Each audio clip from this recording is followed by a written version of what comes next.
It should confirm. Okay. Make sure you turn on transcripts. We need the transcripts. And I'm not going to make you all read the transcripts as we go along. I'm going to hide those. Because if you think a lot of chat is distracting, the transcript is even more so. Okay. So as you come in, we'll do the usual, please sign in into chat. Let us know who you are and where you're from. If you'd like to talk, the easiest way to let me know is actually in the chat. Raising hands is a different screen, and texting me on the phone and private chat are two other screens, and I don't want to miss you. But sometimes if I get it in multiple places, I miss people unintentionally, so I don't want to miss you.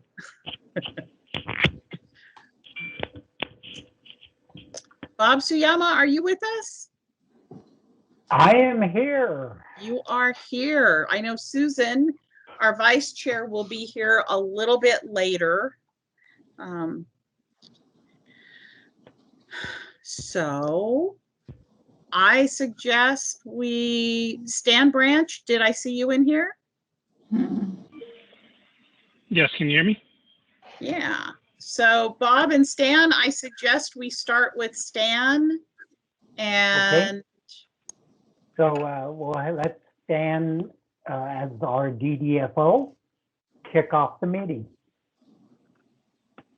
Okay, good morning and welcome to the May 2021 Hanford Advisory Board Tank Waste Committee meeting. My name is Stan Branch. I am the Deputy Designated Federal Officer for the Hanford site. As a reminder, this meeting will be conducted in accordance with the requirements of the Federal Advisory Committee Act. Advisory committees have played an important role in shaping programs and policies of the federal government. The Hanford Advisory Board's role is to provide policy-level advice and recommendations concerning the following EM site-specific issues, such as cleanup activities, environmental restoration, waste and nuclear material management and disposition, excess facilities, future land use and long-term stewardship, risk management, and communications. I appreciate your attendance today and look forward to the Hanford Advisory Board's Tank Waste Committee development and submission of constructive, actionable, policy-level advice on the Hanford cleanup. Again, thank you for your presence today and look forward to a very constructive meeting. Back to you, Ruth and Bob. Okay, thank you, Stan. So the next thing on our agenda is the approval of the February 2021 meeting summary. I thought it was pretty well done. Any comments or any other changes that you got, Ruth, or anybody? I didn't receive feedback from anyone. This summary sort of crossed over the facilitation contract transition. I call that the chaos, but okay.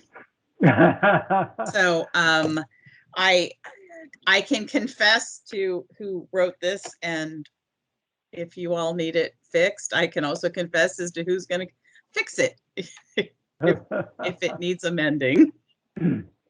So were there any comments from the committee? Okay, hearing none, I say that we approve the meeting minutes for the February 2021 Tank Waste Committee meeting. And I guess we'll go forward. So, Ruth, this is Pam. Could you let me into the meeting on my iPad, please? Scott, are you there with us?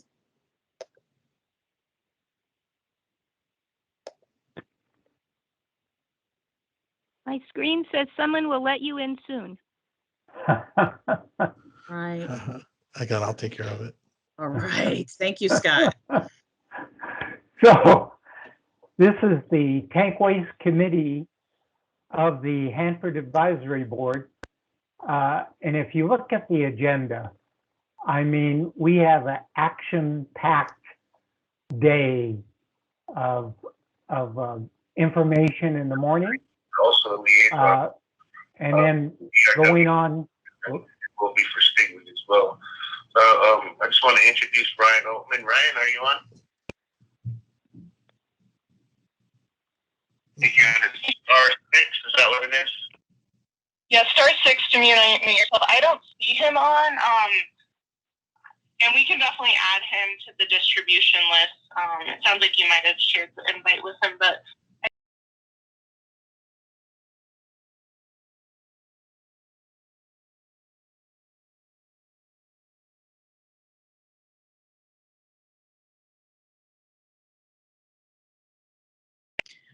So Bob, make sure you unmute yourself.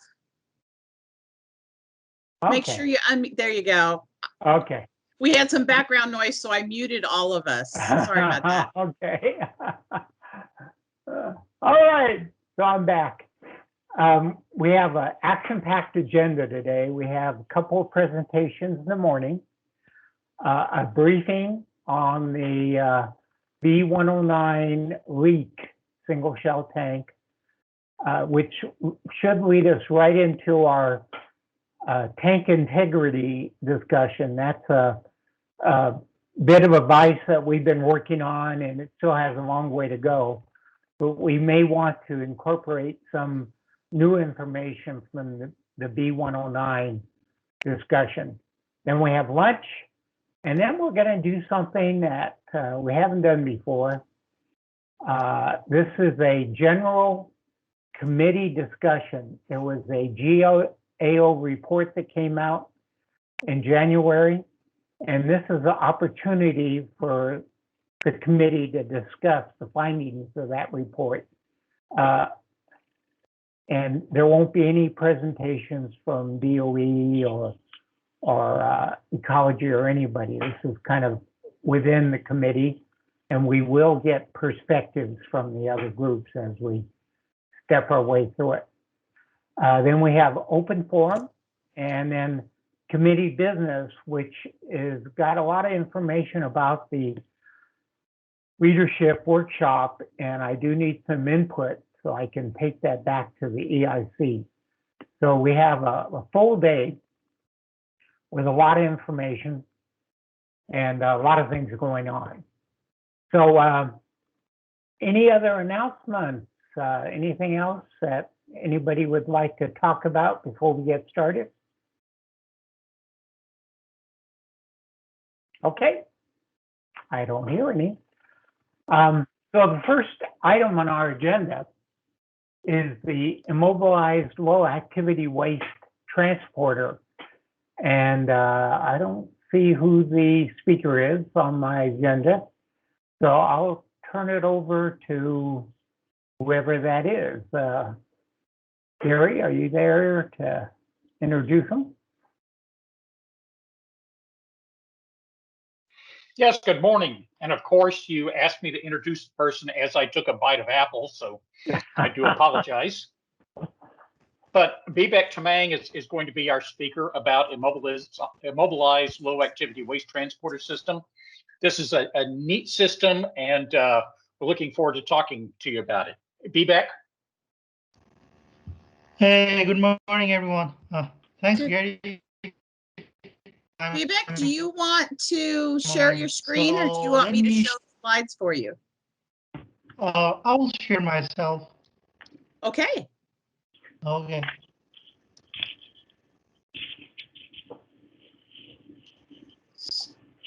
So can everybody see my slides or no? Yes, we have.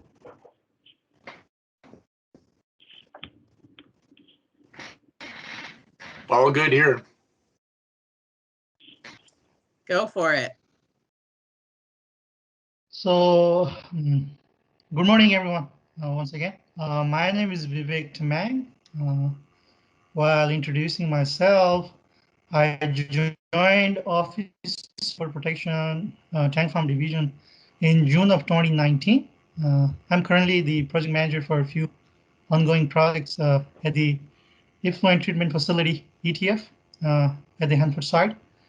I was also the project manager for the immobilized low activity waste transfer system, or the ILR transfer system, which is also our topic for today's presentation. So before going over the presentation, I want to quickly cover today's safety topic. So for today's safety topic, I have chosen the open communication from our safety culture booklet. And it goes as open communication and fostering an environment free from retribution.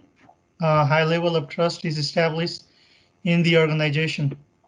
So I strongly believe that no matter what industry you represent, there is one thing that separates the like good workplaces from the bad one is the open communications. And when there's a gap in communication between the management and the employee, or even among the employees, then things can go wrong very fast. And there are a lot of ways, or there are a lot of benefits to the open communications. And few of them are like it avoids the office conflicts. And when there is no office conflict, then obviously it promotes the productivity. Along with that, the open communication encourages innovations and idea sharing culture. And the most important one is the open communication will help to catch the problems in our office before they arise, and it can be solved in time. Also, there are many ways we can improve or encourage open communications. The first thing is like we have to clearly define our team goals so that everybody is on the same page and tracking for the same goal. Uh, along with that one, we can encourage open communication by asking for suggestions with our management or even with our coworkers, and also by encouraging the constructive feedback. Along with that, making the management more accessible to the workers will help or promote the open communications. And also, I believe that these presentations I'm about to present itself is one way of DOE opening communications with our stakeholders and informing how the DOE is treating the Hanford waste by being within the best interest of our stakeholders. So this pretty much concludes my safety topic for today. Let's move to our presentation.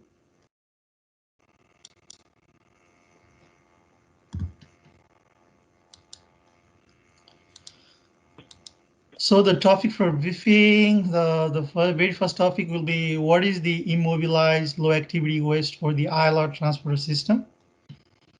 So ILR transfer system is one of the critical system or the projects for the direct feed low activity waste or a DFLAW program.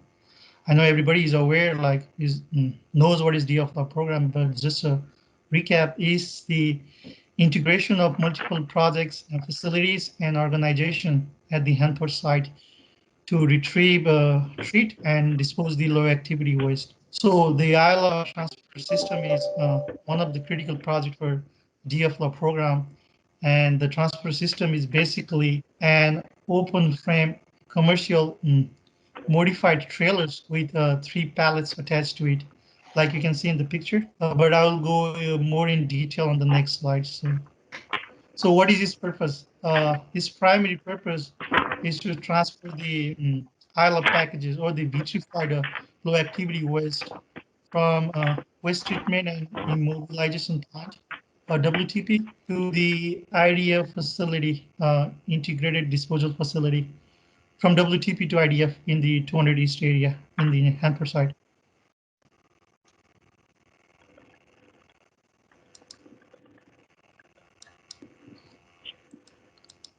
So this slide is showing just what consists of the ILR transfer system.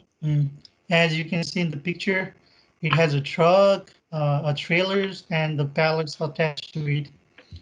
So the pallets I'm referring over here is this black color carbon steel cylinder, which is attached to this square base. I have a more detailed picture in the next slide. But when I'm mentioning the ILR pallets, I'm talking this whole system like this black color cylinder, which is welded to this square base. This whole thing is called the ILR pallets. And the ILA packages is this stainless steel cylinder or this metal cask, which will contain the vitrified waste inside. And the ILA packages goes inside the ILA pallet. So please don't get confused. So ILA pallets is this hollow cylinder, which is welded to this square base, this black color one, and the ILA packages is this silver color metal cask, which will have the vitrified waste inside. And the trailer is pretty much a commercial open frame drop deck trailers, which will have the modified twist locks attached to it.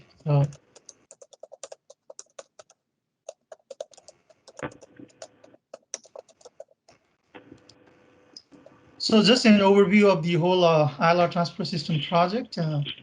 This project was started in fiscal year 2019. Fiscal year 2017. In 2017, we started the design and completed the design of the prototype system. And in fiscal year 2018, we completed the fabrication of the prototype system and began testing on it. And as the part of the prototype system, we fabricated four ILA pallets and one trailer. Then in fiscal year 2019, we completed the testing and finalized the design and began the procurement. And in fiscal year 2021, we completed the fabrication. So after the testing and the design was complete, we fabricated three additional trailers and 43 additional pallets. And we just recently completed this project in last February. We completed the commissioning and the fabrications, and the whole transport system, all the pallets and trailer, has been already turned over to Central Plateau Cleanup Company, CPCCO. CPCCO is the owner of the ILR transport system and overlook the operation side of the ILR transporter system. Vivek, this is Brian Harkins. I'm sorry to interrupt you. Would you mind letting the board run the slides, because your slides are so small they're not really visible to people. But when the board had them up earlier, they were full size. Could we make that switch, please? Okay, that's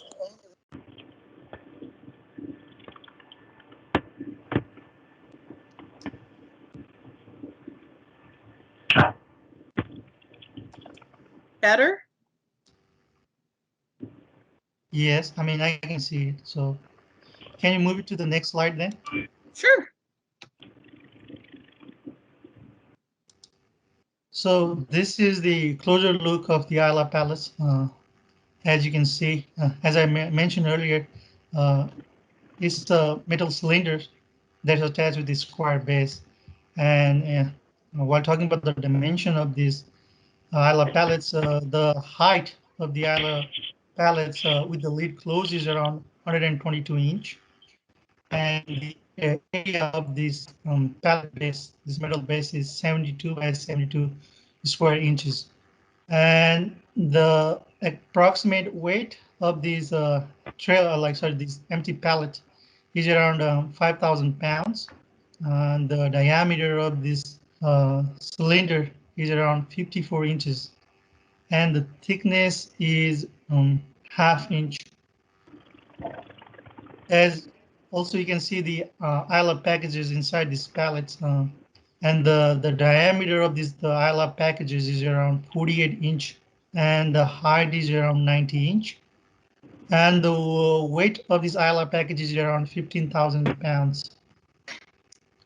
And as you can see, it has these clamshell type of lid, which will be used to prevent the accumulation of dust or debris inside. And these lids will be operated by this jack screw gearbox, which will use the cordless drill to open and close.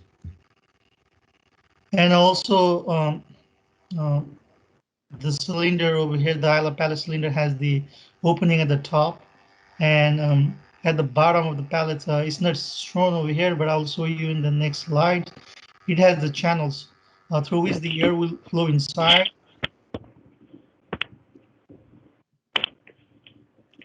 and like it moves up or cooling the packages and will be vented out through the opening at the top. Sorry, I'm seeing the different slides on the screen. Right now I'm on the slide 6. Oh, okay. Okay.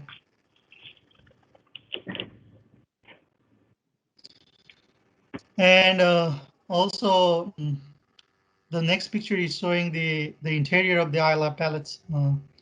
And at the bottom, you can see those angle gussets or the metal piece that will prevent the horizontal movement of the ILAB packages during the transportation. Can you go to the next slide, please?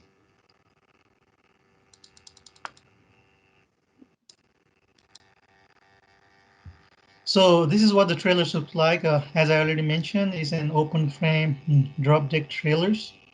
So the length of the trailer is around 68 feet. The height is around 10 feet. And we have 4 trailers in total, including one, the prototype trailer. And the gross weight of the trailer is around 105,000 pounds. And also you can see the picture of the twist lock. This twist lock will help to secure the pallets in the trailer, and each pallet will be secured by 4 twist locks. And also the next picture is showing the landing gear, the electric landing gear. The trailers will have an electric landing gear. And as a backup, if the power fails, it has a manual crank handle. So can you go to the next slides? So this slide is showing the designated transportation route for the ILA transporter system. As you can see in the picture, once the transport system is pulled inside the WTP love facility and the packages are loaded inside, it will move along the WTP loop road, then make a left at the Canton Avenue, make a right at the First Street, and then make a right again towards the IDF facility.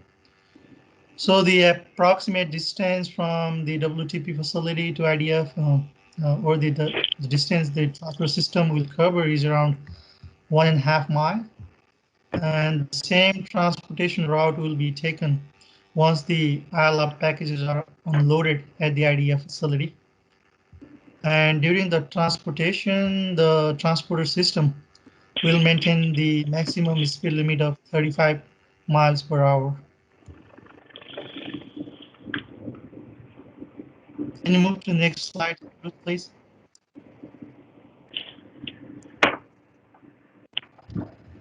Okay, this slide is showing the testing we performed on the prototype pallets and the trailer. As I mentioned earlier, that we procure 4 pallets and 1 trailer as the part of prototype system. So the very first picture is showing the load or route access and the trailer operation testing we performed on the trailer. So as you saw on the previous slides, the designated route for the ILR transport system includes some sharp turns. So we tested the ILR transport system with 110% of the design load and drove along that route and found that the transport system had no issue making those turns. And also a series of operational checks and trials were performed, which included the multiple hooking and unhooking of the trailer with the tractors, and also the observation of the trailer's feature and the ergonomics. And during the operational checks, the project team discovered that we were having the power failure issue on the landing gear due to battery drainage. So the team added a backup battery with a solar charger in the trailer. Also, after the testing, we relocated the placards and the electric landing gear remote control panels to more accessible places. And also, as a safety feature, the wheel socks and the safety bins, storage bins were added to the trailer system. And the second picture is showing the pallet and the trailer functional testing we performed. The test we found included the reliability, ergonomics, and the environmental exposure in impacts to the ILA pallets. So during the testing, the team performed multiple loading and unloading of the pallets into the trailer using a forklift. And after the testing, we found that the pallet fork pocket size needs to be increased to make the loading and unloading more efficient. Also, on the environmental exposure test, we placed one pallet on the desert for 5 months to see how much dust or debris get inside the pallets. And after 5 months, we found that very negligible amount of debris was getting inside the pallets. Along with that, we performed like 3-inch rainfall events just to see how much like rain is getting inside. And a very negligible amount of rain was like water was getting inside. So these were the few tests we performed on the trailer and pallet functional testing. And the third picture is showing the thermal stress and the heat transfer testing performed on the ILA pallets. So when the project team performed the thermal modeling, it showed that the temperature of the pallet base could reach up to 146 degrees Fahrenheit, and the pallet sides up to 273 degrees Fahrenheit. So the project team used the copper heating pad to reach that temperature and see how the thermal stress affect the critical welds of the pallets. So we kind of like heated and cooled down the pallets multiple times, and we found no impacts to the critical welds due to that thermal stress.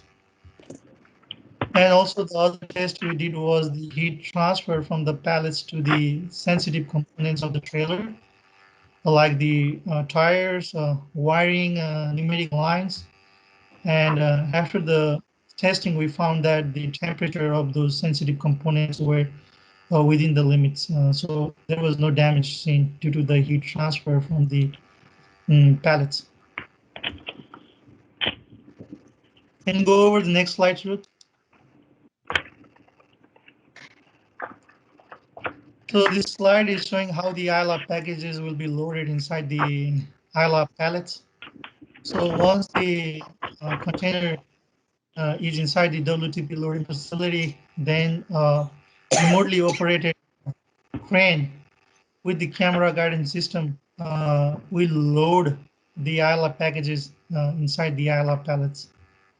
As you can see in the pictures, the workers like using a remote to operate the crane and using the camera. So this is how the loading will happen inside the WTP facility. Can you move to the next slide?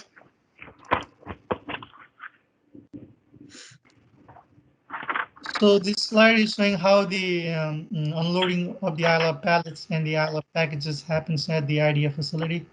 So once the transport system reaches the IDF facility with the ILA packages, then heavy forklift will be used to unload the ILA pallets and placed in the staging area.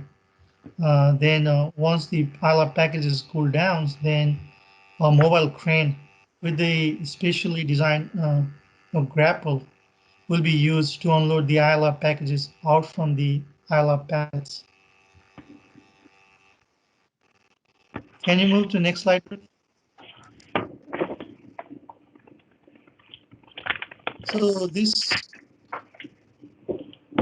this slide is showing how the passive cooling happens inside the ILA pallets. So like I mentioned earlier, the primary purpose of the ILA transfer system is to haul the ILA packages, the vitrified waste from WTP to IDF, but its other purposes are to provide the shielding and promote passive cooling of the ILA packages. The estimated exterior temperature of the ILA packages is around 325 degrees Fahrenheit when it's loaded in the ILA pallets. But the geothermal liner placed in the IDF trench has the operating temperature limit of 160 degrees Fahrenheit. So in order to for these packages, HAB packages to reach that 160 degree Fahrenheit temperature, those channels at the bottom of the pallet base will help for the cooling down. So the air will flow down through these base channels, as you can see in the picture, and the air will move upward, cooling the packages, and the vents at the top of the cylinders through which the hot air will be exited. So these channels and the vents will promote the passive cooling. And also it will approximately takes like 54 hours for these HAB packages to reach that 160 degree Fahrenheit temperature from 325 degree temperature when it was loaded at the WTB love facility. So in conclusion, ILA is a very simple project, but is a very critical project to the DFLAW mission. So this pretty much concludes my presentation. So if you have any questions, you can go ahead and ask me, please. So let me suggest that we check in with the folks from ecology for a regulatory perspective. If you've got questions or comments, feel free to let me know in the chat box. If you are on the phone, the way you unmute yourself to add a question is *6. If you're on the phone, *6 will unmute you. If you're on Microsoft Teams, you can unmute yourself by toggling over the little microphone icon. So ecology, who do we have on from ecology that might want to add a perspective?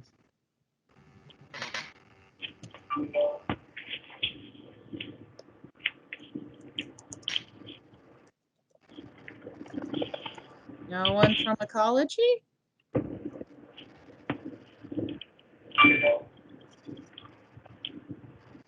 Okay.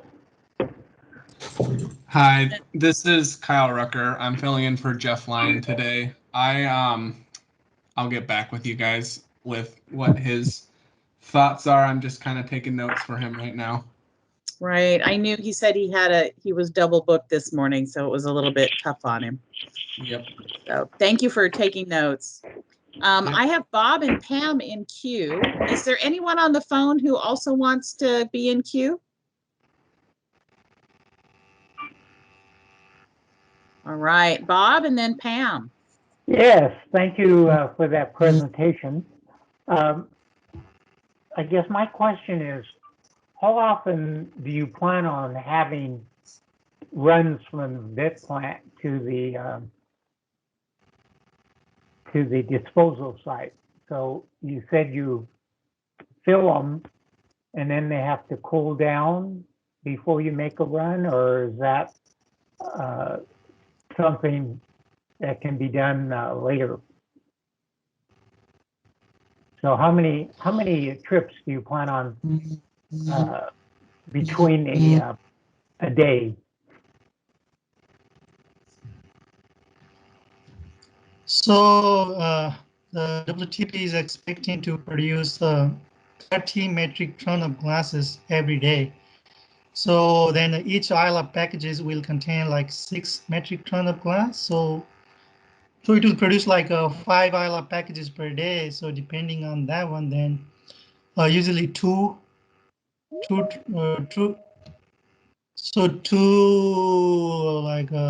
loading. I mean two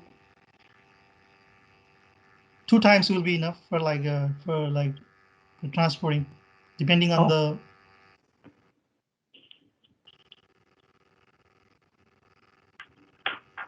Okay. So, Pam.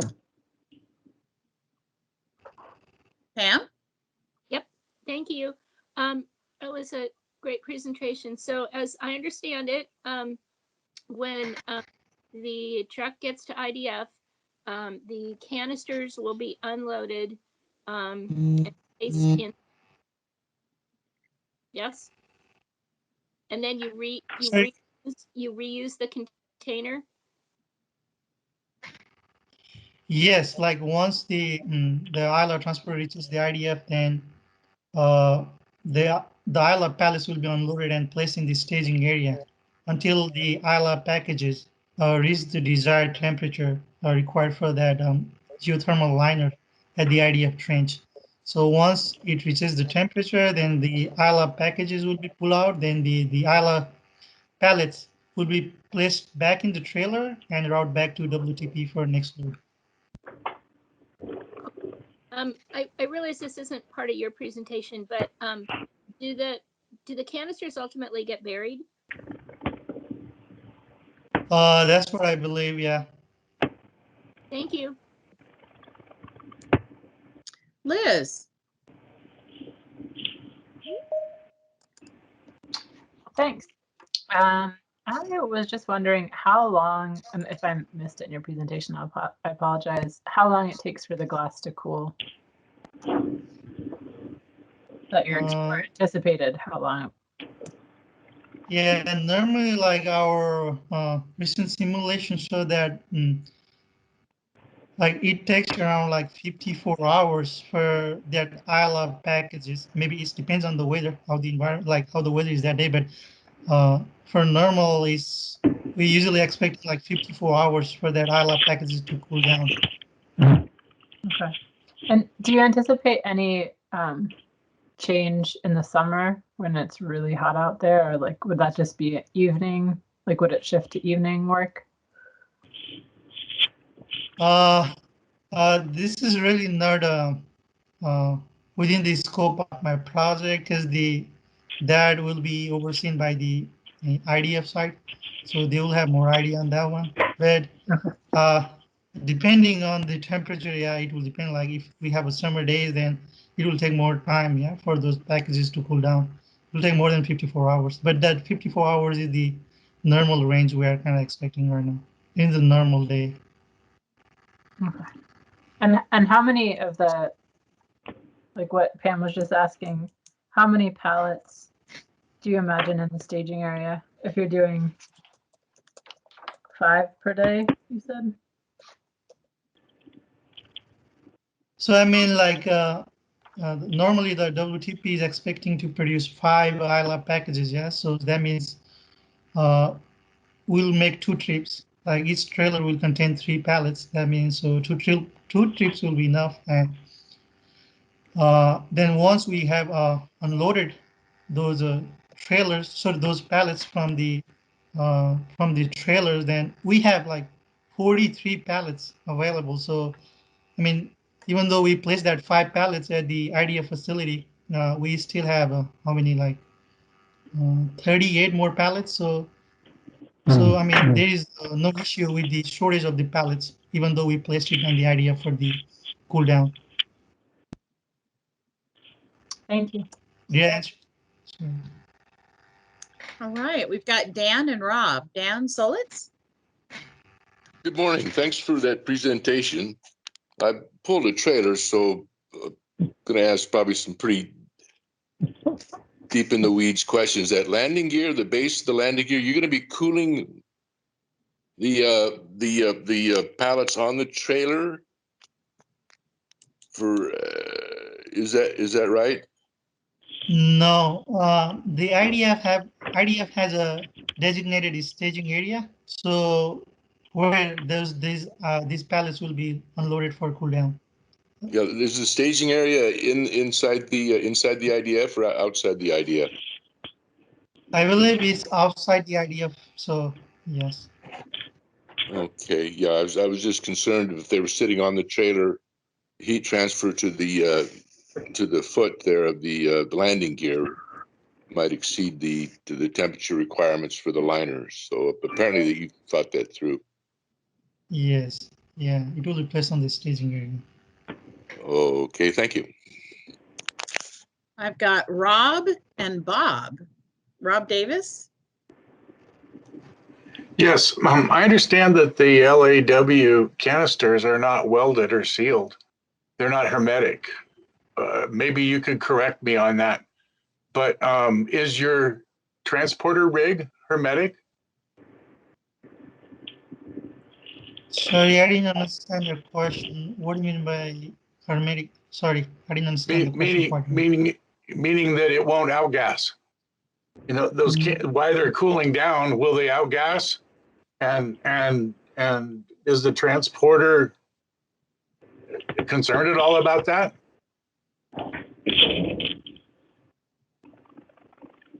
Outgas? Sorry, I didn't. What do you mean by outgas? I didn't understand. I mean, the waste that's poured into the canister has got a lid on it. Okay, is that then packaged again and sealed? For the ILA packages, is not really within the scope of this project. So for that questions, I have to look into and get back to you later. Thank you. Bob Suyama.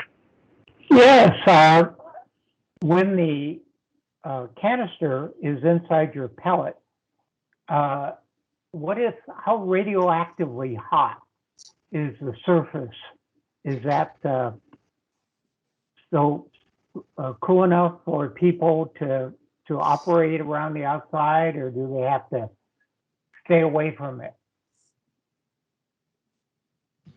So are you asking the temperature of the ILA pellets when it's loaded? No, the radioactivity of the outside surface. Yeah, for that one, I really have to look into the details, like what's the dose rate or on the outside of that one. But we did the annual dose calculations, and we found that the estimated annual dose for the ILR transport driver is around 500 millirem per year. So it's like half of the allowable annual dose rate. So 500 millirem per year. Okay, so they do have to kind of stay away from it when it's loaded with canisters, and just keeping it the rad dose low as possible. Yes, so that's why you said there was shielding in the pellet. Is there quite a bit of shielding there, or? No, there's no shielding beside that, just the metal frame, like that metal cylinder. That's it's in the hollow cylinder, yeah. There's no shielding inside. Okay, thank you.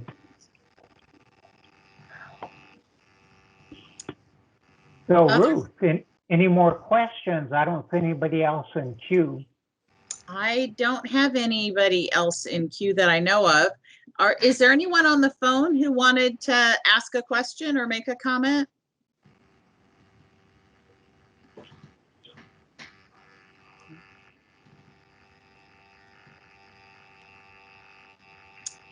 Okay. So it sounds like this system has been turned over to ops and is kind of ready to go when it's needed. Am I right there? We can check this one off. Oh, good. All righty. So Bob, one of the things that we're trying to do better for you is capture next steps at the end of each agenda item.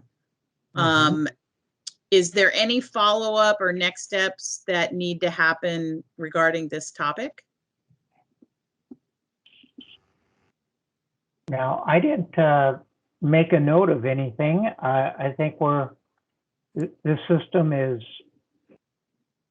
pretty much done and waiting for the glass logs to appear.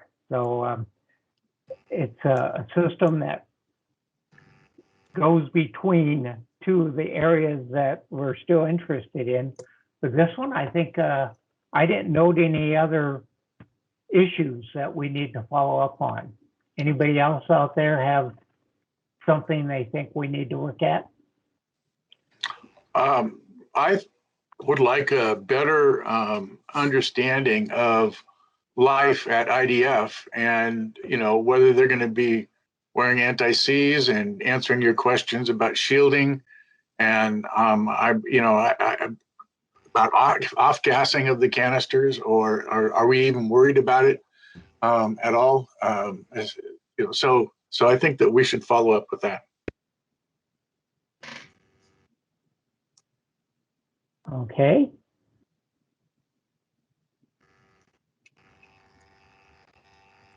This is Dan Zolitz. I'd like a follow-up on the solid secondary waste and how that's going to be handled, and both at the source and at IDF. Similar to this presentation. Yeah, I believe. When they're ready. Sorry, Dan. No, just whenever they're ready to do that. I was going to say, I believe DOE is working on an IDF ERDF presentation for RAP in the August timeframe. So there may be some overlap there. We will follow that, and if there's overlap, we'll make sure that both committees know. Okay. Thank you. So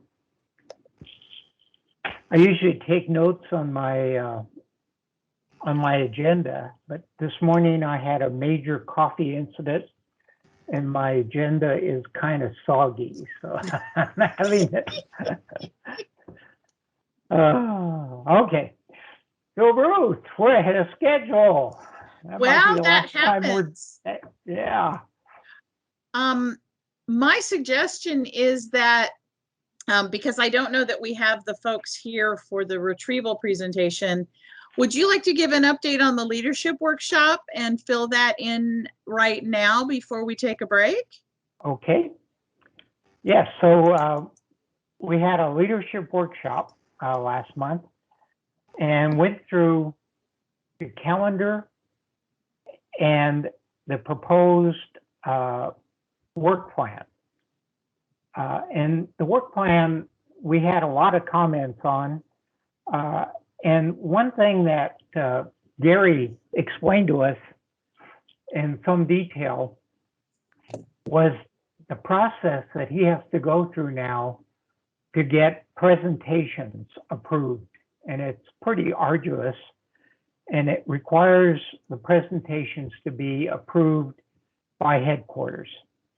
So one thing for our work plan that I'd like us to think about, and maybe when we get to that on the agenda, people can give me some ideas, is I'd like to load up the work plan by month as much as possible with presentations that we'd like to see. And that way, Gary has the ability to look into the future, try to get these presentations put together and routed through all the people he has to get approvals for. So I would think we would look at the 5-year plan, look at the things we know that are happening for the next year, and try to get ahead of the curve and actually decide on what we would like to get as a presentation as early as we could. So I'd like to challenge everybody to think about, and when we go back to committee business at 3:30 today, we can try to make a list that says, oh, these are the things. And I have this unbelievable list of items somewhere in my coffee stained mess here. I'm going to have to dig out at lunchtime of things. And we need to say, okay, given that we have limited number of committee meetings and limited number of HAB meetings, what are the key things we need to talk about in time so we can actually put together advice that's going to help DOE and ecology? One thing that did come up is that we were asked to really look ahead and give advice that was actionable, like 2 to 3 years in advance. So we need to be looking strategically ahead so we can advise DOE before they get set in stone and are making decisions on things that might help them. So let's see. So any other comments? I know several people were there, Jeff and Liz and others. Any other things we need to kind of frame up so when we discuss about the work plan at 3:30 today, we can kind of fill in some of the key points. So any other thoughts? Okay. Ruth, do you have a copy of like the calendar that we could show what we're thinking about as far as meetings go? Let me pull up. I think I have the standalone calendar. That's fine. Did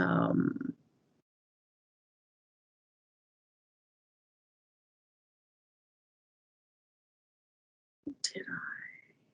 And I see Jeff on the screen. Jeff, do you have anything to add about the work plan and leadership workshop? No, nothing that comes directly to mind. You know, that thought of thinking ahead to what advice might be down the road. Your guess. So we'll see what we come up with this afternoon. Yeah, and you know, things like that are way down the road would be the high-level waste definition, the grout. Those are all decisions that would be made in the future. And if we can get ahead of that and give DOE some guidance on what the HAB feels, that might help them when they have to make decisions. Yeah, I agree. This new question, I think, with B109 as well, brings to mind, you know, what is our plan over the next 40 years as more tanks fail, you know, and do we have a consistent plan as one to think through?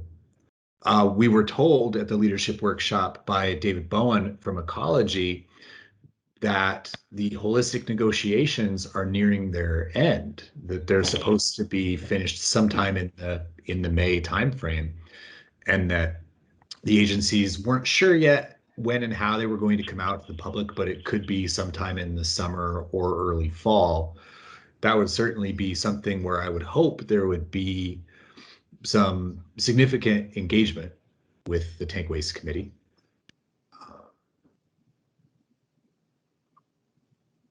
Okay. I'm trying to remember what it was. You know, I think my answer to all of that, this is Rob Davis, my answer to all that is let's finish HLW. The sooner we get the high level waste into glass, we don't have to worry about tank corrosion. We don't have to worry about the building more tanks. We don't have to worry about things. You know, we have so transitioned so much of our resources away from high level waste.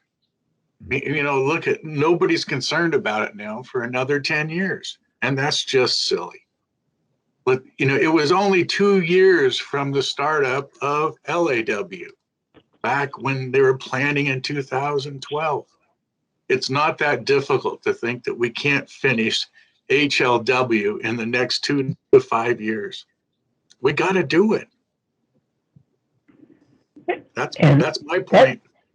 Yeah, and I think that's a key issue when we get into our GAO report discussion. I think the GAO report also called that out as we need a plan that's going to get us to the end. And right now we're very short-sighted on the direct feed law, but we need to be looking out a little further, just like Jeff brought up.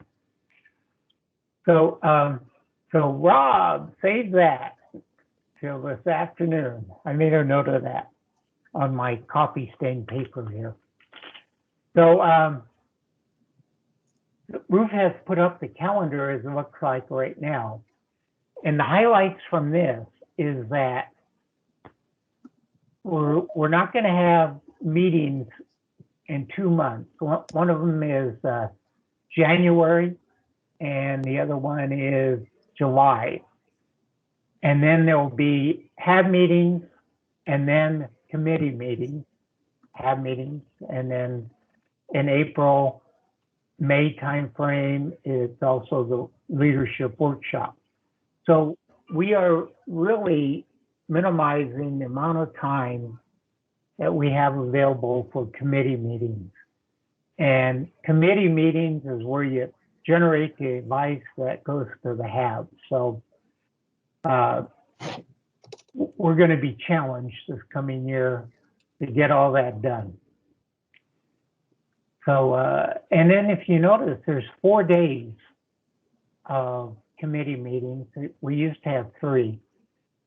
And that's mainly because as long as we're in the virtual mode,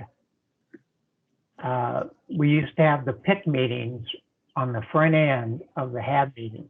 But that was to aid in people traveling and being in town, going to the PIC. Now that we're in virtual mode, and it looks like we will be for part of next year for sure, we decided to put the PIC meeting into the mix with all the other committee meetings. And so even though it says 4 days there, if we don't need 4 days for the committees that are meeting, then we'll only use 3 or 2, whatever. So those are committee placeholders. So I wanted to bring this up too, so you guys will look at it. I think Ruth sent it out in the meeting packet.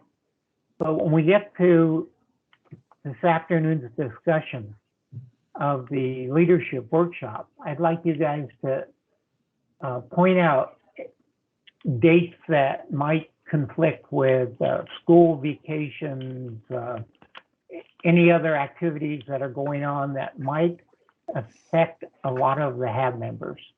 So I bring this up just to kind of get you to look at it so we can have better input this afternoon. So anything else, Ruth? Let me give a quick translation of what you're looking at. This is the current draft.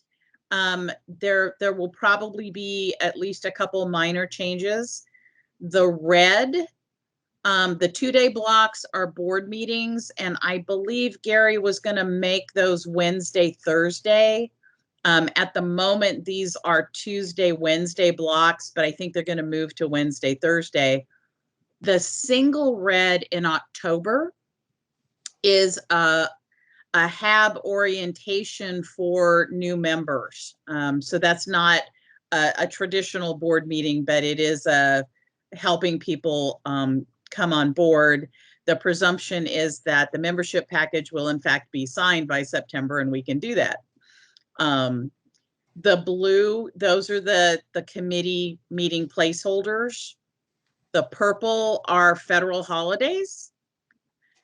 And the yellow and orange, the yellow in May, that represents the leadership workshop, the annual planning meeting. The orange in May represents a committee of the whole, probably on end states. And there could be some flexibility in those 3 days as to whether the committee of the whole is on Tuesday or Thursday, but 2 days that week is leadership workshop, 1 day is committee of the whole. So that's the color translation of the current draft. The process is that the work plan and the calendar are adopted by the board at either the June or the September board meetings, often done in September. So right now everything is in draft. And the EIC is meeting on the 26th of May to do some more work on the calendar and the work plan. Questions? Hey, Ruth, this is Gary. I also want to add in something that will help people understand what the calendar means as well. Even though it looks like there's a reduced number of formal committee meetings, and there is, based on the available support, what we've done is come up with a way for committees to have unfacilitated meetings at your choosing. So if there's an issue that you're trying to work through, an issue manager's team can call a meeting anytime it wants. Enough people have access to video platforms, either Zoom or Teams or whatever. You can conduct business by email, by phone, or by coffee shop, whatever makes it easy for you. So there's an unlimited number of work times that are available. And this would be a great time to be able to work on the advice, dig into a topic, or whatever it is that you feel that you need to do outside of a formal committee meeting. We're also trying to be more flexible, as Bob mentioned. It's becoming a really difficult task to get presentations through headquarters. I've got 7 different offices just at DOE that look at the presentations, plus the Office of Management and Budget, which is a White House agency, looks at every single presentation as well. So it's getting harder to support a lot of meetings. But what we're looking at also trying to do is have some discussion time. This afternoon, we're going to be having a discussion on a GAO report at 1:45. And that's going to be unsupported, which means you're going to talk about an existing report, and we'll have folks there, but there's going to be no flip charts or anything like that, no PowerPoint. That's something that we're looking at. If it's successful here, we can make it work. That might be a good path forward to help people out to get business done. So we're looking at trying to empower committees as much as we possibly can, given the extreme constriction on resources that we have. So looking forward to this path forward. I think there's a lot of flexibility that there wasn't in the past. And I think that Bob's going to be able to move things through the Tank Waste Committee and with better quality work, advice, and I think there will also, with the independence that committees have, you'll be able to get through to issues probably a little bit deeper than what we could normally do through a committee meeting. So I'm excited about what we've got going forward, and looking forward to the success. I've got Liz in queue with some questions. Thank you. Thanks. I think you already addressed my question about shifting the HAB. I know that got confirmed the last time we talked. And then just adding in the calls. I know that had been discussed, Gary, that we just needed to, once we finalize the calendar, then we can add in calls so that people have them as a placeholder. Right. Yeah, when I look at call dates, the dates for the April committee meetings are the ones, the March calls are that scheduling's a little wonky. But I think having those placeholders are important. I also think doing the work we need in committee meetings, it also matters.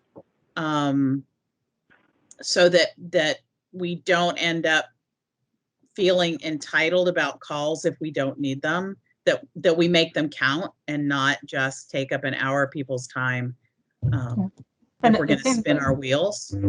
Like yesterday at the RAP meeting, we got pretty far in identifying topics so that we have a agenda we'll look at a call. So that call might be half an hour instead of an hour, or even 20 minutes, because we already did a lot of work. And that's the flexibility that we're trying to introduce, Liz, where that's something that you can take online and schedule independently without the need for facilitation. That Sunday afternoon, somebody decides you're going to want to have a call, schedule it, contact people, do it. So we're trying to empower without restricting people to a calendar, if that's helpful. So, Gary, looking at the calendar, we don't have the committee call placeholders, the green. We used to have those on there so people would block out times. Is there a reason why the green committee call placeholders aren't on there? Well, that's part of what I've been saying is we need to lock this down first, and then we can add anything else on that. And if all you're going to do is talking about an agenda or something like that, what we're trying to do is also get that as part of the last items of a normal committee meeting, so that we're looking far enough ahead to try to do this. That gives me, a couple of months to get everything going forward. So yeah, this is imperfect right now. We're going to see how it works, and we will adjust as we need to. So I've got a couple of logistical thoughts. Oh, go ahead. I just, if we do need to have a facilitation, like we're getting close to the end and we need to have facilitation on our issue manager call, how do we go about do that? Do I have to go to you and get permission to try to set up a facilitated issue manager call? Sure. We'll go on case-by-case basis based on availability. But Okay. yeah, what we want to try to do is get to yes as often as possible. So Okay. a couple of quick All right. things. So go ahead. Gary, I'm incredibly jealous. Gary has actually seen the new HAB library office, and I haven't. But it does have a meeting place where issue manager teams, once COVID things become clearer, there's a place that issue manager teams can, at least some of you can meet. With respect to committee call placeholders, the original concept was to have those placeholder dates for committees who weren't meeting so that they could touch base on a periodic basis if they didn't have an official meeting. That's one of those things that's important about those calls. The other is my suggestion, and Gary, I'll get these dates to you, is that because we want to be getting agendas out 2 weeks before meetings, and we've had mixed success with that, but that's really what we're shooting for, that committee calls would be wired, the placeholders would be wired like 3 weeks before meetings, not 2 weeks. So we're not having committee calls on the day where we were trying to get out your agenda and meeting information. So in general, I would recommend, as a process matter, 3 weeks prior to committee weeks. Like I said, the only date that is really mushy about is the April committee week. But call placeholders were originally for committees who didn't have a meeting that month, that they could still touch base with each other. So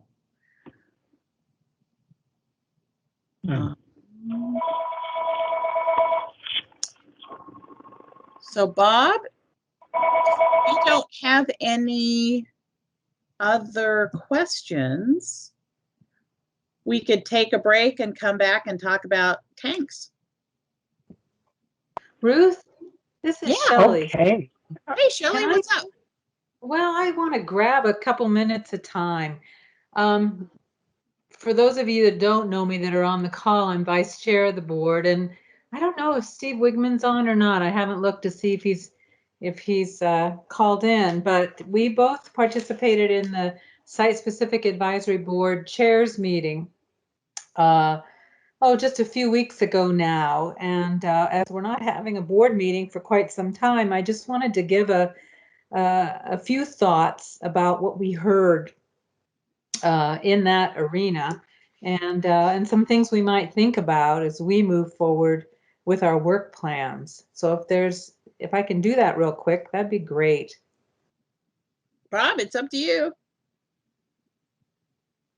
Yes, let's do that, and then we can have our break at the scheduled time. Okay, thanks. I just wanted to, I just want people to sort of think outside of our site and the programmatic picture and what's going on. So one of the things that we heard is that with this new administration that clean energy interest is really high. And so they are very interested in nuclear power.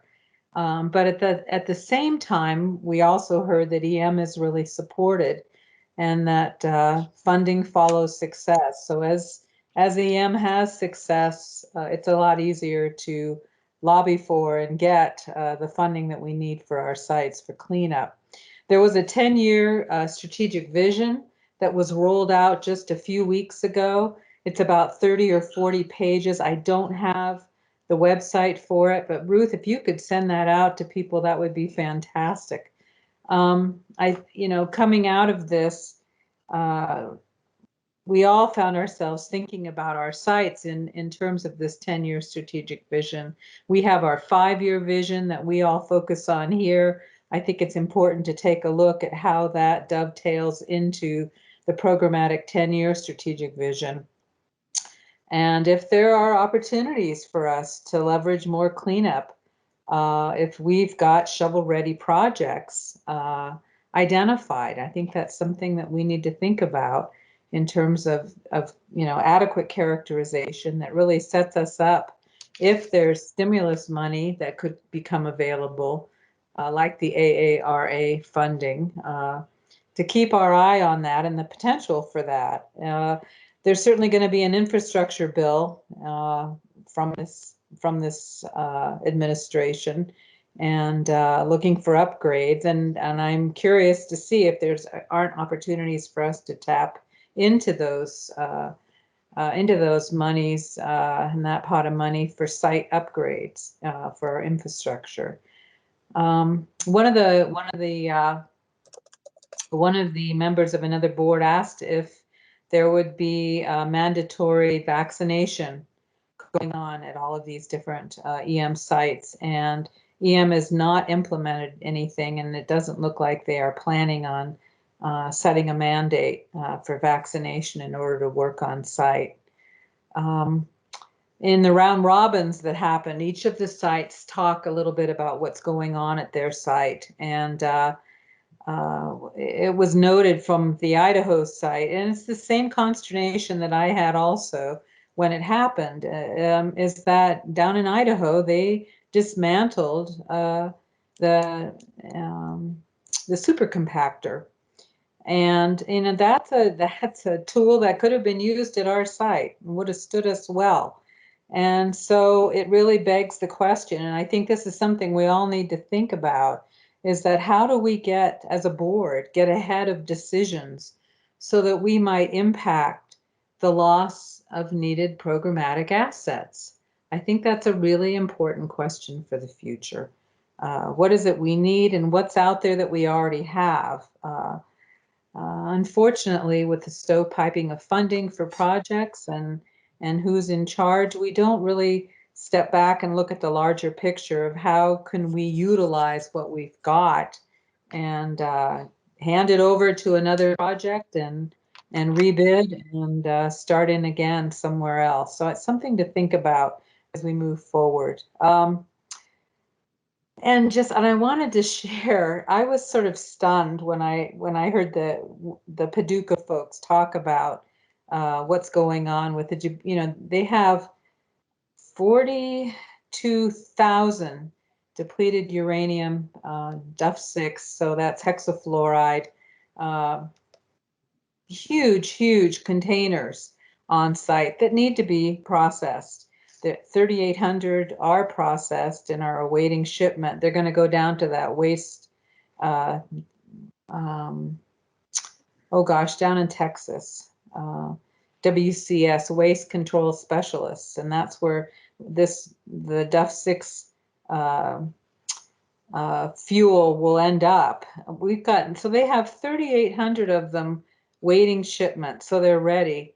And they're set up to only do 12 a year. So when you start to do the math, you can see that with 42,000 of them waiting to be processed, this is going to be a really long distance marathon. And they're not close to the finish line.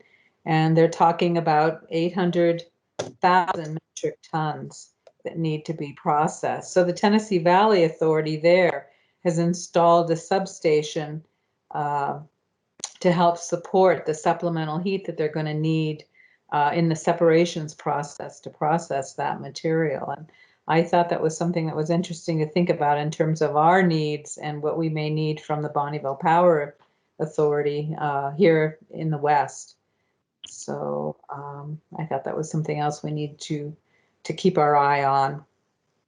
And lastly, Ike White has focused on regulatory reform and streamlining and advancing the pace of cleanup. And Secretary Chu met with tribal governments and held a summit. And I haven't been able to find anything about that, but I'll take a look again and see if there's been any kind of a minutes or readout from that visit that he had with them. And that's it for now. So thanks, Bob. I appreciate it. Okay. So Ruth, how long of a break do you think we can take? Well, Start I at know 10:30? our some of the SMEs had already gotten on the line. So let's honor the 10:30 start for the tanks discussion and take just a like a 10-ish minute break and be back at 10:30. Okay, sounds good. Right. Are we ready to jump in? SST retrieval. No, that's not. Yes, I think so. Okay. So what we have now is a discussion of the AX 102 and 104 tanks and the retrieval of them. And it looks like Peggy Hamilton is our speaker. Peggy, are you available? I am. Can you guys hear me? Yeah. Hey, Yes. hey, Bob. This is Gary. I apologize for jumping in before we get started. We do need to remind people, since we're coming off of break, that this meeting is being recorded, and to let folks remember that in accordance with Washington state law. Sorry, jumping back out. Okay, thank you. Peggy. Good morning, everybody. As you mentioned, my name is Peggy Hamilton, and I am the WRPS Acting SST Retrieval and Closure Manager. Joining me today in support is Mr. Ricky Bang, who's the Tank Farms Program Division Director for DOE ORP in this presentation. Next slide, please. Here we go. All right, so start with the safety message, and it's the use of operational experience. That's something that's highly valued, especially out here at Hanford with the high-risk work that we carry on. And we always need to be a learning organization. Even from retrieval to retrieval, we attempt to learn what we can do better. You know, did something not go as expected that we can change the design on in the future tanks to make things go better. We always use our cross-functional organizations to take a look at ourselves. It's, you know, not just operating in a vacuum. We get our cross-functional SMEs to make sure we have all the right people to help us answer the questions. And then we embrace our feedback from our peer reviews. The feedback loop is one of the most critical parts of how an organization can grow. And implementing any lessons learned that we get out of an activity that we do, whether it be a retrieval or just a field activity for like pulling a piece of equipment out of a tank, is we do those post-job reviews to see what we've learned so that we can apply it again in the future. Next page. So the topic of the briefing today is single shell tank retrieval status update, and this relates to the HAB's work plan topic of tank closure progress. The objective of the briefing is just to give you an update on the status of AX2 and AX4 specifically, our path forward for those two tanks, lessons for our future A and AX retrievals, and the status of construction for our next couple of retrievals. What do we want to have TWC to get out of this is just the information we're providing and to provide a platform for you to ask us any questions on our current status and path forward. So what you see on the screen is an aerial view of the A and AX farms. A farm is the leftmost farm in the photo. It has 6 tanks. AX is the bottom tank farm. It has 4 tanks. AX2 would be the lower left as you're looking at the picture, and AX4 would be the upper left tank. All of the AX tanks are 1 million gallon flat bottom tanks. They have 22 airlift circulators. I see the slide says 23, that's a typo. They have 22 30-inch diameter airlift circulators that hang from the ceiling of the tank. Unlike the C farm tanks that we finished a couple years ago, which were 500,000 gallon tanks, they were dish bottom tanks, which provided natural tendency for the waste to flow to a pump. And there was very few obstructions in the C farm tanks. So for tank AX2, we started with 30,000 gallons of salt cake and sludge. The technologies chosen were extended reach sluicing and high pressure water. And we reached the limit of 2 cleanup technologies on January 6, 2020 of that tank. For AX4, we started with 5,000 gallons of sludge. Once again, we used extended reach sluicing and high pressure water, and we reached the limits of 2 technologies on that tank February 1st of this year. Next slide. So what you see now is a photo of AX102 prior to retrieval. What we do is we take videos in the tank, and then we're able to snap photos off those videos and create a composite of what the tank looks like inside. This is actually from October 2014. It shows the dried salt cake, which has made up the majority of that 30,000 gallons that was in AX2 prior to retrieval. All of those vertical cylindrical units are our airlift circulators. You can see, you know, the obstructions they present to us, both from a visual acuity standpoint of working in there and having equipment operate in and around them. Next slide. So this is what AX2 looked like after we finished retrieval. As you can see, there is visible tank floor. The walls of the tank are very clean. I've labeled some of the components in there because the prior picture we had not installed the retrieval equipment yet. In this picture you can see some of the retrieval equipment. Of course, front and center of the picture is an airlift circulator. Like I said, there's 22 of those. Off to the left we have a steam coil. Those were used to heat up the tank prior to it receiving hot waste so that there wasn't a thermal shock to the tank. you can see just to the right of the main airless circulator is a picture of our slurry pump. That's an adjustable pump. We can, if we have, you know, several feet of waste, we can start with the pump higher and gradually lower it as we go through retrieval until it gets all the way to tank bottom. And off to the, I'd say mid-right of the screen is one of our sluicers. In AX2, we had 2 sluicers because the third sluicer, we had a stuck shield plug that we could not get out of the riser that it was going to go in. So we opted to start and we're able to finish retrieval of this tank with just the 2 sluicers. AX4 has 3 sluicers. We were able to get all 3 of those in. One of the lessons learned from Sea Farm with the dish bottom tanks, as I said previously, you know, that there's a natural ability, the waste will flow to the lower elevation where the pump is. And these flat bottom tanks, the pumps we used in Sea Farm wouldn't have worked for us because those pumps would generally leave a couple inches of waste or liquid in the tank, which in a dish bottom tank still gives you a chance of getting to your regulatory limit of 360 cubic feet. In the flat bottom tanks, we essentially have to get to about 3/4 of an inch of material left in a tank to be able to make our regulatory commitment. So we redesigned the pumps for AX farms such that they could pump down to a 1/2 inch.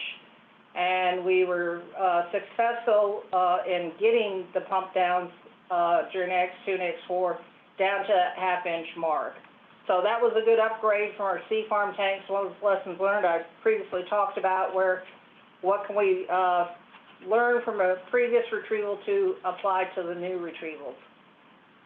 The other items that we had to take into account with our AX farm is with all these tank obstructions, we had to put more cameras in the tank for the operators to be able to operate the equipment and see around the equipment.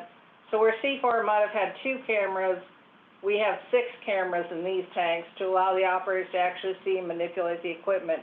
And even with those 6 cameras, you know, depth perception in these tanks while you're trying to move an arm on a sluicer can be challenging, and the operators having to use multiple cameras at any given time to make sure that they're not going to hit in-tank obstructions. Next slide. So this is the view from AX4 prior to startup. Now I will say, unlike the previous view of AX2 prior to startup where it was nice and dry, AX4, about a year before startup, we added 15,000 gallons of caustic liquid on top of that 5,000 gallons of sludge because this tank was a radiologically hot tank. And we were concerned about maintaining the equipment viability if we had to take a break or something. Unbeknownst to us, we'd have a global pandemic that would send us all home for months, so it turned out to be very fortunate that we did get the caustic in this tank, and it did protect the equipment that we'd already put in the tank. So this photo is right before we started retrieval in December 2020. It has the 15,000 gallons of caustic on top of the 5,000 gallons of sludge, and it has about 8,000 or 9,000 gallons of water that were added during construction and testing activities.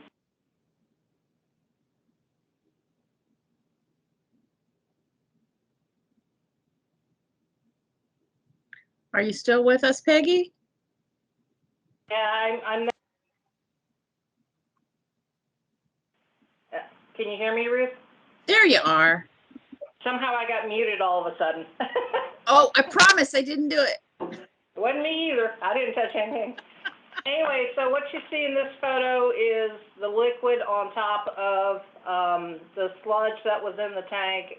Up near the top of the waste surface, you can see some white looking. That's the salt cake that was starting to kind of interact with the caustic that was residual salt cake in that tank. So next slide. So this just gives you an idea of what our operators use while they're trying to execute retrieval. They have the ability to see all 6 cameras on a single screen at one time. And it's a little tough to see. This is a screenshot of a screenshot to get this. The upper left picture You actually can kind of see the sluicer stream on the right side of the photo. The middle picture, you'll see that same sluicing stream, but it's coming from right to left on the photo. The bottom left, you see the sluicer itself shooting away from us as you're looking at it. The middle right is the actual slurry pump, and the bottom right is once again a sluicer stream. So the operators look at what they're doing in tank from all different angles in the tank to make sure that they're spraying where they need to be spraying to try to get the waste moving and reacting and getting it towards the pump. And more importantly, to make sure that they're not going to contact any in-tank equipment and damage the retrieval equipment. Next slide. So this is, as we talked about, we put the caustic in AX4 really to shield the equipment, but it did have a side benefit for us in that it helped soften the sludge that was in there. So this photo is from the day after we started up, and you see a lot of white foaming on the surface of the tank bottom. And that's where the caustic was interacting with the sludge and starting to have that chemical reaction to break down the sludge to make it more pumpable. When you do see the metal components coming down, the two sluicers, there's one on the left, one on the right, and you can barely see kind of in the middle, there's a metal component with horizontal lines, that's our pump. Those are 1 foot increments on that. It helps the operators tell where the pump is in the tank. We use that to visually tell us where we are. And there is a third sluicer that's actually hidden by some of the ALCs. Some of the facts from the AX4 campaign, our most recent campaign, is we did 6 batches of retrieval on this. C-Farm was what was called a supernate retrieval, where we recycled supernate from our double shell farm, brought it into our single shell tank, mobilized the waste, and pumped it back to our double shell farm. In that sense, the only waste you were doing was moving the waste from single shell to double shell. You weren't creating a lot of new waste because it was a recycled system. For AX farm, because of the waste form, the decision was, the technical basis was to use water. So with that, you're creating new waste as you're trying to retrieve. So we try to be mindful of our tank capacity that we have in double shells, not to just keep on using water unnecessarily, want to get the most bang for the buck while we retrieve. So we did batch modes. We would bring a batch of water in and we would recirculate the water. We'd take it out of the tank, take it out to a valve box, bring it back into the tank with a sluicer, get the waste moving, get it mobilized, get it breaking down chemically so that we could try to get it pumped out. And since this was salt cake in these tanks, we were trying to drive the specific gravity up from the chemical reaction that was ongoing. Once we got the specific gravity up to a desired endpoint, we would then pump the waste over to the double shell tank, which was AZ2 in this case, and then we would start with a new batch again. Coming out of C-Farm, some of the things we learned that would help us is a term we call feed and bleed, which is where we are bringing liquid into the tank through the sluicers, which is our motive force to move the waste, while we're simultaneously pumping it out of the tank with our pump. That uses more water when you do that, so we selectively picked the batches where we thought that would help us out. A new technique we also used this time was while we were pumping out, we were recirculating the existing waste slurry and bringing some of it back in with a sluicer. Once again, that was an attempt to have a motive force to push the waste to the pump, but without adding additional water. The downside of that one is you leave more waste in the tank from your pump out because you've had a split stream. You've taken some of the waste and it's in the lines coming back to the tank. So we used that one earlier in retrieval where it didn't matter as much if we got a really good pump out. near the end of retrieval, we were using the feed and bleed technique to try to ensure we got really good pump outs at the end. So in total, we circulated or did 457 hours of sluicing in AX104. We used over 57,000 gallons of water to try to remove the waste. And in the last 3 batches alone, we added 45,000 gallons of waste to the DST system while only retrieving about 670 gallons of the original waste that was in there. So we kept going until we had diminishing returns on this to make sure that we were getting as much waste out as we could. Next slide. So these pictures are just to give you an idea of what the tank walls look like in AX2 post-retrieval. One of the lessons learned out of Sea Farm was to kind of attack the walls and try to clean the walls early in the process to try to knock any waste off the walls into the slurry pool where it has a chance to break down easier. The crews did a really good job in AX2 and AX4 of knocking waste off the walls. You can see that, you know, there's no significant chunks on the walls. As these were high heat tanks, they're still kind of like I'll say a waste scale that is adhered to the walls, that even with high pressure water, we were not getting knocked off. So we didn't want to continue just to use water unnecessarily when we were getting no benefit out of it. So we made several attempts to clean walls between these 2 tanks with our high pressure water to see if we can knock that scale off and get even more waste out, and found that we really were not getting a lot of bang for the buck on that. As we finish up tanks and we do our waste volume estimates, we do have to count any waste that is on the walls, the stiffener rings, any in-tank components, as well as the tank floor. So in these million-gallon tanks, which are, you know, very large, that can add up quick given that surface area. Next slide. So with the AX2 and 4, I will say that AX2, we have done the residual volume estimates on that one, and we have started the process. We're in the process of what's called the practicability evaluation, request to forego third technology. What that process is to look at whether or not deployment of a third technology is viable and makes sense. There's cases where you can look at and say, yes, technically we could go deploy that third technology. What are our chances of getting more waste out? What does it cost to the rest of the system to get that waste out? So we are wrapping that process up for AX2. We anticipate that report, DOE submitting it to the Department of Ecology here in the next couple of weeks. And over at AX4, we're actually starting our residual volume measurements this week to figure out where we got after the first 2 technologies on that tank. So our next tank up will be AX3. It has about 104,000 gallons of waste. It's mostly salt cake. We're wrapping up construction, and we actually started this week our construction acceptance testing. We anticipate a late June, early July start on that tank if things continue to go well. And we will once again be using sluicing and high pressure water. We'll be doing batches once again like we did in AX2 and AX4.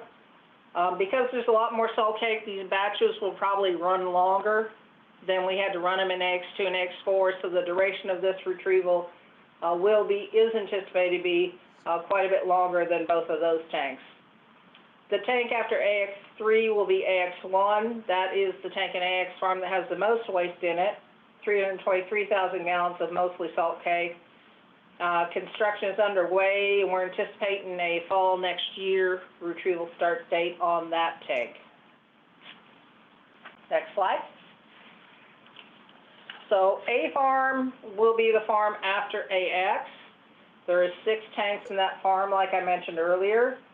Over the past couple of years, we've gotten the infrastructure installed. You can see in the left-hand photo That's our ventilation system that we got installed and we brought online last year. So we have all 6 tanks in A farm now actively ventilated, which is great news for our workers. It helps with the equipment removals and helps working in the farm in general.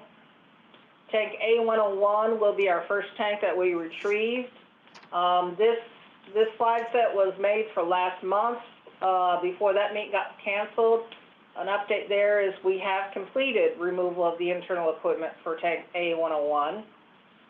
We'll be moving on to tank A102 in the near term, followed by tank A106 after that.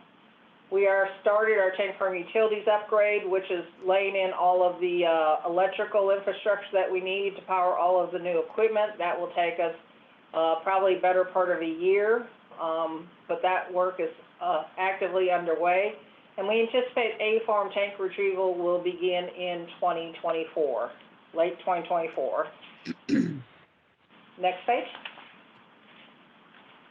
So the key summaries and takeaways I want to leave with you is the teams out here are doing a really fabulous job of trying to, get the retrievals up and running, trying to incorporate any lessons learned that we've had from past retrievals into our future retrievals. A new one that we've had in AX4 with all the moisture we had in the tank, from the caustic in there, it was fogging our cameras over. In AX4, our only option was to shut down retrieval, remove the camera, and put a new camera in. So our team got together and they found a way to basically put a spraying system integral to the camera system, such that if we need to, we can just pull the camera up into a riser, clean it off, and lower it back into the tank without really having to shut down and impact retrieval operations. It was a pretty simple design. We can employ it going forward, but that's one of those where the operators said, hey, this would help us if we can figure out something simple to do. So we always try to learn from our past to guide our future decisions. And like I say, the team and along with our DOE counterparts are always constantly examining what we can do to make it better, to make it go faster, to not use as much tank space, DST tank space, to make sure that we can get as much retrieved as we can and get it out of the single shell and into the more sturdy double shells. And with that, I am complete with my presentation. Thank you, Peggy. You're welcome. Kyle Rucker, are you still with us from ecology?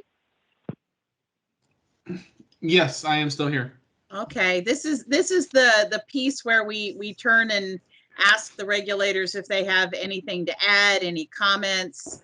And I know you're standing in for Jeff today, so I wanted to check in with you. Yeah, we've received an end of retrieval report for AX102. We're still reviewing that. We're waiting on the third technology evaluation.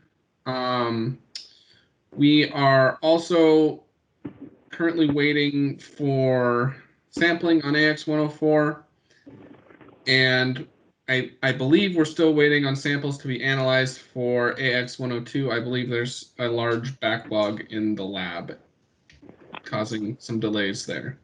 But that's all I've got right now. Thank you. So if you want to be in the queue to ask a question, make a comment, feel free to let me know that in chat. And I've got Bob, Jeff, and Liz in queue. Bob? Yes, very good report. I very impressed with the progress that was made. And I guess one of the things we would like to hear in the future is the status of the residual analysis to see how much is left, if we're going to need the third technology, and what's left in the tank is kind of key for closure of the tank farms. So one of my questions is, you added caustic to AX104. Did that really help with the retrieval process? You showed view graphs where it softened up the salt cake, and is that something that would you be doing in the future to the other tanks? I would say it did help 104. The challenge you have with other tanks, let's look at like tank AX103, with the amount of waste that's in that tank to begin with, adding caustic prior to retrieval of that tank would do you no good, because you would have to add so much caustic, you'd have to cover the waste, that you'd eat up a lot of double shelf space, and you really wouldn't get your bang for the buck. Where it probably pays dividends in the future is if you have a tank that has very little starting volume, where you don't need a lot of caustic to go in there, that it can adequately react. It certainly helps soften the waste up and make it movable. It's always something we look at. In fact, I think in some of the A-farm tanks, as we look at those and the technologies we're going to deploy in those, we may choose to use caustic as the second technology versus high-pressure water. So we look at it on a tank-by-tank basis, and it's not just volume, but it's makeup of the tank. So there is future uses for it, and like I say, as we look at the A-farm tanks, we may elect that some of those might be a candidate for caustic as one of the technologies, as one of the first two technologies. Okay, great. All right. Jeff and then Liz. Thank you. This is really fascinating. I have a lot of questions. I'll try to pace myself and get back in line. First off, just to build on what Bob just said, is there a way, and is there any bang for the buck, to spray caustic on the walls and the stiffener rings before you start pressure washing those? Is that enough of a source term at the end that it's worth it? So what we did on the AX4, because we already had the caustic in the tank, we kind of use it as maybe a little bit of a test bed for some ideas, that being one of them, is we attacked the wall cleaning while the caustic was still in the tank to see if that would soften the waste on the walls so that high pressure could knock it off. And we really didn't see a significant change in that. But that was, we did try that caustic early on in the first couple cycles just for that purpose, to try to soften any waste that was on the wall. I think where it did help us is it helped us knock the piled waste on the stiffener rings off, but it didn't necessarily help descale the walls itself. Okay. You'd have to get someone that has a better chemical background than me, but I suspect we would have to go after an acid-based approach to descale those walls. Okay. Next question. If you had to do a third technology, what one do you think would work the best? So for AX2, what the practicability evaluation explored was, from a technical basic, an oxalic acid-based dissolution would be the most appropriate based on the waste form that was in the tank. It has a lot of detriments. Obviously, one of them is we try to keep all of our tanks in a caustic or a basic pH range, and so you'd have to deal with dealing with the acidic nature of a retrieval technology like that. But that's the one that we put in the X2 practicability evaluation, was an oxalic-based retrieval. Okay. And then my last one for this round, and then I'll get back in line. Are there any technologies being developed to improve retrieval that excite you? I'll just throw out my idea from the peanut gallery is, if you're having trouble getting waste to your pump, is there a way to have an extension hose with a little remote control car that can drive your hose around to where you want it to be? Anyway. We actually are always looking for new toys to put in the tanks. One of the things we're exploring actively is kind of a multi-purpose pump. It doesn't have the hose on it like you're talking about, but what it has on it is the ability to macerate waste or size reduce the bigger waste chunks that might be coming toward it, as well as kind of act as a backstop. So instead of having the waste blow by it, it will kind of capture the waste near the pump. So that's one of the ones that we're currently working on, on the docket. We're also, working towards, we have some leaker tanks in our future that we've got to come up with different technologies than we're currently using, our wet-based technologies. We need to have more dry-based technology. So we've got some of those in the queue that we're working over the next several years in concert with DOE. I know that's one of Ecology's desires as well, as we get some more tools in our toolbox, and we are actively working towards it. And sometimes it's as simple as we changed out cameras between C Farm and AX Farm. We found a rad-hardened camera that would survive the length of the whole retrieval campaign, so we wouldn't have to keep shutting down to replace the camera. That seems like something simple, but finding manufacturers to do all that technology development and give you something that works and will survive the tank environment usually takes a lot longer than we all want. But yeah, we're always looking for new tools in our tool belt. That's funny. I was going to remark that your camera looks a lot better. And I was wondering, that was one of my questions, if you got better shielding. Thank you. It is. Yep. All right. I have Liz, Pam, and Bob. Liz. Thank you so much for the great presentation. And I apologize if I just missed it in the conversation. Can you go back to the slide for the 2 retrieve tanks? Ruth or Rivers? This Yeah. one or back, I think, to 102 and 104. Maybe you were just there. I was wondering if you know what's the estimate of what's left in those 2 tanks right now. So in AX2, we have approximately 393 cubic feet, or like 2,900 gallons. So we just missed that one by we missed our regulatory limit by like 300 gallons on that tank. AX4 right now, when we finish retrieval, we do what's called a volume displacement, and that looks at how much liquid we brought in versus how much we pumped out, so it's a wet measurement. When we finished AX4, we had 7,800 gallons, and then we let the tank dry out before we put our laser scanner in to get our residual volume estimate. So for comparison, the wet volume estimate for AX2 when we finished was like 12,000 gallons. AX4 was 7,800 gallons. So, we've got some good hope there that, AX4 will be down in the, less than 3,000 gallon range as well. Whether we can get to the 360 cubic feet when we look at the waste on the walls and all the ALCs as well as what's on the floor, we'll see once we get the laser scanning done. That we'll get the readings, the in-tank laser readings in the next couple weeks, but it will take our engineers a couple months to go crunch the millions of data points we get out of those laser scans to give us a cohesive and definitive number. So that one we won't know until July, August timeframe. Okay, thank you so much. Pam and then Bob.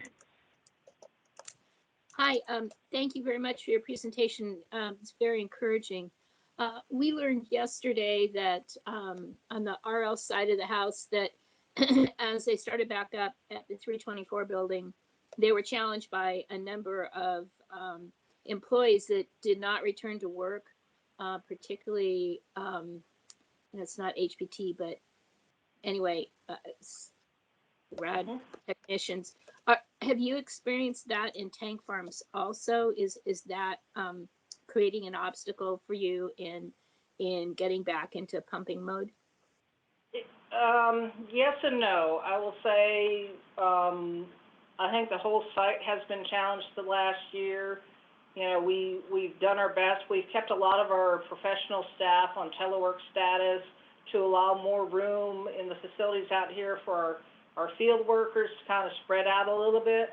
We've actually installed in the last year several new housing facilities to spread the workers out even further in attempts to kind of minimize those impacts that we do see from contact tracing. I would say the site as a whole has done relatively well with positive cases.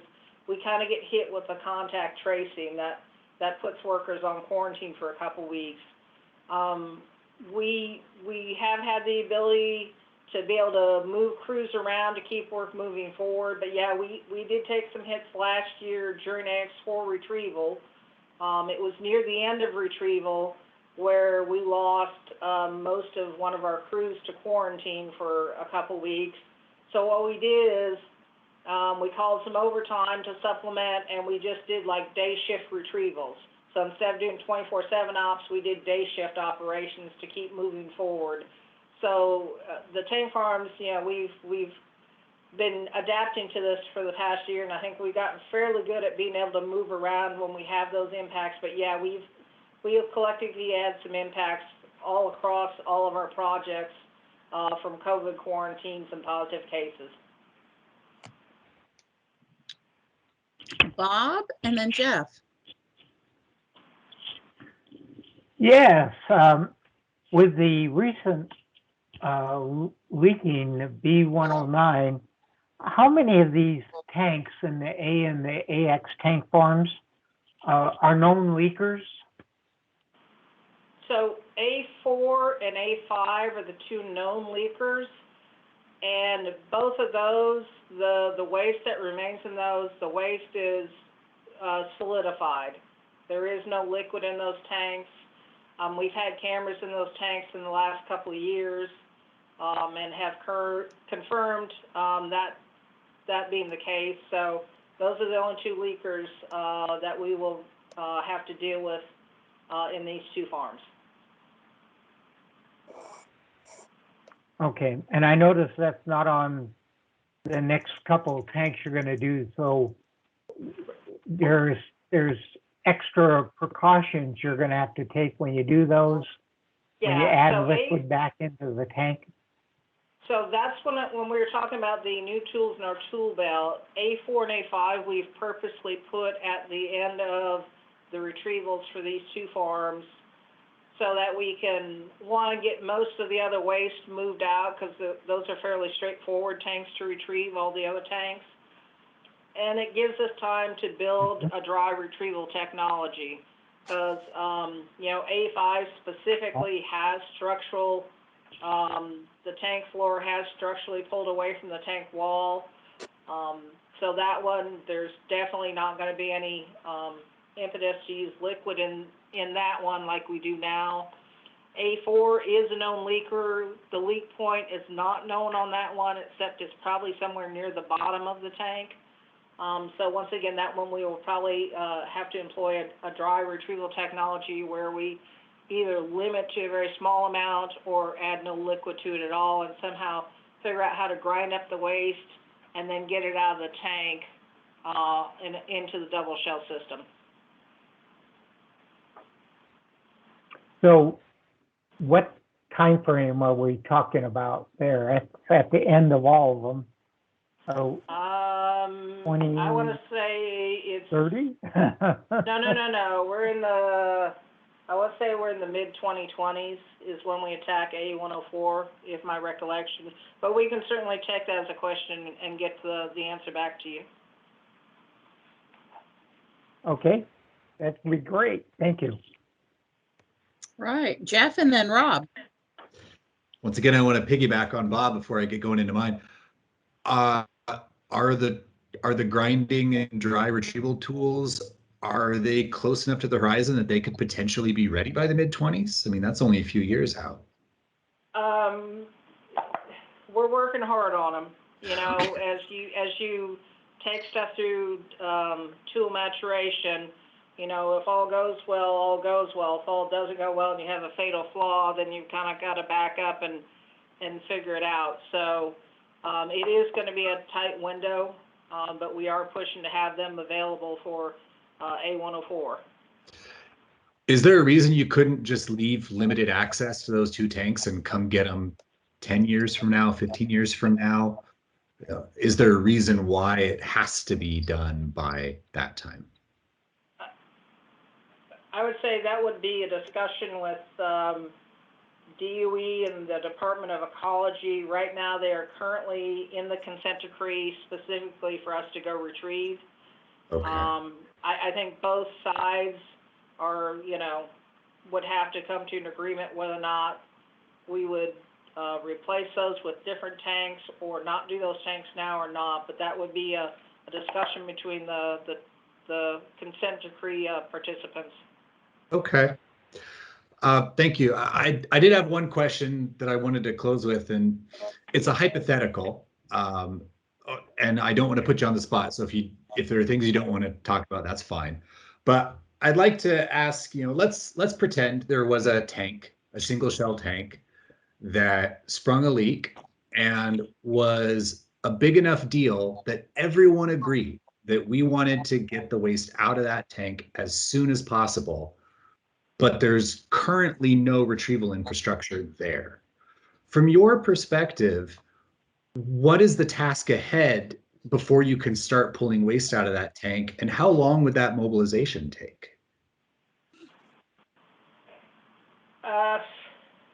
I would probably have to defer. I mean, it really is, hypothetically speaking, could you go in there with, portable power versus shore power?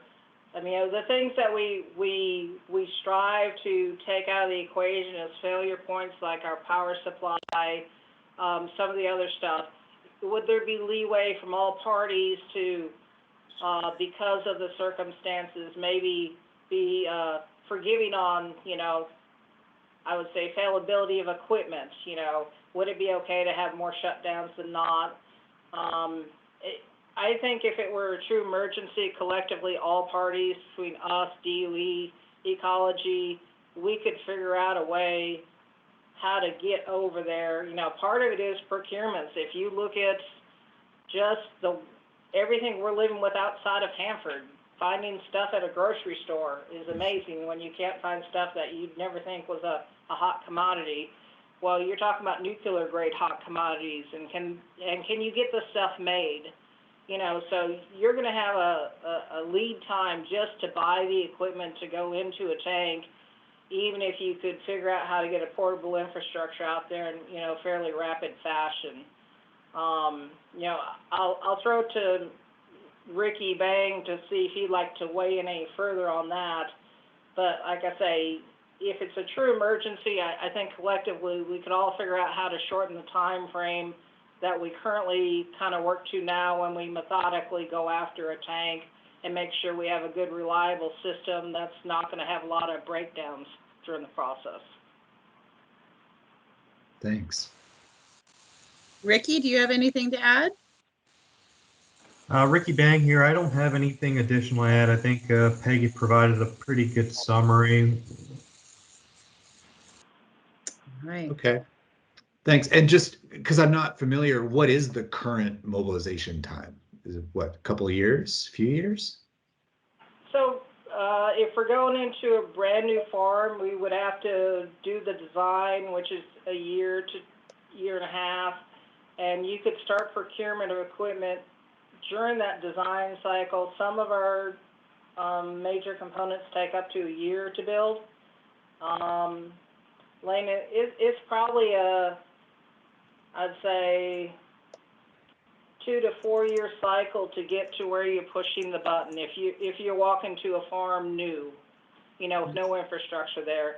AX3 and AX1, they've been going a little bit quicker because the infrastructure was laid in for AX2.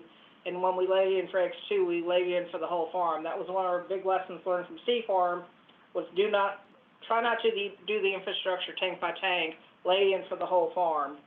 And then just do your tank side stuff on each tank. And that's kind of what we're doing with A farmers. We're laying in the farm infrastructure first, then we'll go after the first tank. So the first tank takes the longest. That's the multi-year approach. The second, third, fourth tanks, they take less time because you've got that couple years of infrastructure already out of the way. Cool. Thank you so much. Uh-huh. Rob, you had a question about leftover waste. Yeah, my basic understanding is that all this waste in the bottom of these tanks is part of the sludge. Is that correct? Yes, it's part of the It's either sludge or a mixture of sludge and residual salt cake, depending on the tank. Right, and most of that is high level waste, correct? Yes. Okay. So just so we're all talking the same language, is that that's going to be many years for natural attenuation of the residuals inside those tanks, correct? Yes. Okay.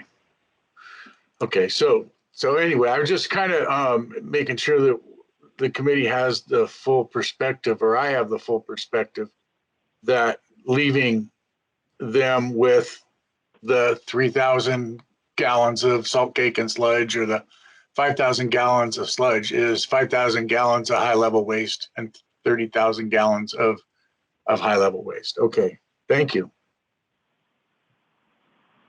All So right. the 30,000 and the 5,000 gallons were our starting volumes. Oh, am I reading that wrong? Yeah. That's starting volumes. Sorry, that's starting volumes. Currently, next to we have a little less than 3,000 gallons left. AX4, we don't have that number yet. Okay. Yes. Okay, so we have 3,000 gallons of high level waste being left in the bottom of 102 at this point. Yes. Thank you. Mm-hmm. Right. I have Shelley, then Liz. Shelley? Well, I'm really scattered. I just have so many thoughts about this. I'm wondering about the availability right now of steel in the market, and if I heard, well, I don't know, I guess it's been a few months ago that there were real serious issues with the ability to get material. I wondered if that was still true, or do you know? Or There are certain components that I think we do have long leads on, but what we try to do is, especially with our long lead procurements, we try to order those very early in our cycle so that they're here and waiting on us. We have all of our equipment needed for AX3 and AX1 already on site. We ordered them several years ago. And we're already starting to purchase the A-Farm material in-tank equipment that we need. So we try to stay ahead of that. You know, some of your more common stuff right now, transformers, relays, some of those things have become a little bit harder. You got to search a little harder to get those components right now. But the major big ticket items we ordered several years ago, and we already have them on hand.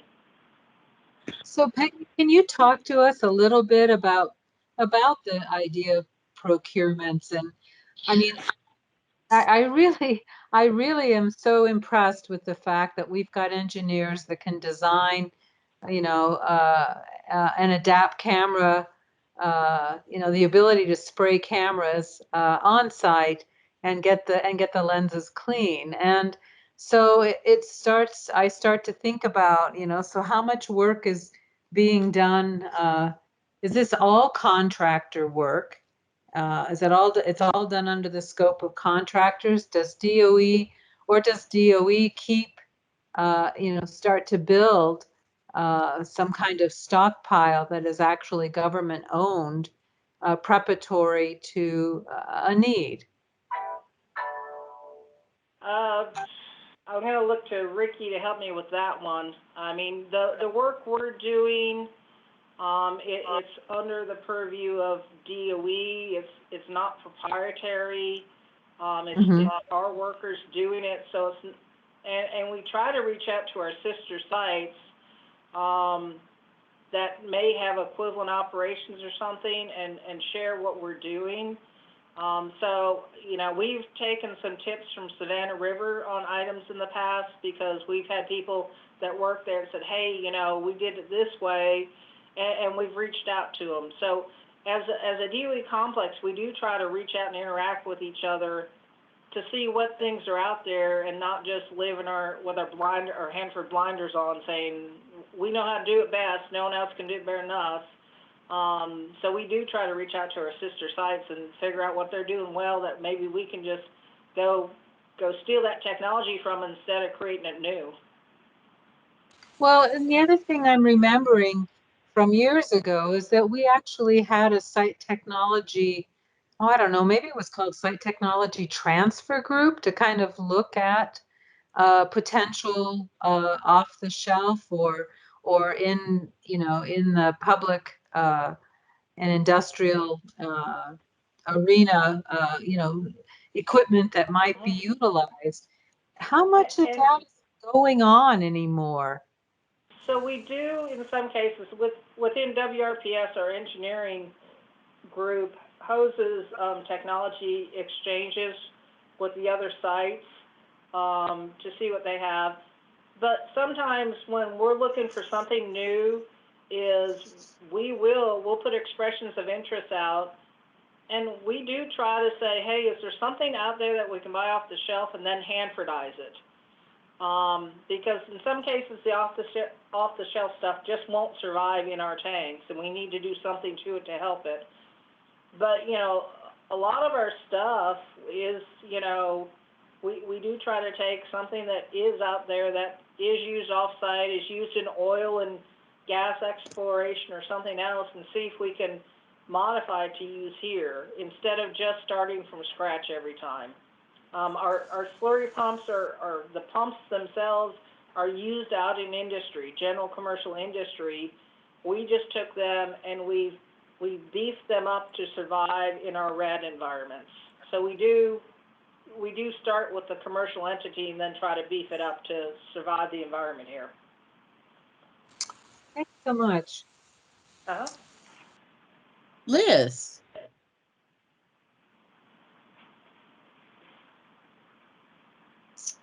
Hello. I just had a quick question. So we talk a lot about budget, and there are certain projects at Hanford that more money can speed up, and other projects that more money doesn't really matter.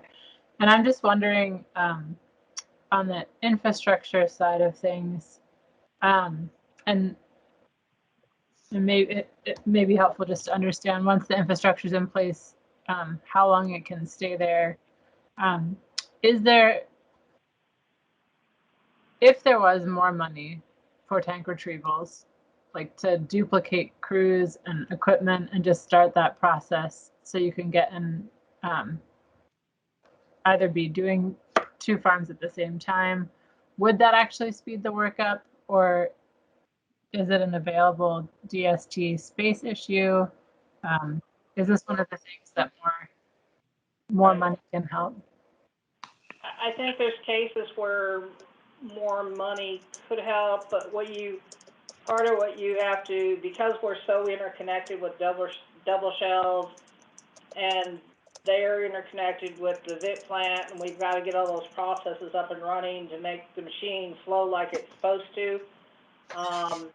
We do have to, you know, and you got to look at tank chemistry as, you know, we could retrieve a bunch of waste into a tank, and now we may have screwed up the chemistry or something in a tank where the downstream processes have to work harder to handle that waste, versus if we just gone at our natural pace and let the other transfers within the DST systems occur when they need to occur to feed the other processes. You know, we had a better chemistry outcome in a tank where we didn't have to do extra work. I think, you know, there's always room as we look towards the future, and collectively between DOE and ecology and the contractors here, we figure out what the next farms beyond NAX are, is, you know, maybe that's a thought where you go put extra money if it were available, as you start building out the infrastructure in whatever that next farm is, while you're still retrieving in the current farm. Or you start clearing out, you know, in-tank components in the next farm to get those tanks ready to receive, you know, the new equipment. All of our new equipment, it also kind of has a shelf life on it. So getting stuff way ahead of time, to have a bunch of tanks ready to go and sitting there, you may have to go refurbish equipment and pull, you know, and pulling a piece of equipment out of a tank is a costly and timely thing. So we try not to put ourselves in a situation where we're having to stop and go pull something out before we ever use it. In fact, you know, one of our I'll say our upside downside is we got all of our retrieval equipment early for AX1, just so we don't run into supply issues. But now we've had it for so long that we need to refurbish a couple components on it. So we're going to send that equipment back to the vendor, refurbish it before we put it in the tank, so it's good to go for retrieval. So you kind of have that fine line you walk with everything, is having stuff ready way too early. It's just sitting there aging, versus not having to rush to get everything ready. But I would think an area for potential stimulus money would be maybe figuring out where the next farm is and attacking that farm from just getting the farm itself ready. But once again, that I'd say Ricky would have maybe a good opinion on his thoughts from the DOE side on that.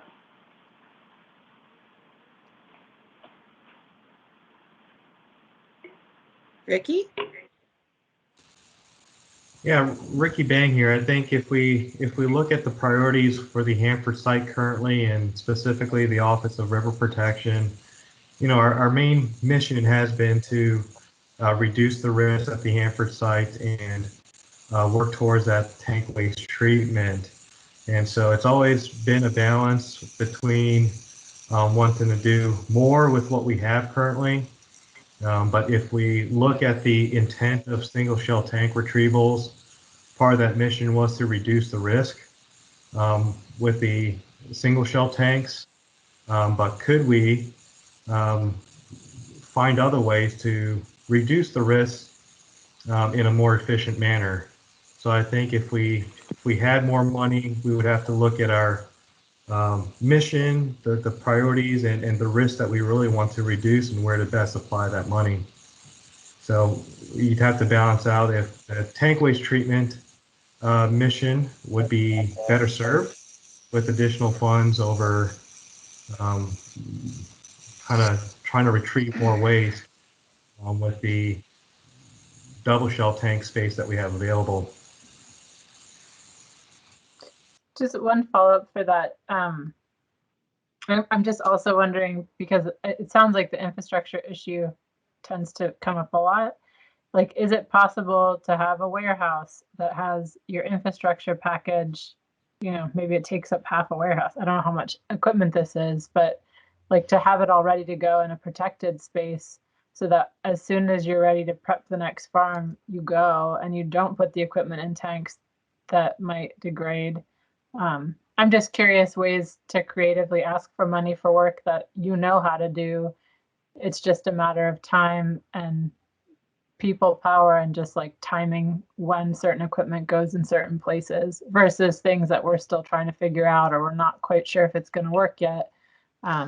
It just seems like there's a lot of things that are known about this process that might speed it up. Yeah, so part of the length of time to put infrastructure in is, quite honestly, digging the electrical trenches to lay it in. When you're in a farm, you have so many underground obstructions from all the original construction and modification and everything, that we essentially hand dig all of our electrical trenches.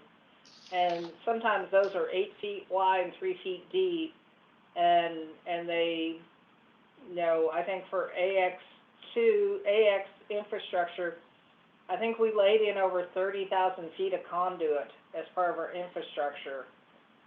So and those supplies we can get relatively quickly. You know, that's not the challenge there. It's the physical work of having to hand dig all that many feet of trench and all those cubic yards of soil that have to come out. And some of it's contaminated, and you have to handle it special. So that's really what takes a lot of time to get the infrastructure in. And then ventilation, you know, we have gotten ahead. We have the A-farm ventilation installed now. So that's something that, you know, won't slow us down. Whereas AX, we were trying to get the ventilation installed, plus the electrical, plus get the first tank running. We've got the ventilation installed in A-farm now. So that's a big infrastructure product that's off that plate. So I'd say it's not so much getting the supplies here and having them ready to go. It's the physical. Once you have the design and you know what farm you're going to work in, the actual physical work to do that just takes a while. Yeah, hey, Ricky Bank again. I think to help with Liz's question, with AX Farm, I think we're in good shape. A Farm is progressing well, and we discussed the technology development needs for A Farm. But I believe the question, and for maybe for a future discussion, is what happens after A and AX Farm.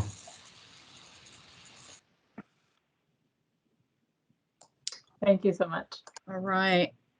I've got Pam with the last question, and then we can move on to the update about B109. Pam? Okay, well, as an advocate of the testbed initiative, I do think there is something that should be looked at in terms of leaking tanks that don't have any pipes between them and double shell tanks, which would be to put a Tisker unit adjacent to the tank for separation and ultimate grouting, since that material could be disposed of in Texas. So Ricky, is anybody having any conversations about that? Could you repeat the question again, Pam? Sure.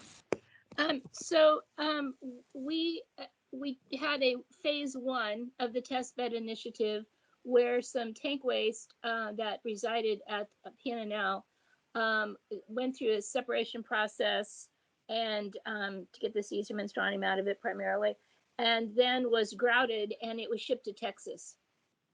So it's been proven that it can be done. And in a situation where we've got a leaking tank that doesn't have a cross-site transfer line that could pump it any place, and that would take quite a while, as you've just described, to put in place. Anyone looking at the possibility of putting basically Tisker equipment that's going to separate out the cesium and strontium for waste that's going to the low activity vitrification plant and then grout the material and send it to Texas. Anybody looking at that? I think that, like you said, we did complete the testbed initiative phase 1. We still have budget for a test bed phase 2, but we haven't taken any further action with phase 2 recently. We haven't done any evaluations at ORP for the alternative that you're speaking to. I believe there have been some FFRDC studies on that topic, but none by us here locally. So this is Brian Harkins. Can I also add to what Ricky just said? Pam, it's a good question. I appreciate the question. I just would offer this perspective that the liquid we're talking about in the SSTs is nominally interstitial liquid. It moves extremely slowly through the sludge. And so we have pumped the liquids out of those tanks that we could in the past to the point of where we couldn't get any more real significant liquid out of the tanks. So the problem is that liquid just moves so slowly through the sludge that a unit really can't directly affect the liquid in the SSTs at this point. But good question. Thank you. Okay, well, I hope that that is explored as we encounter other leaking tanks in the future and that ecology becomes constructive on that issue. Thank you very much. All right. Bob, you want to do a quick next steps and we'll jump into the B109 update? Yes. My notes show that the residual analysis has been worked on or going to be. And so I guess I'd like to have an update when the analysis is done to find out exactly how much waste is in the AX102 and the AX104. And then the decision, I guess, might be whether we need a third technology. So at a future date, I'd like to invite Peggy back to give us an update on the analysis results. Peggy, is that doable? Absolutely. Be happy to So, come back and give you an update later this year. so what month do you think that might be? It's going to be August before we have probably the firm numbers from AX4. As far as the AX2 decision, I'm going to defer to Mr. Harkins or Mr. Bang about what Okay. month might be a better one on that one. Okay, well, August time frame is good. Okay, so Ruth, add that to your wish list. The list gets long. And then also in the future, when you're ready to talk about A104 and A105 and the actions there, let us know and we'll put you on the calendar. Sounds good. All right, thank you. So, and thank you for the presentation.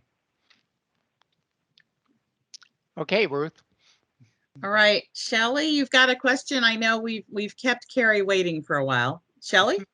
Yeah, this is just a clarification. When Pam talked about the testbed initiative phase 1, Ricky said there was still budget for phase 2. Did I hear that correctly? There is a line item in the Hanford budget for low-level waste offsite disposal that encompasses the testbed initiative. Okay, thank you, Bob. I'd like to see that on our agenda. I'd like to. I don't want to let that one slip by. I'm quite interested in hearing about that and the potential for that, and that'd be great. Thanks. Right. Jerry, okay. you've got your hand up. Are you on this or are you on B109? It's going to relate to B109, but I really didn't understand the response to Pam's question, which I thought was a really terrific question. The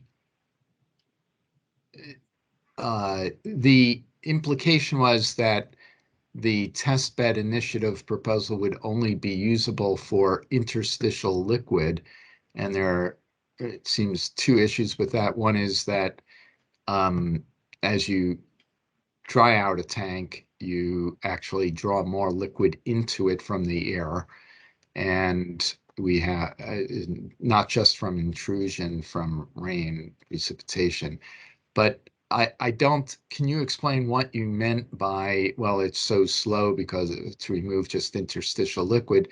Wouldn't the testbed initiative proposal be applicable to either pumping the tank using with Tisker alongside, or pumping the tank and putting it into a double shell tank while using and removing double shell tank waste for the testbed initiative to make room for the waste, say, from B109?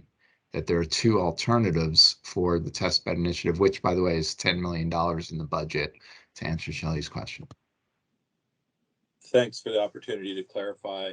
So the department went through a activity a few years ago where we did salt well pumping in all the single shell tanks to remove as much residual liquid out of the waste as we could.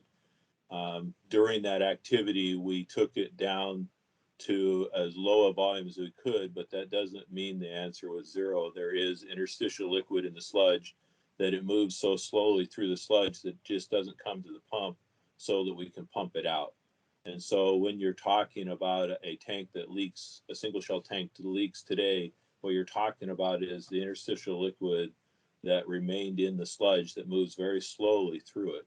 So the TBI is intended to be a test bed for installing a pump and an ion exchange column into the tank that pulls supernate off of the top.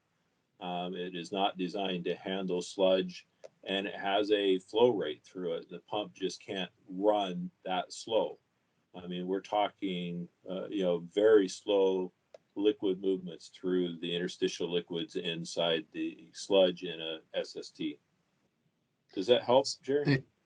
I guess it does, but the alternate that you could make room in a DST with the existing plan and then have room for pumping, retrieving and pumping a single shell tank like B109 that's leaking. Yeah, very good. That's correct. You're right. Okay, thank you. Thanks for clarifying. I didn't quite understand how the interstitial rate related to it. Thanks. All right. Okay. Let's move on to B109. Carrie, thank you for waiting. Sure, no problem. So if you want to pull down the AX farm stuff. Okay. And okay, so I'm off. Do you want to, actually, you can share your screen. I don't have to share it. Exactly. So maybe it's actually not giving me that option. It's kind of odd. It's not giving you the option? Yeah, here, I'll just shoot you this brief real fast. Okay. Few photos. Oh, hold on. I found it. You have to be smarter than Teams. Well, this week I'm not sure I am. Yeah, I'm with you. So can you guys see that screen? There we go. Okay. So I talked with several of you was it just last week? Or the week before? It kind of blurs together. Yeah. So the week before, during your EIC workshop, and let you know that we have determined that we have a slow leak in underground single shell tank B109. And so that tank is over in the B complex area. And we have conducted a leak assessment on it. So we did the leak assessment basically because we were seeing readings of a small, slowly decreasing level of liquid in the tank that's equivalent to about 3.5 gallons a day. And a couple things on this tank. It was interim stabilized back in the 80s. And so really what we have in there is some interstitial liquid that's trapped kind of in the salt cake layer. And then you've got a little bit of liquid up on top. So as we've watched it, we've seen it kind of go down a little bit, come up, go down, level off. The thing that I want to really highlight first and foremost is that this does not represent an increased risk to the workforce or the public, and there are several reasons why. So a little bit of history, like I said, this tank is over in the B complex area, and that is an area that the soils were highly contaminated during operations. And because of that, we have active pump and treats in place. Those pump and treats are pulling out, I think, 6 million gallons of water a month compared to the 3.5 gallons that were possibly leaking. And so as we've went through, a couple things that we've recognized. So the tank, it was a 530-gallon tank, 530,000 gallon tank. It was constructed between 43 and 44, and it actually received contaminated liquids from operations between 46 and 76. As I said, it was previously emptied of the pumpable liquids in 1985, and that was part of our interim stabilization effort. So the majority of the material that's remaining in the tank is really solid sludge and salt cake. So there's a small amount of residual liquid that could be slowly making its way through and out of the tank. the groundwater pump and treat systems we have in place, and can you guys see my arrow on here? Yes. Okay, so we don't really know for sure where the leak would be at, but we know that the tank is well below the ground, okay? And we know that the water table is about 210 to 240 feet below the tank. Okay, we have active pump and treats in place, and those pump and treats actually draw the water towards them. So they pull that water towards them. The water that reaches the ground table or the ground, any contaminants that reach the groundwater level would be pulled up through the extraction well, sent to the pump and treat facility where they're cleaned up, and then the treated water is re-injected into the well. Okay. We have the pump and treat. So right here, you can see where tank B109 is, this red dot. We've got an extraction well pretty close to it, right? And we have another one here. And then we've got a number of monitoring wells around the whole B complex. Through those monitoring wells, we have not really picked up a signature that would indicate a leak from this tank. So we're really relying on the level measurements within the tank. And, you know, it could be that it's just being overwhelmed or masked by the existing contamination that we have out there. So we're continuing to watch this. We believe that the ongoing pump and treat capability is really the best approach right now to mitigating any leak. We know that it would take, I would say, very conservative 25 years or more before any of this contaminant could reach the groundwater. And so, you know, we'll keep watching it. We'll keep assessing. If something changes, then we'll reconsider other options. You know, so that's pretty much I'll say the recap. I'm sure there are probably some questions, so. Bob?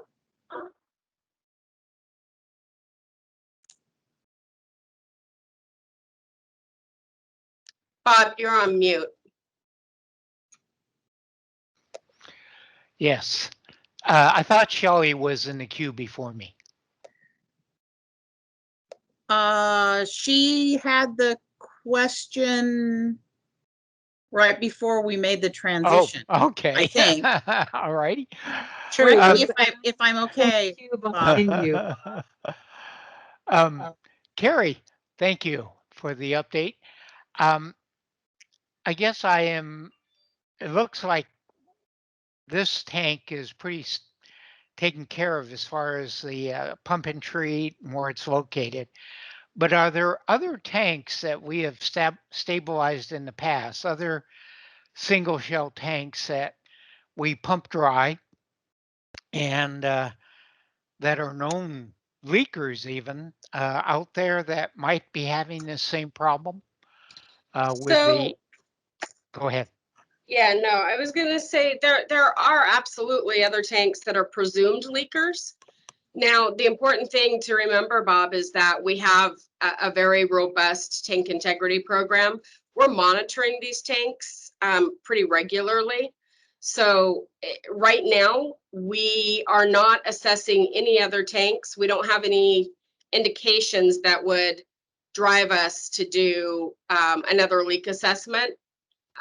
So, you know, from our perspective, B109, it's an active leaker. We know that tank T111 is, but we have no other indications through either level monitoring or soils monitoring that we have another leak right now.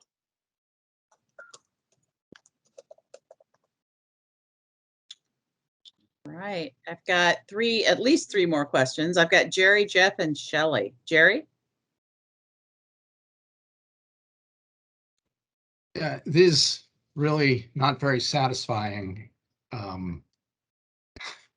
Like, could have gotten this out of, I'm sorry to say this, but this is like less than news release.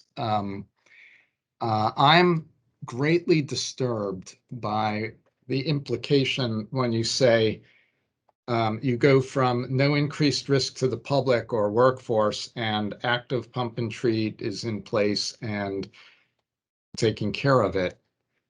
The two are obviously absolute non sequiturs, and obviously waste spreading through the soil won't reach groundwater for 20 to 25 years. You will never remove all the waste that reaches the groundwater, and it'll be in pulses for 10,000 years. I expected to hear something about following the law and taking action. The law requires that a tank be emptied and other actions be taken as soon as possible when it's leaking. And this is leaking, it's going to continue to leak, and 1,300 gallons a year is not a small leak. So what actions other than saying it's not a harm when it just seems you're not only harming the environment, but you're not going to be pumping and treating for 10,000 years. Every leak will have pulses of contaminants that move through the soil to groundwater with different contaminants over that period of time. So where's the action, folks? Harry, where's the action plan? Or does someone else from outside have to require it? And why not be looking at, as the discussed moments earlier, pumping waste, moving to procure and pump waste from the tank now that we know that it's a leaker, and make room in double shell tanks with TISCR and TBI to make room for it, rather than letting it sit and leak for 20 more years. So Jerry, I do understand what you're saying. I think, first of all, the reason I'm saying that there's no increased risk to the workforce is not because we don't take very seriously waste leaking into the soils, but because there's no additional way that waste is going to go upwards and reach outside of the soils. That's where I'm going with that. I'm not challenging you. No, I understand. Statements about no increased risk to the workforce. I'm challenging how you can go from that, which is a fair statement, to having any implication that pump and treat is that they're solving the problem for the environment and the public health over the next 10,000 years, because there are risks. Just look at the TCW MEIS of public exposure from any tank leak over time. And so there's no risk to the workforce that's increased. Great. That is not a solution for whether or not there is contamination of the groundwater, contamination of the soil. It will spread laterally through the soil as well. And I guess I'd like to know if you're even looking at gamma borehole logging to know where it's moving. Okay, so again, the waste that's there, we aren't actually seeing any of it show up in our monitoring in the soils. So our soil monitoring is not showing us this leak. And that's where I was saying it could be that it's masked because of the other contaminants in the area. But we're taking the conservative approach and saying that we believe that this tank may be actually leaking. So that's. So what is the soil monitoring? You described groundwater monitoring. There actually isn't much even in the way of groundwater monitoring wells around Bee Farm, but There's about actually 27 different monitoring wells around Bee Complex. But which is different than Bee Farm, and I think there are 5 right in the vicinity. Yeah, so if you look at this map, Jerry, if you look at this map here, all of those black dots, they're groundwater monitoring wells. So what about the soil column monitoring? That's why, are you increasing soil column monitoring? What is there around the tank for soil column monitoring if you're not taking any action? Okay, so for the soil column monitoring, I'll have to get back to you. So Jerry, let Stephen Lowe in from ecology. He may have something that can help out here. Are you there, Steve? Well, I am. Can you hear me okay? Yes, we can. So I'm listening to this conversation, and this isn't my area of responsibility, but I've got to say, I really do agree with Jerry. I mean, this whole, and I'm probably saying not the right thing here, but this whole attitude that a leak to the soil can somehow be made to be acceptable just doesn't seem right to me. I mean, and we're hearing similar things in other areas. I mean, we had a conversation about the evaporator the other day where, if they had a leak from the pump in there, well, it's only leaking into secondary containment, so that's okay. No, it results in a big cleanup effort and exposure to people, that kind of thing. And like in the issue at hand here, all those monitoring wells there, well, what is the frequency for monitoring some of those wells? Some of them are every year. I mean, they might not have been monitored since this has been leaking. Okay. And that pump and treat system there, isn't that like a perched water system where they only pump for a little bit, and then they stop and let more water collect and then they pump some more, that kind of thing. And, I mean, it's certainly not 6 million gallons a month. So Stephen, thank you for that. No, this is not just a perched water treatment system by any means. And so, we can go back and discuss that a little bit more, but, we're not saying that contamination leaking into the soils is acceptable by any means. What we're saying is that as we look at the risks presented, we are focusing on the higher risks and getting those taken care of.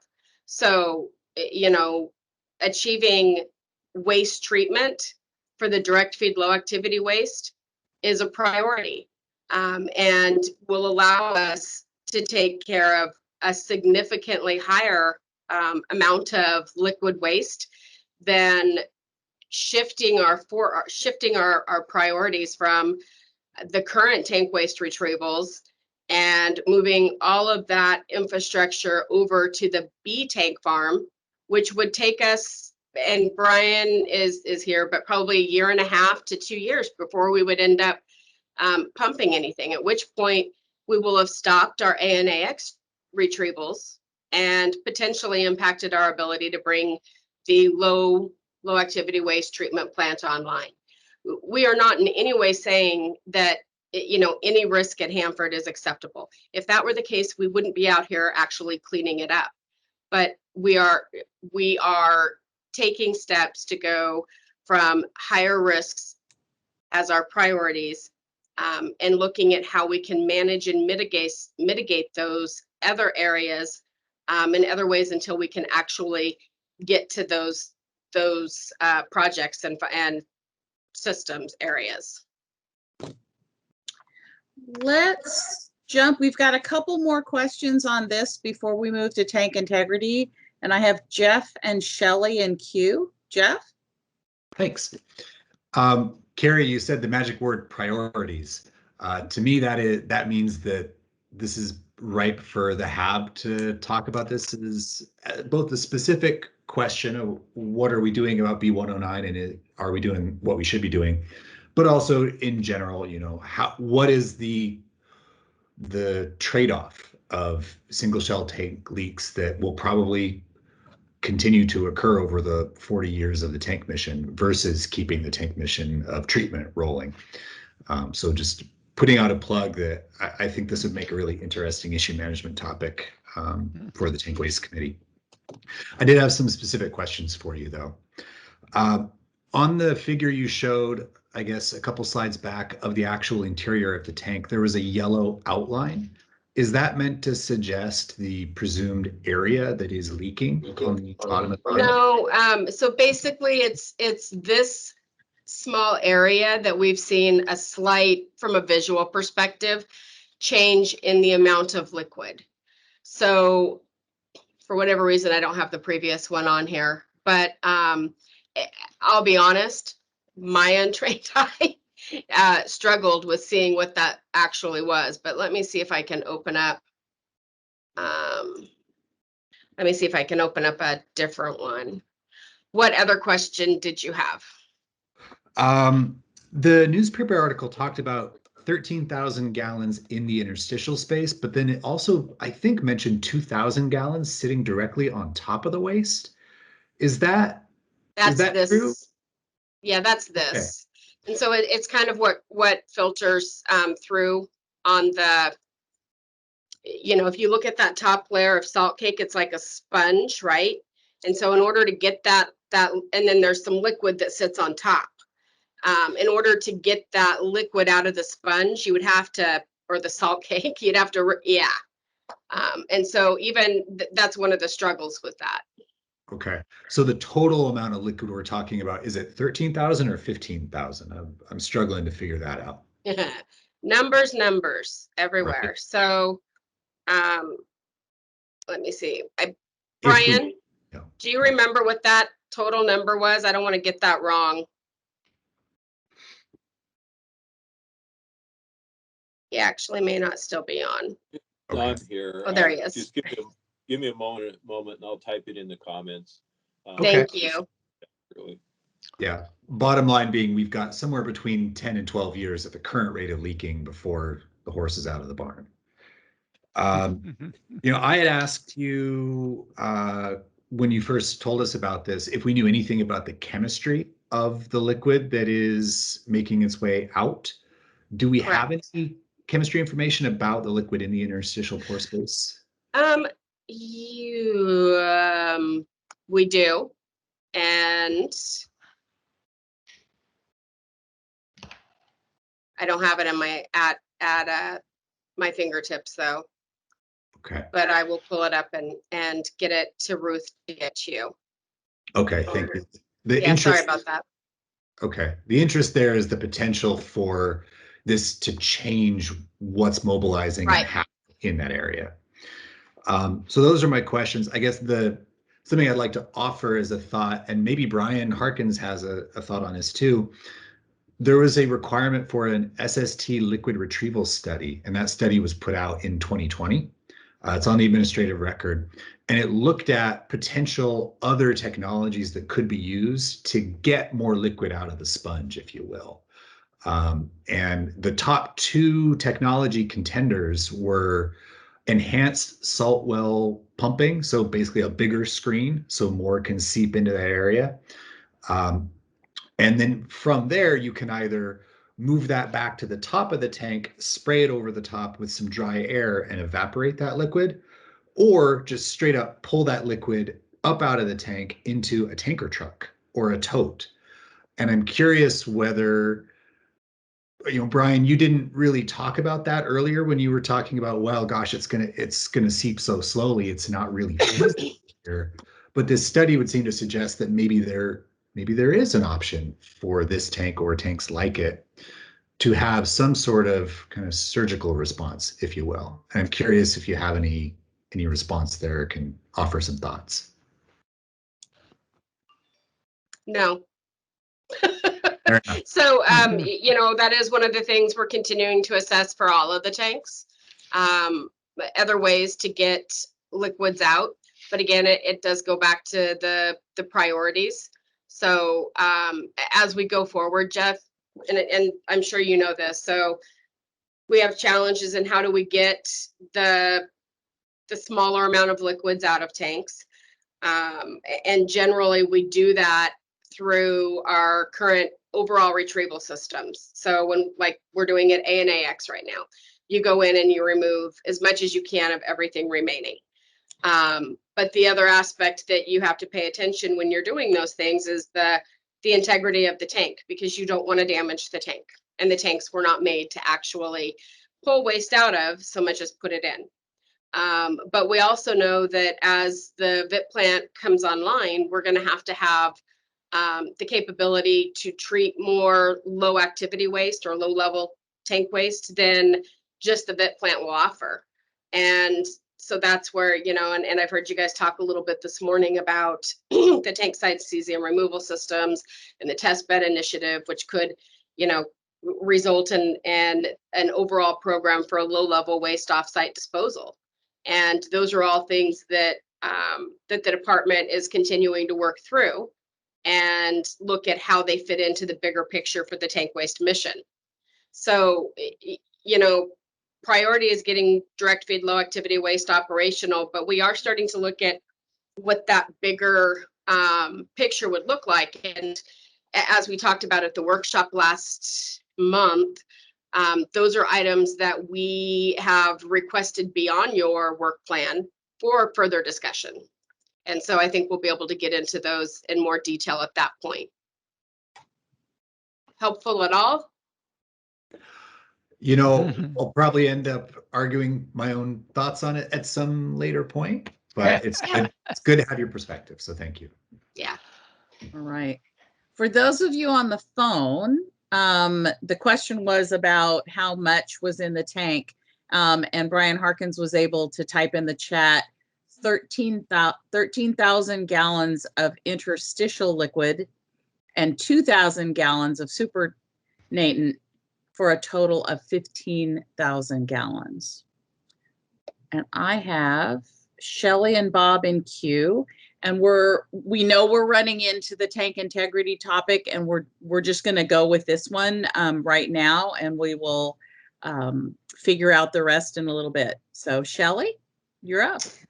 I feel like this, you know, is absolutely part and parcel of the next topic, which is tank integrity. And I'd like to understand what's in the leak response plan. I'm realizing that that's something that I'd like to know more about. I mean, is the fallback written in there that we're going to depend on pump and treat to take care of a leak from a tank? What is the if this, then that, you know, route to making a decision on leaks? And this one seems so incredibly written away as a no never mind that the hair on the back of my neck is standing, because what good is a leak response plan when there's no plan? There's no response. And I think we need to talk about that. And I'm curious about what the regulatory agencies think about the leak response plan. And I guess I'd like to hear some thoughts on that if Ecology has some today. I want to understand that because it feels incredibly cavalier at this point. So I guess I'd like to ask Ecology what they think. All right. So Jeff Lyons couldn't be with us. We have Ryan Miller and Kyle on the line. Do either of you want to jump in here? Yeah, I can jump in. Ecology's general response is that we expect DOE to respond to the leaks. We don't know yet what that response will be, but we do expect a response to these leaks. And I would chime in and say that that is part of, you know, we make the notification and now we work with Ecology on that response. So Shelley, I'm giving you an update of where we are right now. So is it possible for us to get a briefing on the actual leak response plan? When we get to that point, but we're still working through what the action is. I guess I would say that it doesn't have to be specific to this tank as an example. Could be, but we could have a discussion that looks at the broader implications also for all of our tanks at the site. I think that would be an interesting conversation. Ryan did put the ecology press release link in the chat for those of you who are interested. Bob indicated his question was actually the same as Shelley's. That's good. Things crossing state lines and you're thinking the same. Rob Davis, you've got a question. Yeah, I think that we're not thinking about this really in the context that we really should, and I think most people are seeing that we don't have the answers we want. But you know, we've looked at many other different technologies, and you know, there are other industries out there that you know, work with salt cakes. They manipulate salt cakes. They dry them out. They vacuum them. They transfer them pneumatically. They love salt cakes. I mean, we did that when we made salt cakes out of uranium. You know, we made it into, you know, our salt cakes and transported it. So, you know, there are other avenues, you know, of drying those out, using desiccants, heating them up, drying out the water, removing those things. I just don't see those being considerations in some of this activity. So I just think that if you look at other industries and you see what other processing is done with salt cakes, you'll find out that we're not unique here. We're unique in the radioactivity, of course, but we're not unique in an alkaline salt cake. You know, basically, it's the basis of the Kraft digester in the pulp and paper industry, or many others. Just the alkaline chemistry we're using. So I think that we're short-sighted if we think we've exhausted everything, and I do think that we need a better answer than we'll study it and see what happens. And remember, there's a lot of people that think that we should be digging up these tanks and going after those columns of waste that are going down into the water table. And you know, that's a major shift in our direction now. But you got to come up with better answers for what we're doing with leaky tanks. That's my opinion.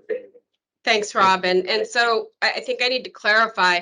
I haven't said I think we have exhausted all avenues. I've said we're looking at all of the other alternatives and weighing those with the priorities that we have at hand. So I'll give you an example. Tank T111, we have absolutely used different technology such as an evaporator to help dry out the waste that was in that salt cake. But it comes down to how much is the leak, how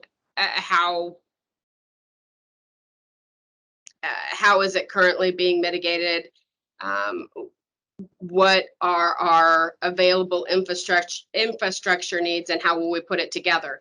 We don't just snap our fingers on that and come up with it. And we're not just studying the leak. We are actually taking the time to look at the alternatives and weigh them against the actual risk that is at hand with this tank.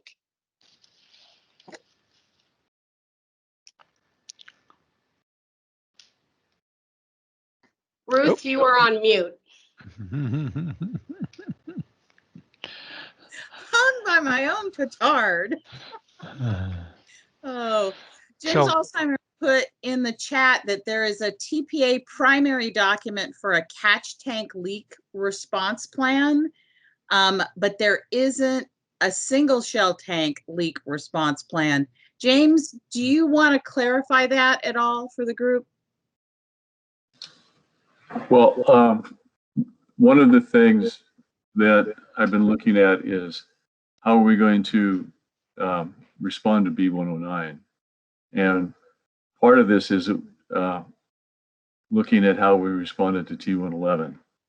And in both cases, we really don't have a plan of how we're going to deal with this that's agreed to between the ecology and the Department of Energy. We need to have a plan for a new tank, wherever it might be on on the site if it starts leaking, and already have thought ahead of what we're going to do. When you guys talked about the what I call the selective retrieval plan, or that is go in and reduce more of the drainable liquids from the single shell tanks. The intent there was primarily to reduce the risk of having liquids in these tanks as we go along. We did have the interim stabilization program where we reduced an awful lot of the drainable liquids in the tanks, but there's still 3 million plus gallons in these tanks. When the interim stabilization program was put together, the criteria was set at 50,000 gallons or less. If you had less than that, you didn't have to pump anything out. But when that was put into place, all single shell tanks were going to be retrieved by 2019. So the risk of having leaks, the liquids in these tanks, is going to be continuing to go on. Currently, there's 18 tanks that have estimates of drainable liquid volumes greater than 50,000 gallons. This could be due to intrusion or better information to make those calculations. So we have to look at this as a big picture, and if we have a plan, what we're going to do if we have a tank, we can go forward. For B109, it's sitting diagonally from B105, which had a 111,000 gallon leak a while ago. So is it worth stopping this one when it's not going to make a significant difference on groundwater impacts and stuff? I don't know that, but that needs to be evaluated. And so I think we need to be considering that it's going to be at least 50 years, maybe longer, that we're going to have waste in single shell tanks. And we need to manage them not as if how we planned it in 1990, but what we see now, and deal with it as on a continuing improving basis. So, sorry for talking so long, but thank you. Okay, so I've got two folks in queue to wrap up this piece. I've got Stephen Lowe from Ecology and Bob for the next steps and wrap up. Steve? What I wanted to add was, well, first of all, it's like being able to detect leaks and then responding to leaks. Those are a couple of hot buttons for me. Okay, so kind of some history here. There used to be an emergency pumping guide for, if a tank leaked, what we would do about it, that kind of thing. And it evolved over the years. It was revised. And at one point, it actually had some pretty good detail in it for, if a particular tank leaked, what they would do for that particular tank. Okay. Well, then AY102 leaked, and there's some chronology there, but the story at the time was the emergency pumping guide didn't address those types of leaks from the tank bottom. So something else was needed. Okay. And so then DOE came out with this leak response plan. Some people were asking about a generic leak response plan, and there is such an animal. It's like it came out a little while ago, and basically Ecology owes comments to DOE on the thing. But some of our concerns with it are that, when you read the regulations, there's some urgency in those regulations about what you're supposed to do. It talks about responding within 24 hours or as soon as practicable, that kind of thing. And it says you immediately have to do this and that. And nowhere in that leak response plan is that urgency. And so it just doesn't seem to, in general, be meeting the regulatory requirements. But the whole leak response plan then takes the position that, at this point, there can be different types of leaks, and those are unknown. And so there really can't be any further planning at this point, when that was just exactly the opposite of the position taken earlier by the emergency pumping guide. So I don't know, some of you were asking about this leak response plan. I just wanted to tell you there is such an animal out there. We're going to provide comments to DOE on it, and we'll see where that goes. So. All right, Bob. Okay. Next steps and wrap up. I think that we need to learn a lot more about the emergency response plan / leak response plan, and I've added it to our list of things that we need to know about. And then I think this discussion feeds right into our next discussion, which is tank integrity. So was there any other items that people picked up from this last discussion that they'd like to hear more about besides the leak response plan? So I see a couple people in the queue there. Yeah. Well, Jerry and then Shelley. Actually, I should have put Jerry in queue. Jerry, why don't you unmute yourself? There you go. Yeah, I was busy typing instead, but there's been a constant comment, I know, of my organization for 20 years about the contingency plan required for ICRA permits, not including leak response, which is like, duh, what do you think it's supposed to include? And we're not the only ones who have said this for 20 years plus. It seems to me that this board and our committee has an urgency, if others, regardless of what some others may feel, we should be in an urgent situation saying, here's advice about removing liquids or options for pump out of a leaking tank, and being clear about our values that a leak is unacceptable. There is no reason why are we spending billions and billions of dollars if not to prevent leaks? We're not doing it just to, quote, process the waste. We're doing it to prevent leaks into the environment from the waste. And when you've got one, you need to respond.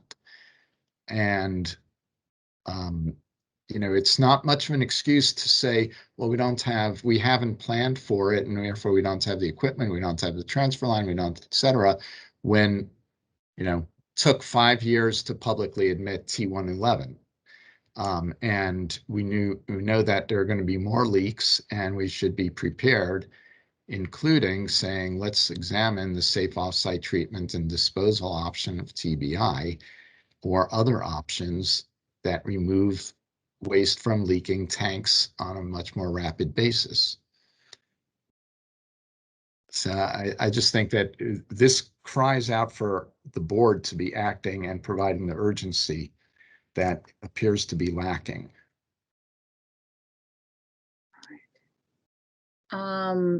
Shelley, I've got you in queue.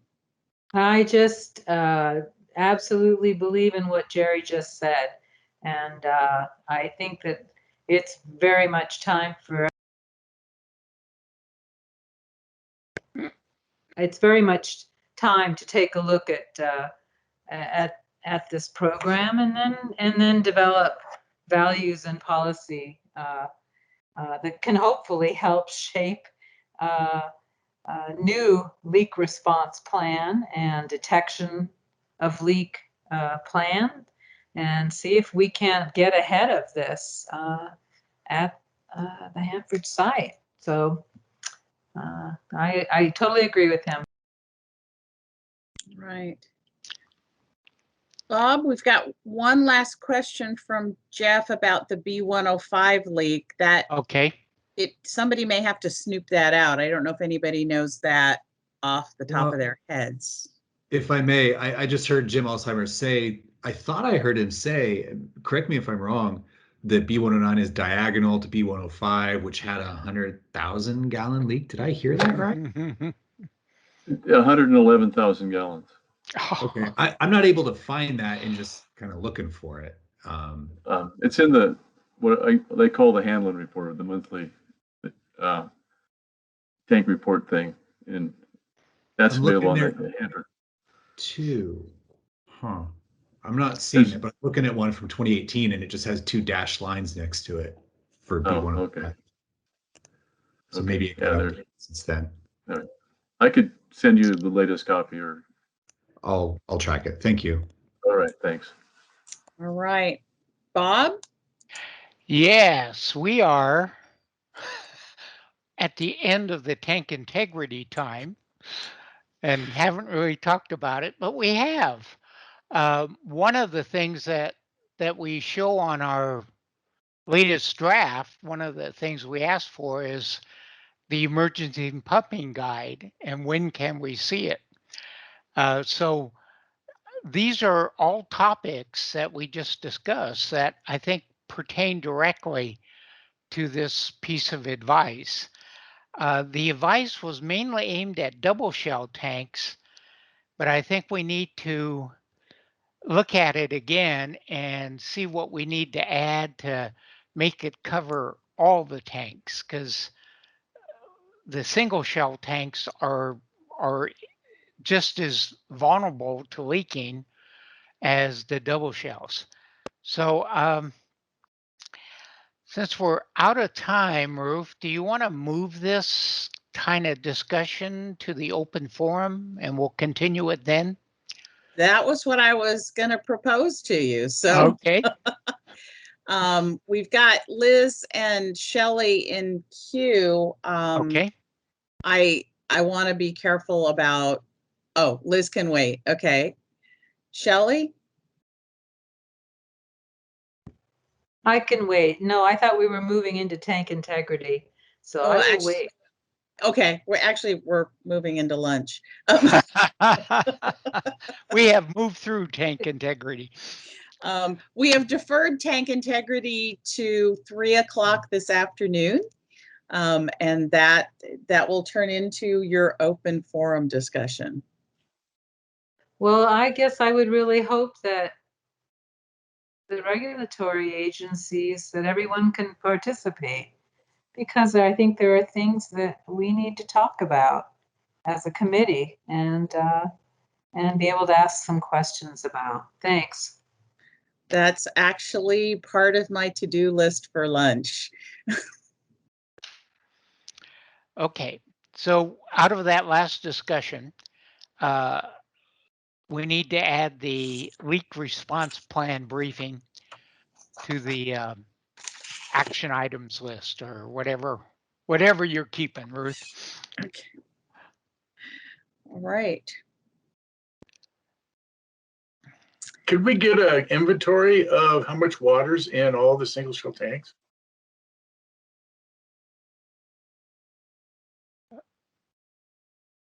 I don't know. Can ask.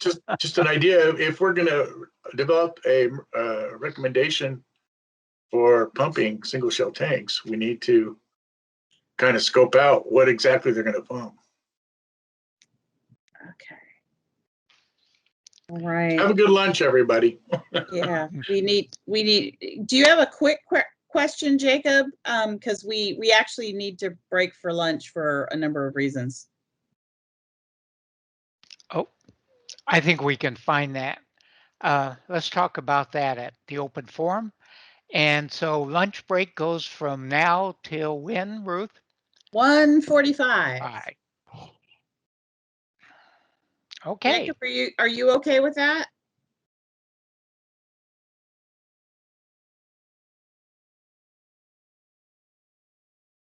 Okay, let's do that.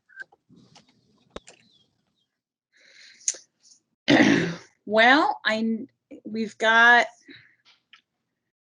DOE, we've got folks from ecology, we have a chair and a vice chair. Oh, we got a vice chair. Welcome. Yeah, so I suggest we keep going because it's still a pretty full afternoon. There's no moss growing under anybody's feet here. Yes, we've had a pretty aggressive meeting so far, and cut out one of our topics just so we can continue discussion. and we'll get to that after this discussion. This is a discussion, totally no presentations from DOE, and I want to thank Gary for getting us to this point where we can have these kind of discussions. And this is centered around the GAO report. I guess back in 2019, the GAO was in and interviewed a bunch of stakeholder organizations, including members of the Hanford Advisory Board. And I think they kind of focused in on members of the Tank Waste Committee to get some extra input, and all the other stakeholders that were involved that they could round up and talk to. And out of this came a GAO report that was published in January of this year. And what I'd like to do is spend some time looking at the findings of the report. Now, we did send this report out in the package for this meeting, so hopefully people had a chance to read it over. It's a very good tutorial, I think, for new members and some of us older ones. It starts out with the background of the tank problem, and it goes into a lot of discussion of high-level waste, and also kind of discusses all the findings that they got from their interview. And so I'm not going to spend a lot of time on all the background, but Ruth, could you put the next slide up? It's really what the findings were of the GAO report. And the first thing they came up with is that the Secretary of Energy should obtain the assistance of an independent third-party mediator to help reach agreement with the state of Washington Ecology on the process for assessing the contaminated soil and the role that NRC should play in this process. And this is kind of an outgrowth of the WEIR process that DOE was using to look at the waste in the tanks that was left over from the sea farm tank retrievals. And I think that really did show a lot of the issues that we were seeing, where they were only looking at the tank waste and not the bigger picture of the soil. And they did get NRC involved in the WEIR process. The second finding was a long-term plan for the waste retrieval and the tank closure mission. And we talked a little bit about that this morning. They're focusing on the direct feed law right now, but we need to be looking down the road. And Brian Vance asked us to look 2 to 3 years in advance for our advice. And so if we start looking further down, we need to start looking at the high-level waste, and even from this morning's discussion, the single shell tank waste. And then the final one is involving the stakeholders more when you're making these decision processes and trying to decide how you're going to do things. And then Vince Panesco, and I didn't think he was going to be able to make today's meeting, but he looked at this GAO report and sent a bunch of emails out. And so I kind of used his paraphrasing of these 3 recommendations to kind of get us going, because he kind of made it into terms that are more directly responsible to us. So the next slide, please. Okay, recommendation 1. And this is the one that it said they should bring in more people to help when they're making these decisions. And this is kind of tied to the WEIR process. Let's see. So I guess what I'd like to do is maybe open this up, since this is supposed to be a committee discussion. Ruth had some ideas on how she was going to capture some of these brainstorms we have. So Ruth, did you want to take them through how you want to do this? Well, the process I was thinking of is not one that requires you to think about the process. It requires me to think about the process, but not you to think about the process. And the idea is, if you want to do this recommendation by recommendation, or if you want to just throw it open, it actually doesn't matter which path you take. What I'm going to try to do is capture the chunks of information that come out in the conversation in different categories. And that's what you're seeing on the screen. And see how it lays out after we've talked for 15 or 20 minutes. Joshua is still taking notes. The meeting is still being recorded. But this particular process tends to help focus questions around how people see the problem, how people are coming up with solutions, what they're worried about, and information that you either understand or don't understand. And so this makes more sense at the end of a conversation than at the beginning of a conversation. So if you're willing to go a little bit on faith, we can give it a try. Okay, so you'll just be capturing thoughts that we throw out as we discuss the GAO report. That's, yeah. Okay. And you already have people in queue. Oh, okay. I haven't been looking at that. Yeah, we have Pam and Susan.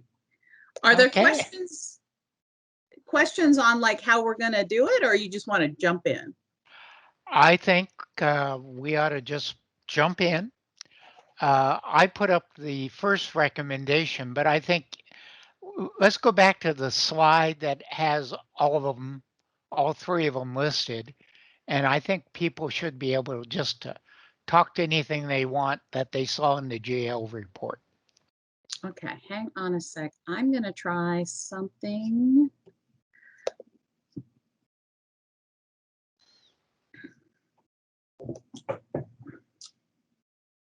So Pam is in the queue. I'll let her speak first.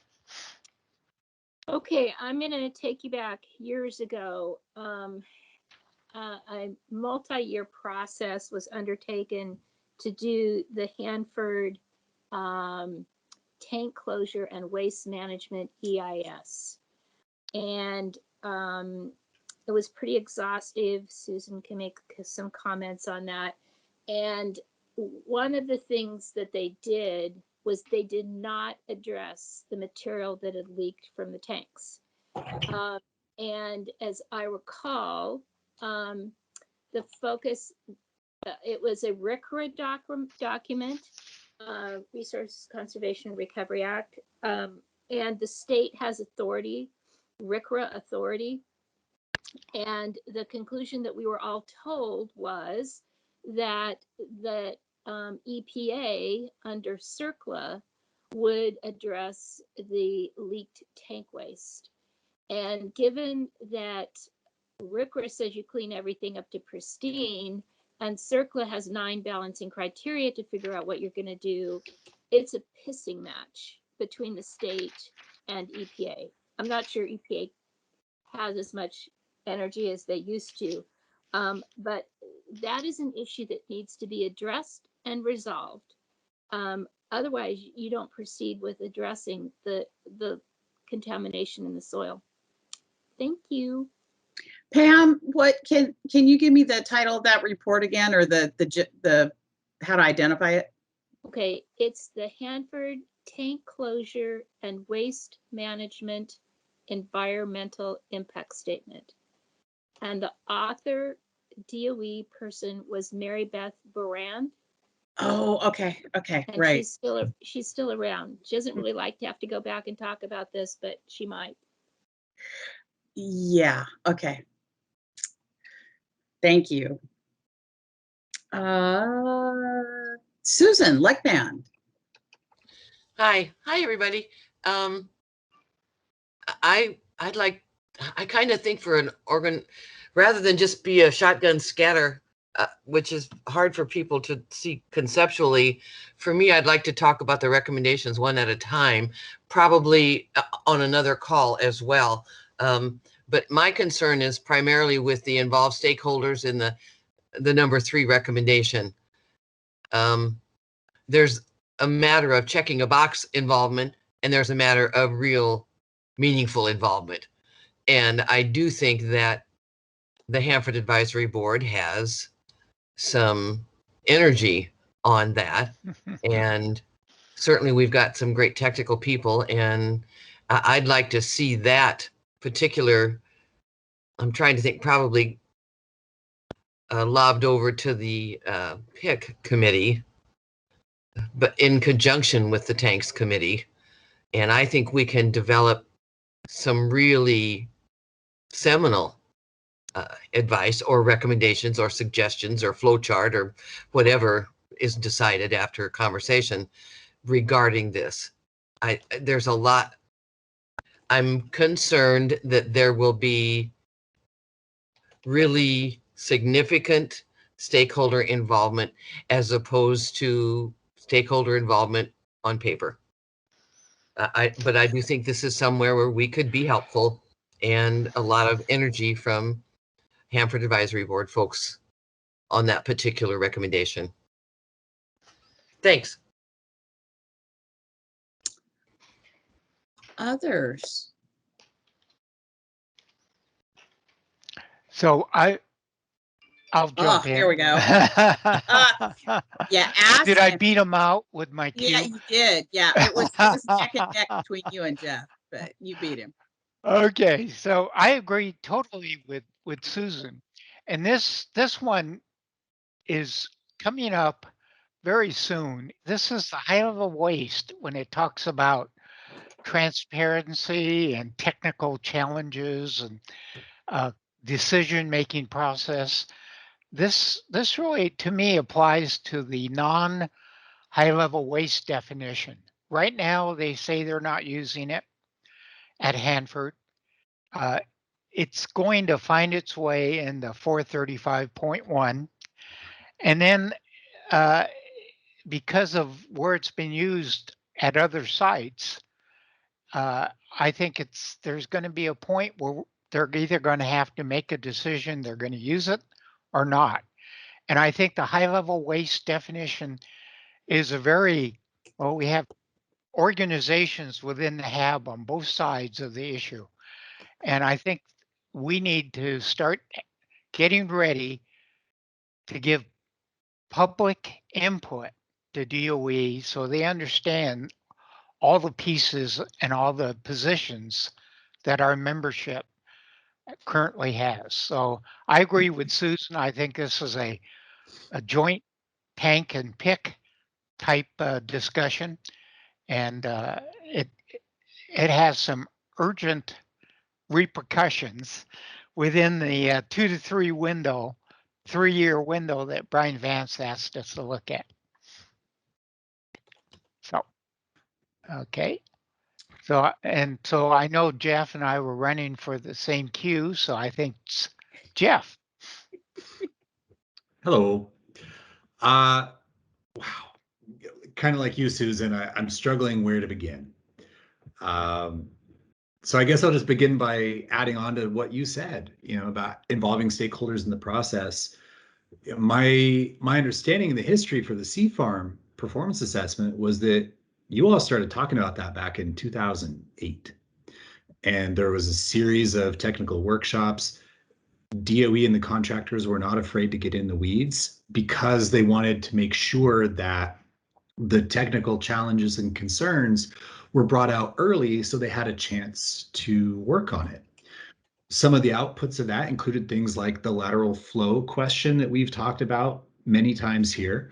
And because it was brought up, 12 years ago, DOE had the opportunity to conduct additional studies, to conduct sensitivity analyses, to the point where by the time they actually got to the waste incidental reprocessing evaluation for CFARM, they'd made progress there. And if it had just been, surprise, your public doesn't buy your analysis, they would have been in real trouble. What troubles me today is that, there was 8 years of public involvement on the CFARM PA. The next tank farm to be closed is AAX farm. There's already a preliminary PA out there on the administrative record, and we have not even begun to talk about anything related to closure of that tank farm. So I'm wondering, are we going to have some kind of process together where we talk about what carried over, what were the lessons learned from CFARM and what's new, what makes AAX similar or different from CFARM, as well as we're not done with CFARM. DOE still needs to make their final decision, including responding to some technical challenges from the Nuclear Regulatory Commission on their analysis, things like the pipelines and whether or not they're going to go do additional sampling. And so we need to stay involved in that. We need to stay involved as they're actually designing the cap and the grout they're going to put into that tank. So yeah, I absolutely want to see investment from DOE in bringing the public along like they used to. And I am afraid that with what we're hearing these days of, it takes so many hours to even get a basic presentation to you guys because of all the hoops it's got to jump through. I mean, was that the case back then too? Or has something drastically changed to where it's difficult to even just share information? So I wholeheartedly agree with the GAO on that one. It kind of relates though, I mentioned the NRC to that first one and whether or not the NRC plays a role in the soil. Well, I don't know. That's such a deep topic. But basically, the NRC was able to look at waste and soil at Savannah River because they use a different process for doing weirs than they do here. But here at Hanford, because DOE is using its own process, the NRC consultation was only voluntary, and DOE was able to limit the scope of what they looked at. And also, if the NRC is not satisfied that DOE has made their case, there's not a process for remedying that disagreement, to my knowledge. And I'm very curious. I don't know what's going to happen, but it's going to happen this year, where the NRC has said, you convinced us on all these categories except one. We're not convinced. We want you to go get more data. I'm curious what DOE is going to do in response. And I think that does relate directly to this question 1 and all of that. So I'll stop there for now. Pam. Okay, back to the CFARM PA. There was a technical committee that was put together of experts from around the country to work on that. And Todd Martin was the facilitator who's on the HAB. And the HAB picked 2 people to represent us in engaging in that process. And it was Dirk Dunning and Vince Pinesco. And they attended numerous meetings. All information was shared with them. And then when it came to compiling everything and putting it into a draft, they never saw the draft. And the draft went on to DOE headquarters and went through the review process. So I sat in on a couple of the briefings back in those days, which were really frightening in terms of what we're dealing with the tanks. And you guys have heard the horror stories of brand new tanks that they put waste into the first time, boiling nuclear waste, and it breached the bottom of the tank day one. So anyway, that information was shared, and Vince and Dirk reported to the tank committee on a regular basis about what they were learning. And I would suggest that we look at that again, because it's above my head and I don't need to be into the details of it, but I'd like to be briefed as somebody else that's going to understand it, goes through the process and hopefully can raise issues to a policy level that we can talk about if we're not nuclear scientists or chemists. Thank you.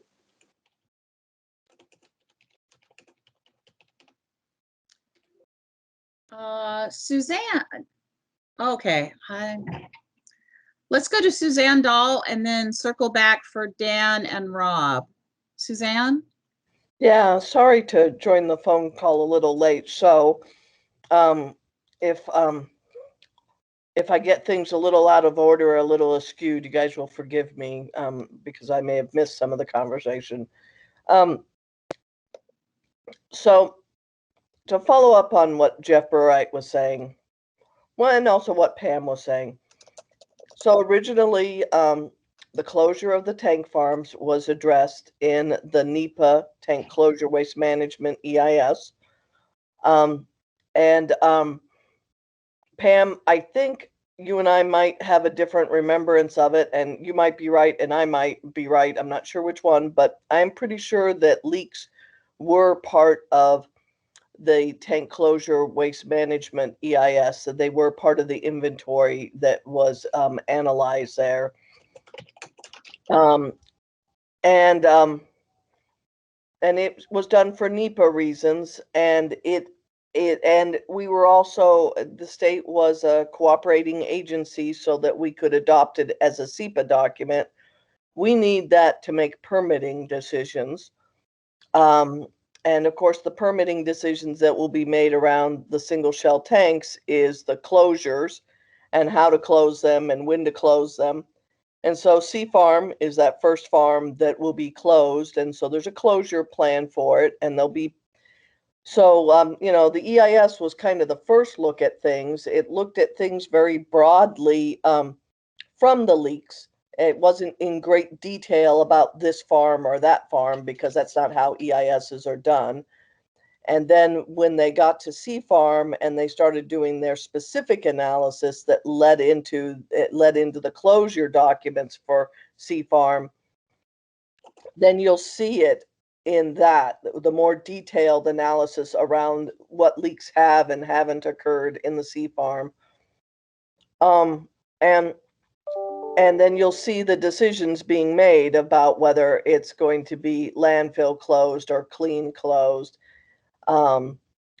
And really both are possibilities, although if you look at the EIS, there's so much information there. I mean, the state has to go through its process by which it determines that it's not practically feasible to clean close a tank farm or a particular tank farm, and what to do about the specific soils. And in some cases, maybe some of the hot spots need to be remediated, and in some cases, maybe they don't need to be remediated.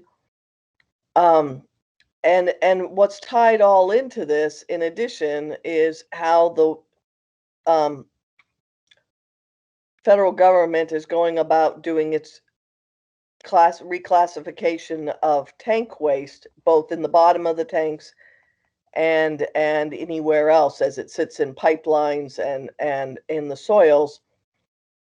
And right now, the Department of Energy is doing that not through their reclassification approach, which they recently listed on the Federal Register, but they're doing it through their WIR approach, the Waste Incidental to Reprocessing approach, which is defined in Order 435.1.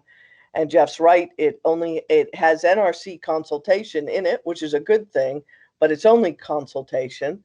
And so if NRC says they want them to do something differently, then DOE can choose to do that or not choose to do that, as opposed to some other relationships they have with NRC at other sites on that. And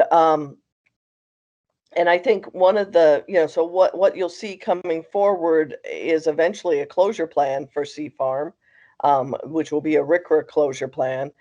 But then also you have seen these ongoing WIRs, ongoing waste incidental to reprocessing. And one of the key things that the NRC, Jeff points out, has said, and the state has said, is that we believe, and so does NRC, that they need to do a WIR for the tank waste that's also leaked.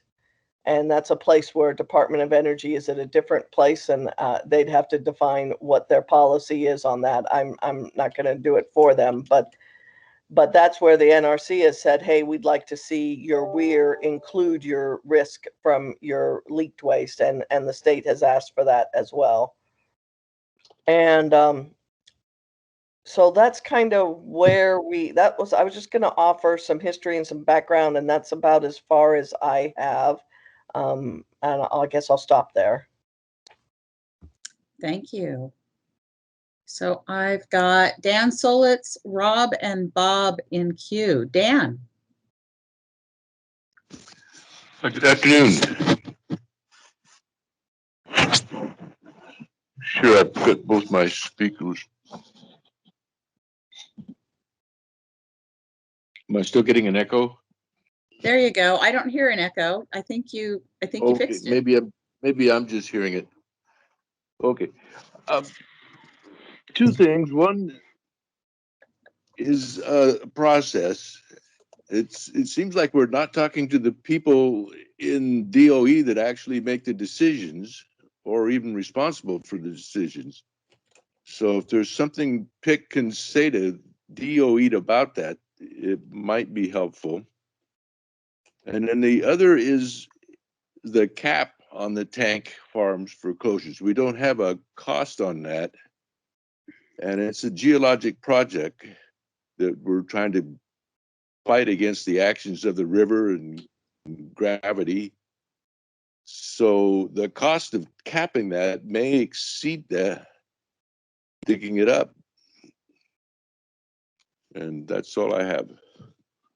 Thank you. Rob.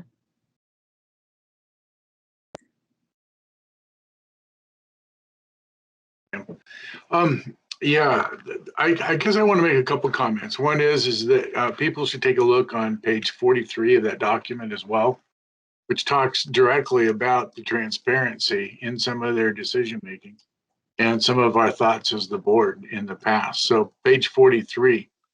I thought it was a fair report. I mean, I kind of thought just what Bob said is it's a really good read for the present day perspective of where we're at now. One thing that I do recall from our NRC actions in the past was that primarily NRC felt that managing a waste site, developing standards and that was really out of their bailiwick, and that they didn't have the infrastructure within the NRC to actually go out, and because they're dedicated to reactors, and primarily we would be talking about a new agency that would have to be formed in order to achieve the same NRC role that you're wanting. We might play with that recommendation and basically say something, give them not to have the NRC, give it to some other organization, or create a large panel of experts or something of that sort. Anyway, that's the end of my comment. I really thought the GAO was really good when I read through it. Thank you. Bob? Okay, mine is more of a overall question. The GAO comes out, the Government Accounting Office, they do a study, and then they turn out recommendations and a report. What happens to that? Does anybody track it? Does anybody say you haven't responded? If you look on the back of that report, there's a response from DOE, and it says it's going to continue to bring stakeholders in and talk to them. And it even mentions the Hanford Advisory Board in there as an example of how they're doing that. So is that the end of it? Or is somebody out there saying, okay, you did that, you didn't do it? I just don't know what the next step is in the report. They just turn it out and then let it lie, or what? Whose action is next, I guess, is the question. All right. Jeff, I put you back in. You said you'd have something to say by now. Sure. Bob, just straight back at that, in the report itself, they gave the recommendations to DOE. DOE provided a response, and from the GAO's perspective, I think they kind of assented that, yep, DOE is taking these recommendations and running with them. If the past is any indication, the GAO writes reports about Hanford and the Department of Energy regularly. It's kind of their beat. And they often will go back to prior recommendations and say, DOE still hasn't incorporated this recommendation yet, or, DOE did this one and we found it to be partially satisfying. So I would imagine when you ask who's keeping track, I think the GAO, as time goes on, would keep track. But I think it's also important that this not just, have no bounce, that if there is anything that the board feels important to say about these recommendations or about the report itself, that can only help, to maybe clarify, what are our expectations for what an appropriate response to these recommendations would look like specifically. I mean, especially on that point 3. So yeah, and Rob, I just wanted to say, I'm curious where you heard the piece about the NRC role. Part of me would agree that, yeah, a lot of what they do is reactors, but they also license all of the low-level waste disposal facilities in the nation. They've done rulemaking for greater than Class C waste. They do review the weirs for Savannah River site, as well as Idaho. And they are reviewing the West Valley demonstration project as well. And personally, I really like the people that I have encountered who work on modeling and performance assessments and kind of those long-term look wizards that they have at the NRC. I find to be people that I can trust. And when I first saw Dave Esch show up at Hanford, I'd seen him at West Valley back 10 years ago. I breathed a sigh of relief for this Sea Farm PA, because it increased my confidence and comfort so much when I see an independent technical peer, especially a high caliber one, who's willing to come in and review the stuff. And there's some give and take there. I think that they do provide a fair review, probably a bit more conservative leaning. But anyway, for what it's worth. Oh, one last thing. Sorry. There is a fourth recommendation. The GAO report does have a matter for congressional consideration, which is on page 44. Congress should consider clarifying, in a manner that does not impair the regulatory authorities of EPA in the state of Washington, DOE's authority at Hanford to determine, with NRC involvement, that residual tank waste can be managed as a waste type other than high-level waste.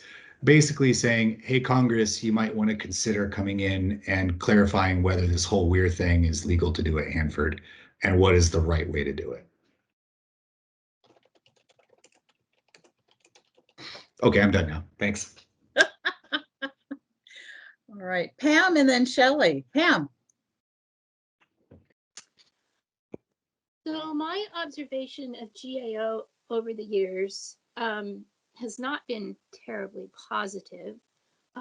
What they have tended to do at Hanford is to write a report, and then it like floats around for a couple of years, and then they issue it, and they don't bother to check and see if anything has changed or been fixed, and we get national media attention.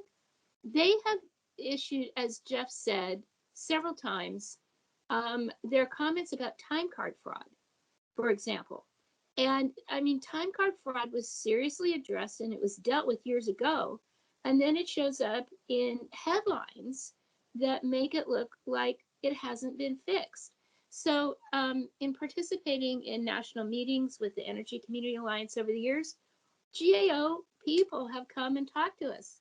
And I boldly raised my hand and I said, don't you think when you've taken a couple years to write something before you issue it, you should check and see if things have changed? And they said, nope, we don't.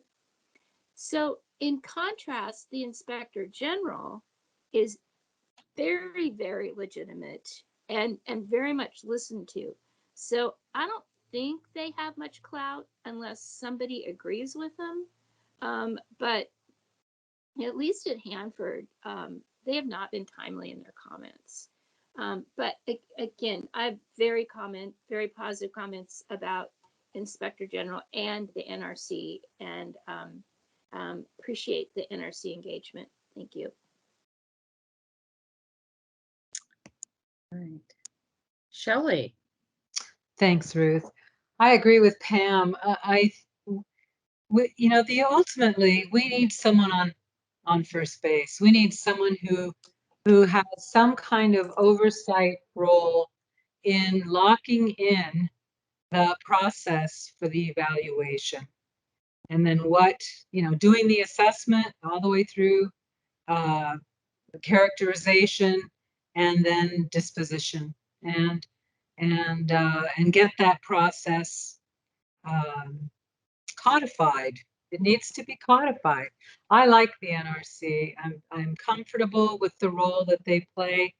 I think that there's been serious work and an obligation that they've met to make sure that the orders they have are aligned with our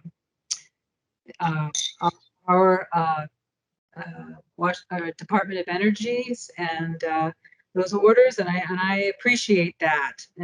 But I think that there needs to be another step that gets taken now, and that's getting either a national dialogue, something going where we talk about the actual process and legitimize it and codify it so that it can be followed by our government, followed by the state of Washington, EPA, and those of us that are watching and can weigh in on policy have the opportunity to do that, and that there is a mission that is identified and goals, and we hopefully will reach them. Right now, there's no driver. There's just no driver. I don't see one, and I don't know what it's going to take to get that. But and I think about, if just stepping back to our board, the idea of having a committee of the whole on this to talk about this, I think it needs to be at another level, and I think that's something we need to consider pushing for as a process for assessing. Thanks.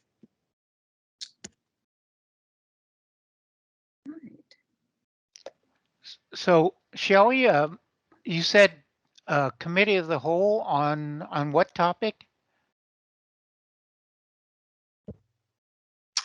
I don't know how small if we want to bring it down to looking specifically at contaminated soil, but I think it would be better to probably look at closure process.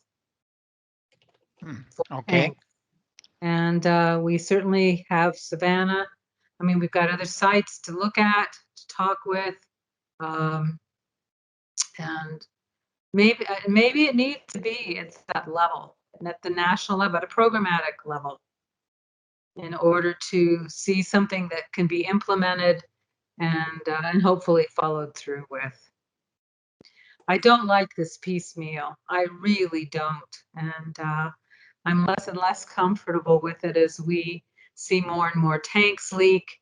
And with a swish of the hand, something becomes a no, never mind. It's not. And I think that we need an umbrella that really captures all the different potentials that we can think of for going sideways with the closure process or with cleanup, and make sure that we've got a closure process that we all understand and can agree that, yes, we need to assess these soils. Yes, we need to ensure that we don't see infiltration into the tanks. I don't know, however that's going to be, whatever's going to be in it, we need a process for shaping that. Okay. Thank you. Jerry, Yeah, do you want to jump in?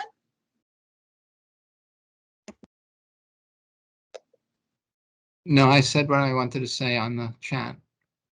Okay. I So- really think we need to engage Todd.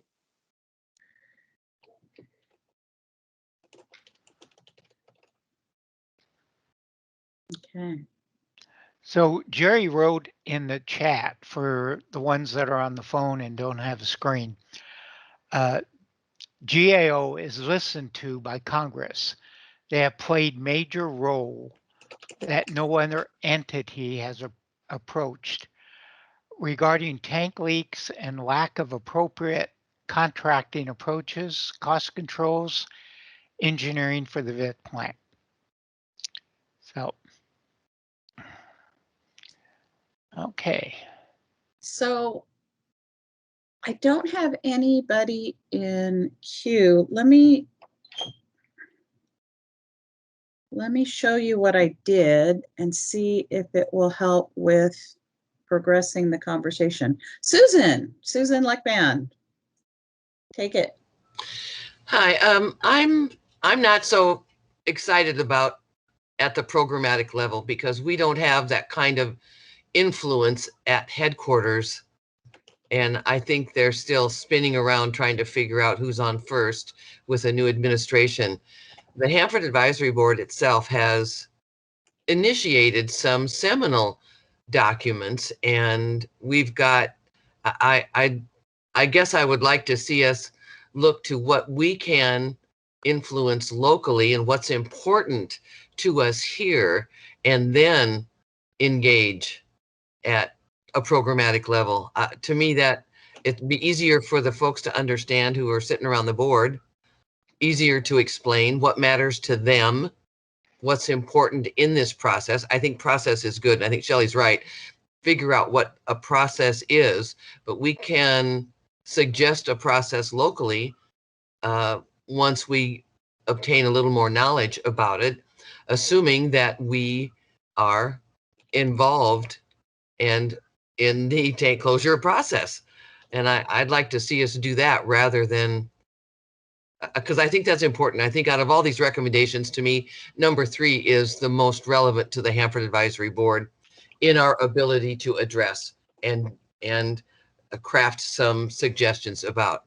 I think the other ones are important too, don't get me wrong, but I think this is important, not just because it's GAO or not GAO, because it's important regardless. To me, that's a really good recommendation that we should flesh out and have a longer discussion about before we table everything and figure out how to do it on a global scale, because we are the Hanford Advisory Board. So that's kind of the way I feel.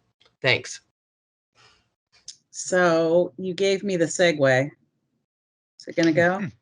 Okay. I realize the print isn't as big as I want it to be. Shelley, you talk first.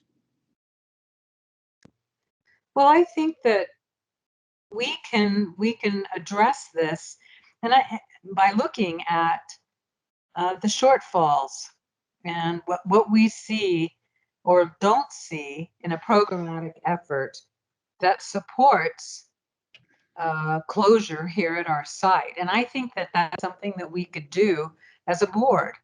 And those are policy statements. And that's something that could go in and reflect a programmatic issue and in implementation or lack of implementation or inability to implement, or something that's non-existent. We can address those. I'm sure we can. And so I'm not afraid of tackling the programmatic, you know, and who's to say, maybe someone higher than us will take that recommendation like the beryllium and run with it. Maybe they won't, but I think there are lots of things that we can say to that issue. Thanks. So the experiment I was running while you were looking at a different screen was, as you were talking, I was trying to capture what you were saying in different categories, in terms of problems you were raising, and ideas for actions, which is called solutions here, as well as your list of worries, and then information that you know, and information decisions that you don't know yet. And so, Bob, I'm thinking in terms of moving from talking about a report to doing something about a report. That largely lives in the yellow column, given just the conversation you have just had.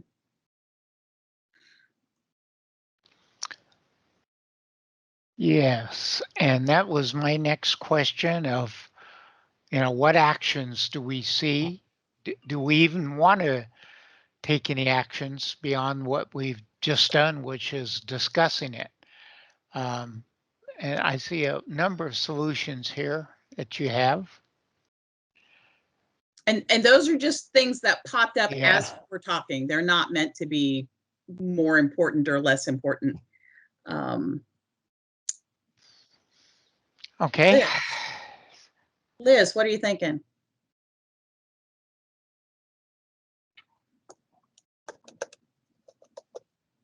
Does that work? There you go. Oh, my camera's not working. There you go. I'm just wondering, I'm not sure where it fits here, but part of the conversation I think also is not directly, I don't know how directly it's addressed, is funding for cleanup, like how funding plays a role in the long-term tank closure plan. Clearly it plays a huge role, and I think there's a wide variety of assumptions about how funding should work, and like assumptions about how will cleanup be funded, where does it fit in the priority list, and then how does that affect the ability to make a long-term plan for tank closure. It just seems like it keeps coming up in these kind of indirectly addressed ways, and I think that could be an interesting place to start with a public conversation about, cleanup is taxpayer funded, and when we think about what's appropriated for cleanup, how does that, I feel like the involvement with the public on cleanup funding tends to be, there's a comment period, let us know what you think about what your priorities are for cleanup, but it's always for a specific budget year and not the bigger picture. And I'm just curious about how we could have that conversation in a way that really, I don't know, it's almost like just committing to the cleanup, committing to a cleanup that works, that's like, we're all on board, that it's worth funding this and paying for a good cleanup and not trying to cut corners when it gets tougher. It just looks like there's no way we're ever going to get that money. And then the other piece of it, and I'm sorry, I'm like really talking out this idea, is also, I feel like when we have this conversation, or when it comes up, there's often not an acknowledgement a public acknowledgement of the missteps that led to wasting a lot of money, where there could have, problems that could have been avoided.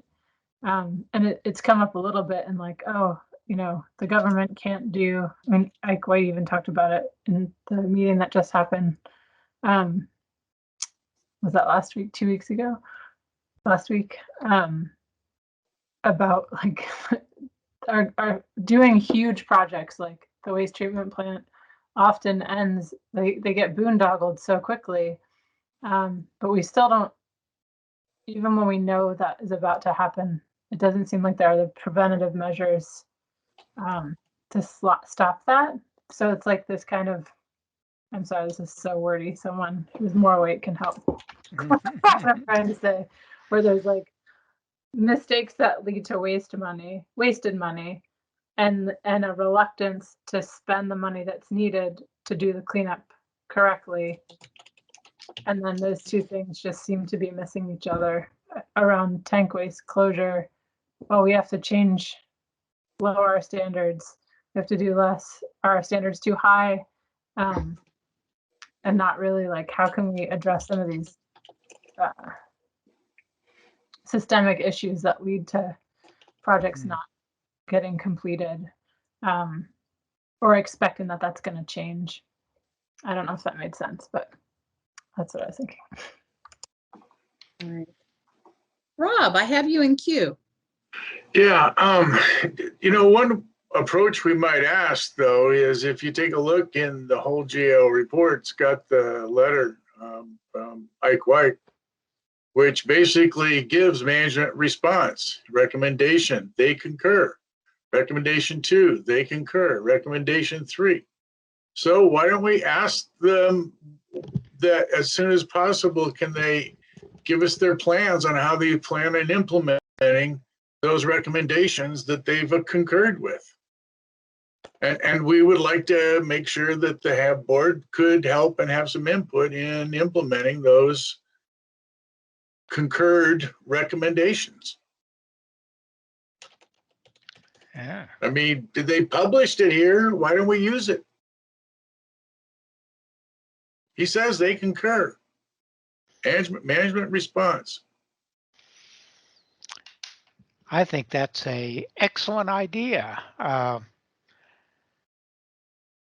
because we're here to help, and yeah, they ought to tell us what we can do to help them implement the responses. So, yeah, maybe we could be more friendlier than that, but I don't mean to sound aggressive here. I just like, they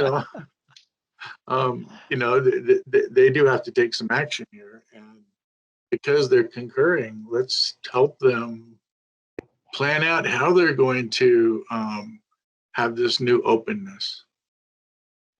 Okay. And it's kind of ironic, by the way, that with the new openness campaign and safety messages we get from our presentations this morning, yet we find out it takes double, triple long just to get a presentation through headquarters. It's kind of opposites of being open and communicating. That's all. Thank you. Jeff. Thanks. I kind of want to yes and you, Rob, because I agree that building off of the DOE response where they say we concur, we can maybe help to clarify and brush the dust off the statute so we can see what it actually looks like. And thinking about the recommendation 3 of involving the public in the WEIR process and the tank closure process, the discussion in the GAO report response, they talk about the Hanford Public Involvement Plan. They talk about stakeholder engagement in RCRA circular processes, the legally required stuff. They talk about the DOE NRC conference calls that they were having for CFARM, and so they're kind of going through at various stages of the process. Here were the ways in which we involved the public so far in CFARM. I guess what I'd love to see is, maybe a return. Do you remember that swim lane chart that Chris Kemp brought to the Tank Waste Committee a year or two ago, where it laid out in boxes, here are all the various stages from beginning to end of a tank closure. I'd kind of like to do a check-in on that, but focus specifically on where and how the public gets involved in each one of those checkboxes for things like the technical workshops that they had for Sea Farm, and see, are we doing that for the next tank farm? Right. That kind of thing. And that way we could have a bit of a back and forth to just see where we're at, and are we falling behind on being involved in the various stages of tank closure, or we just haven't gotten there yet. And that could help us to understand how we're doing relative to not being left behind in the decisions that are being made. Because I think there's that anxiety there that maybe we're falling behind in our understanding of where the conversation is today. But recommendation 1, I don't know if you guys have looked at the response here.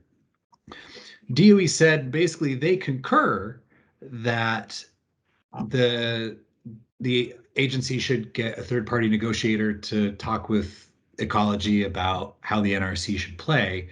They say, yeah, we agree, but soil is going to be addressed under CERCLA, and EPA is the lead federal agency, not the NRC. So they basically said, we concur, but here's our position, and it does not involve what the state wants. And that, I hope we see a different outcome out of the holistic negotiations. But that was a little bit like, okay, yeah, but that's not very satisfying. Okay. So we are just about out of time. And I have a potential path forward from Rob on his idea. Any other things do you think we should be doing on this, or do we just need to spend some time to let it soak in a little, and maybe let the PIC committee look at it also and see if they could come up with a path forward? Any other thoughts on what our path forward should be? Hi, this is Shelley, Bob. Yes. I'm going to put ecology on the spot, since I see ecology people on and offer them an opportunity to speak to this, and what do they think could help?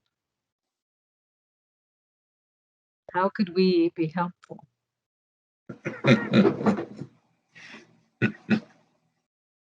Oh, my speakers. I was going to say there were a bunch of ecology folks who got on. So, I mean, I'll see if anybody else wants to jump in here. This is Suzanne, are you there? Sorry, I was talking and then my finger hit the mute. Sorry. And I'm sure I said something very intelligent, but now I've forgotten it. So, anyway, I think the things that you're doing are helpful. I think looking at things like the GAO report and asking the questions. I think following up on what's happening on the weirs as they go forward in different cases is helpful.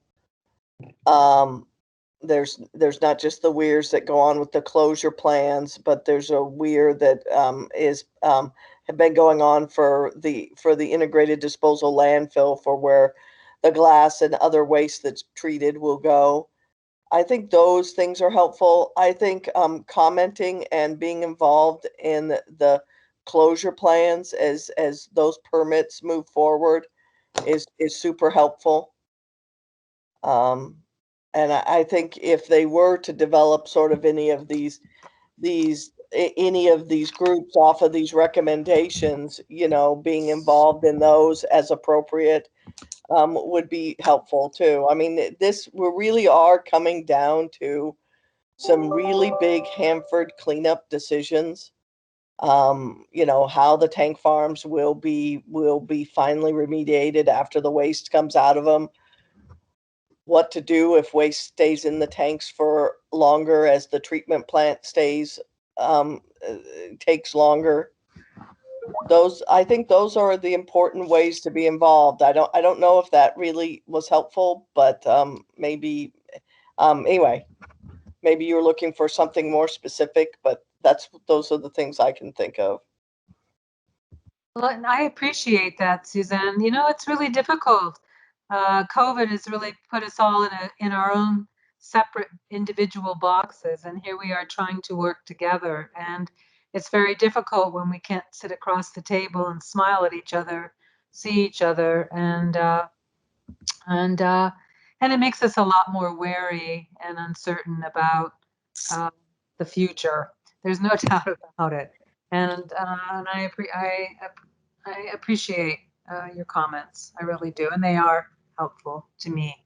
Thanks. Well, and I think another area too, Stephanie reminded me of that I think, you know, as the outcome of the holistic negotiations and we go forward with revising the consent decree and the tri-party agreement, you know, the input as appropriate on both tank waste treatment issues and then also retrieval issues and tank farm management issues are important. So I think that's another place that would be super helpful. Thank you.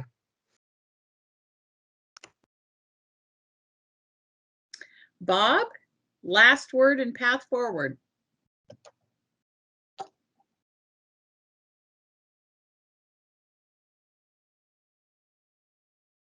Are you there?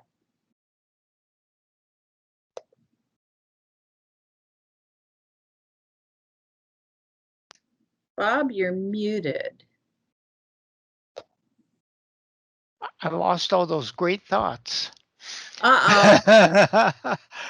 So I think as we do come across these documents that come across from other than our standard sources, we ought to take the time to look at them, read them, and determine how that is going to affect what we do.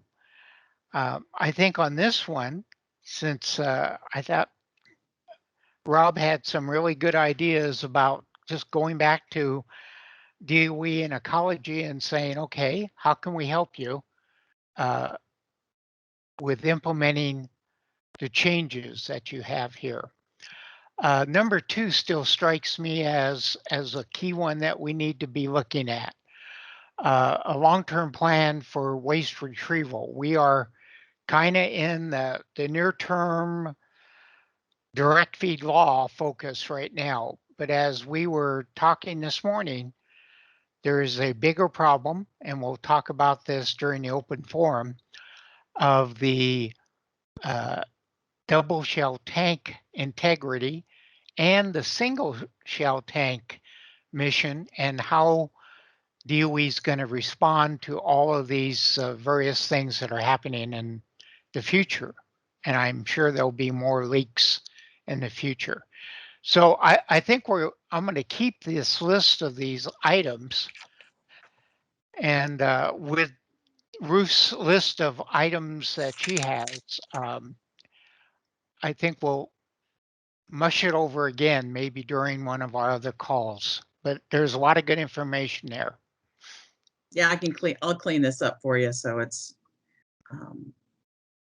a little raw right now, but okay. I think there's some ideas for next steps here in this yellow column. That's usually what happens. Okay. So with that, we're out of time again. So Ruth, how can we get back on schedule? Well, I think we take a 10 or 15-minute break and then tackle tank integrity. So do you want 10 or 15 minutes? I think 10. Get us back on schedule. Right. Thank you, guys. This was a first. We'll see how it works out. So Bob, we are ready. Yes. Yes, I'm here. Let me get my head right. This is the tank integrity discussion that was scheduled for noon today. I let the B109 go into that because we were talking about the same issues.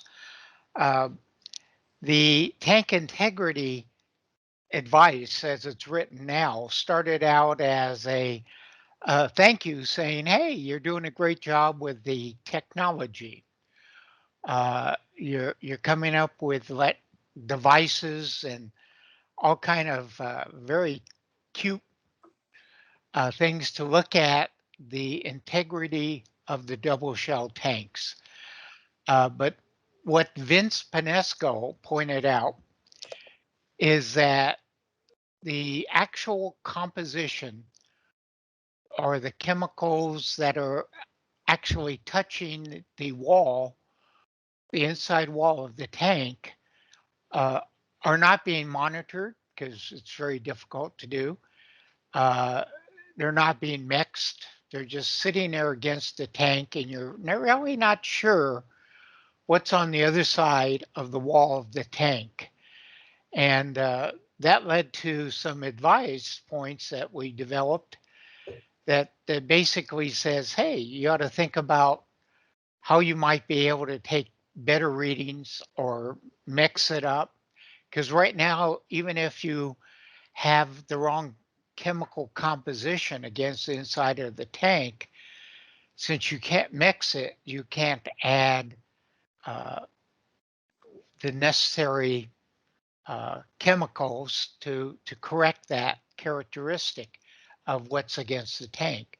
So we wrote up some advice points on the double shell tanks, and we also said, hey, you also ought to look at the sludge and the salt cake that's against the walls on the single shell tank. And those are actually worse because you drained all the liquids out of the tank and the sludge and the salt cake just sitting there, not moving. And then this morning we talked about B109, where they are actually having a leak because they don't know why, but it's the interstitial liquids that they had thought they pumped out. At least I had thought they all had stabilized the single shell tanks.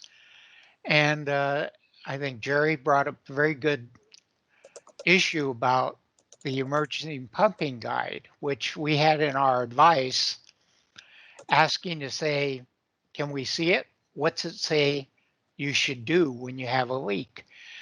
And so that's where it is right now. And I think this advice is prime for being expanded into the more current situation that we're looking at with the single shell tanks leaking, and then the bigger picture of what's the plan for the single shell tanks and the double shell tanks and the whole retrieval effort.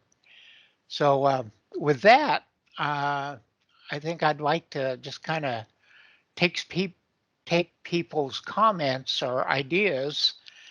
You should have had a chance to read this and see where the advice should go next. What do we need to do next as far as advice? So I see Liz is in the queue. Thanks, Bob. The other piece of the discussion we had when we got the briefing on this was Ecology's input that it sounds like everything's great, but they actually haven't improved their ability to respond to a leaking tank or pump a tank quickly. And I think we're starting to see that with our current leaker and how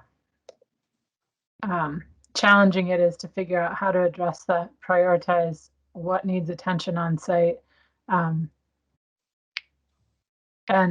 so even though we now have this issue, issue managers can go do their own meetings. I actually think for this advice, it would be helpful to schedule an issue manager meeting with Ruth to talk through the different issues that are coming up. And a lot of it's captured in the comments.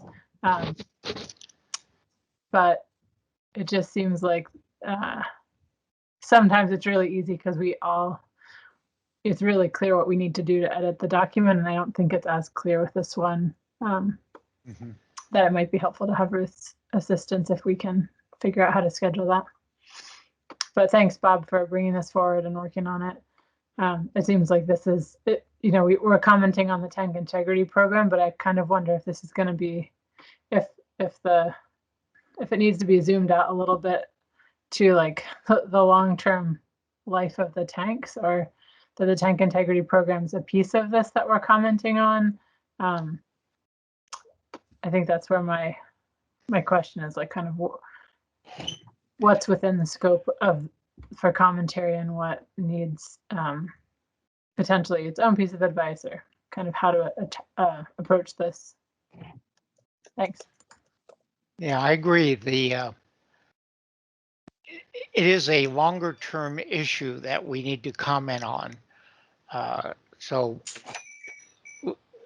their actions they're taking in the tank integrity is good, but we need to look at the bigger picture. So thank you. So Rob, I guess, is up next. Yeah. Right. I really like the technology and we've looked at this issue now for years, and yeah, we're getting a lot better at and the sensitivity of the detection, and that's great. But one thing became really clear is the number of square inches in those tanks is far beyond the time and money and effort to go in and challenge or look at the integrity of each location and each spot and each square inch. And so that leaves a huge uncertainty. And we know there's uncertainty in the chemistries. So I think they're a bit more defined than just being let loose and fancy free. But I think that their issues are there, and there's uncertainty in all the tanks that we have. And by far the clearest answer is to go forth and get that high level waste out and vitrify. Okay, and as long as the high level waste is not vitrified, we have the biggest risk, the biggest uncertainty. So I think that this is a vehicle that we can provide advice that says that even though we have looked at all this really good stuff, and we want you to keep up your monitoring and keep up your intelligence on all these vessels and tanks and improving technology for looking at them, but there's no way that they're going to clear up the uncertainty question. And I just think that the answer is we need to recommend that they proceed in emergency funding, accelerated funding, you call it whatever you want, funding of the WTP high level waste facility and get that thing done. At one time, it was only 2 years behind the LAW. Okay, 2 years. And now they're saying, 15, 20 years. It's just ridiculous that we're allowing and we're not concentrating on this high level waste problem. And I think this is the perfect avenue here. Even though the tanks are good and you're doing a great job, but there is the uncertainty, and the uncertainty has a risk that would challenge our region if some of the worst case challenges happen. And so let's get away with that. We need to have that stuff immobilized. All the do-batters immobilized. And that's my belief, and that's why I'll harp on this. And I'd really like a chance to be on the issue manager for writing this piece of advice. I will add you to the issue manager team, Rob. Gary, you're in queue. I suspect you're gonna talk about facilitated IM meetings. Well, I wanted to go back to comment that Liz had about facilitated meetings. That is correct. And I don't want to speak for Brian Harkins, our deputy manager for deputy assistant manager for tank farms, but he is willing to meet with the issue manager team to answer some questions to help hone this advice. One of the things that Steve Wigman has said he wants to try to foster more is collaboration, so that you get better quality advice and actionable advice. So we can work out a time when we can get everybody together. Yeah. Yeah. Okay. Give me some windows for Mr. Harkins, and we can doodle that one and make it come together. Because I'm guessing his schedule is one of the more challenging to fit in. So Ruth, I am actually on the call. And, yeah. So thank you. I'd love the opportunity. You're right. My schedules suck, but I'll make the time. So what's the committee? What's your thoughts? What time would you like? When? Great. I would think that the best way to do it is what Ruth does, a doodle poll and puts out a bunch of potential times, and we see how that matches up with everybody's schedule. And I would request that we do that within the next couple of weeks, Ruth, if we can, if it fits in. Okay, so Brian, I'll send something out for that has some dates the last couple of weeks in May. Sure. And I want to be clear on what I'm offering.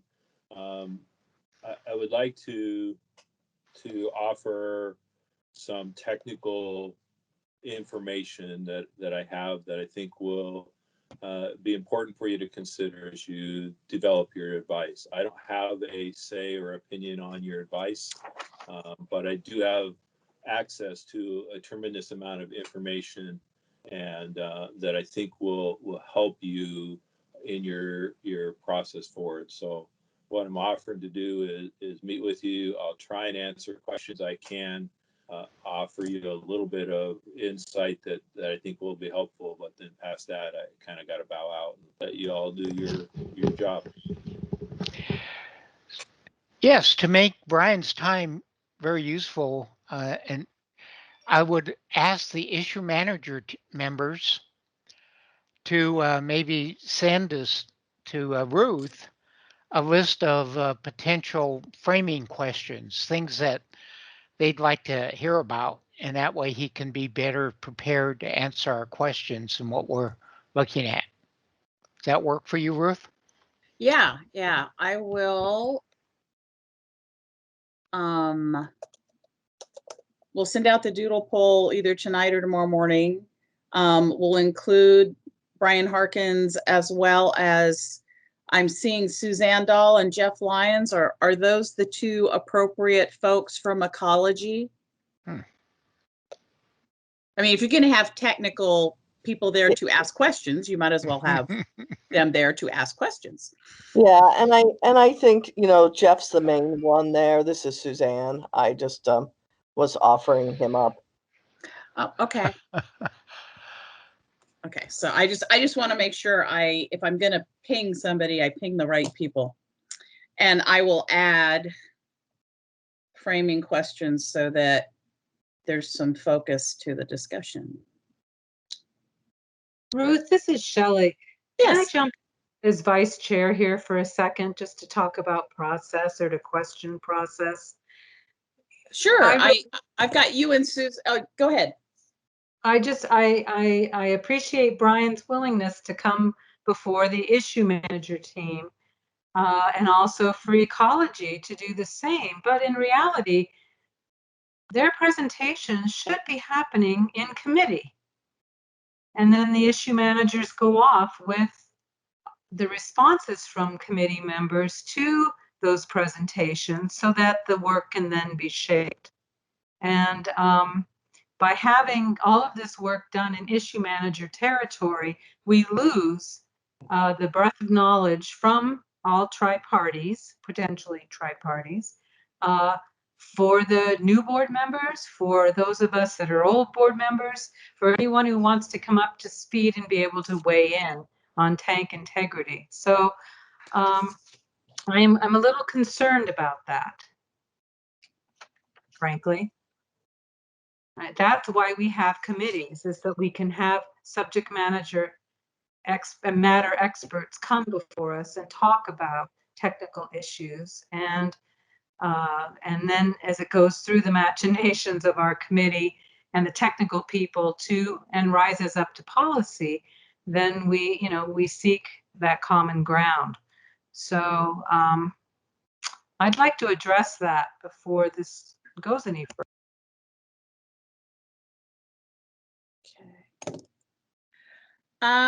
Well, I have Susan Leckband in queue, and she's got some history I'm hoping that will help us out here. Hi, I agree. That wasn't your question, but I'm kind of flipped it on you. Yeah, that isn't my question, but I agree with Shelley.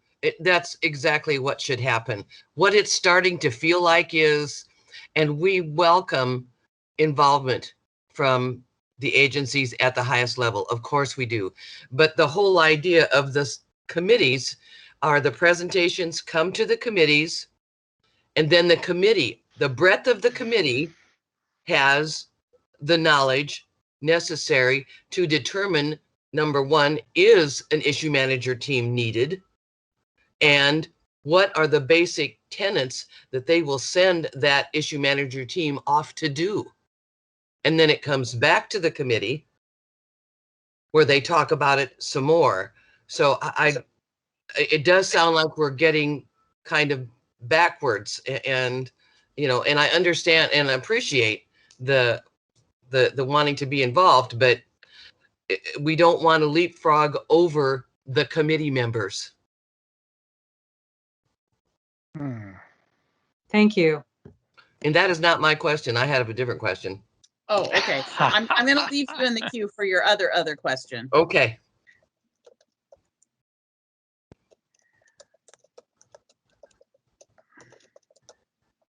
So Bob Suyama, to unscramble this, I am. It's a fill in the blank question. The purpose of asking SMEs to an issue manager conversation is fill in the blank. Basically, to look at the advice and craft the advice. On this one, we had a volunteer to give us information. And I agree with Susan, that kind of interchange usually happens at the committee meeting. But if we were to set it up for a committee meeting, that's a couple months away. And I'm not sure what kind of hoops Gary would have to jump through to actually allow that to happen as a presentation or a discussion. So I was looking at this as a way we could get the issue manager group to put together some advice. Bob, let me help you out here. Actually, I understand where you're going, and I certainly don't want to be a roadblock, but the SMEs or whoever it is going to join the issue manager team would be there to listen and not to develop advice. That's the board responsibility, but they would be able to say, sorry, that's wrong. If there is some error in the information that we are trying, as far as the board's opinion on what they ought to do, that will be in the advice, then that's members of the board who are saying that. But if it is based on information that is categorically wrong, then it'd be great to have the SME there to say, no, that's wrong. Here's the right data. Does that make sense, Bob? Yes, it does. And that's what I thought we would be getting from Brian Harkin.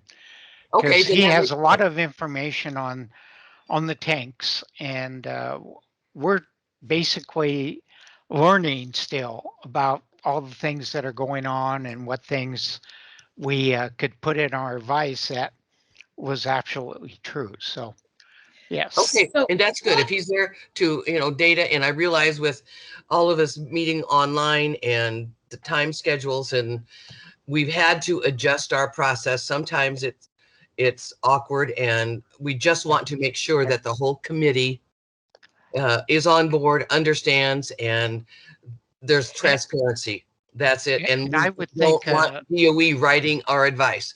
It's the yes. board members that write the, okay, so we're on the same page. All right. And I would think that if issues or information came up in the issue manager group, we would refer it back to the committee. You bet. And even have a bigger discussion at the committee with Absolutely. maybe Brian and the SMEs there. Absolutely. I get it now. Okay. Okay. You bet. So what if, I'm just looking at the calendar and we have Brian here. There is a placeholder for a committee call at 3 o'clock on Tuesday, May 25th. That is a placeholder for a tank conversation. Okay. Do you want to make that either a committee call, which is more inclusive, or an issue manager call, and invite Jeff Lyons and Brian Harkins to help ground truth the facts of what you're dealing with tank integrity? And just, you could call it a committee call to make it, a step up in transparency, and use that time. Let's do that. Let's call it a committee call, and we can open it up a little bigger to anybody that's interested, and then make sure the issue managers are also on that call so we can figure out a path forward. A real focused discussion. Sure. Yes. So it becomes a focused discussion. It's using a time that is set aside for this committee. Of course, the question is, does that fit into Brian's schedule? But that's a good solution. Thank you. You bet. So the placeholder for the tanks call is Tuesday, May 25th at 3 o'clock Pacific time. Brian, is that at all a possibility for you?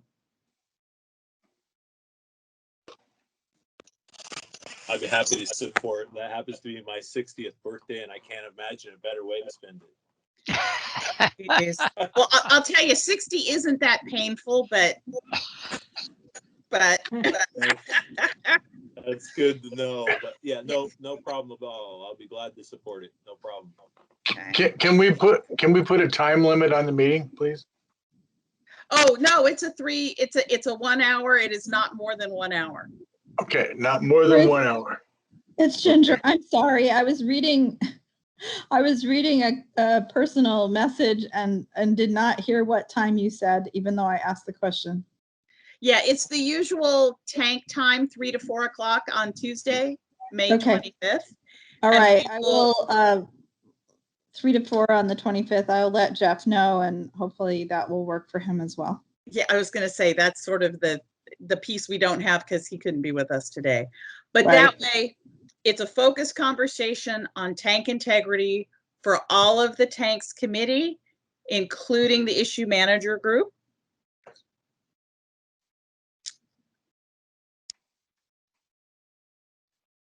Are we feeling a little better about process at this moment, I hope? Knowing that I'm your process nerd. Okay, sounds good to me. Okay, so we can do that. And now I've got people in queue. It's almost 3:30, so we're gonna sort of ooze into committee business. Susan, and then sorry. Yeah, no, I was going back to the queue. Okay. So I have Susan, Jacob, Jeff, and Pam.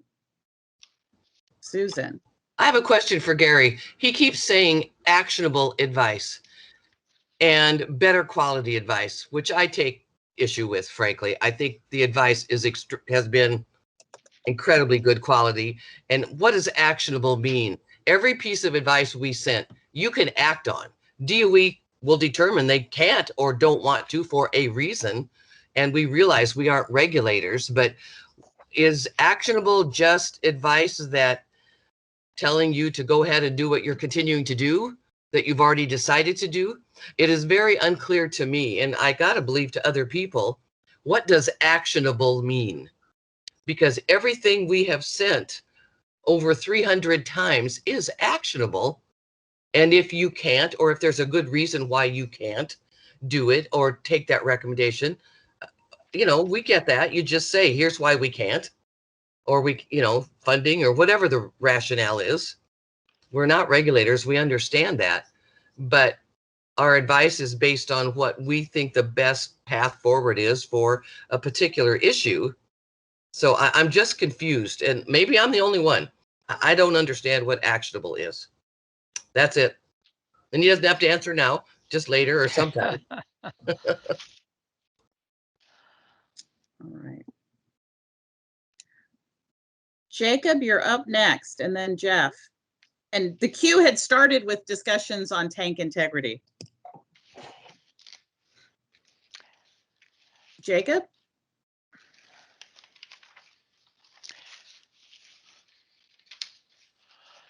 Are you there?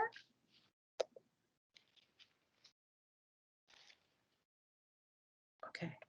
So our queue, I think, could just move on to the next topic, which is committee business. Okay, I've got Jeff, Pam, and Dan Solitz in queue. Okay. So I don't know. We'll just take the queue and see where we're going to end up. Okay, go for it. Yeah. Oh, there's Jacob. His phone disconnected on him. Jacob, what's on your mind?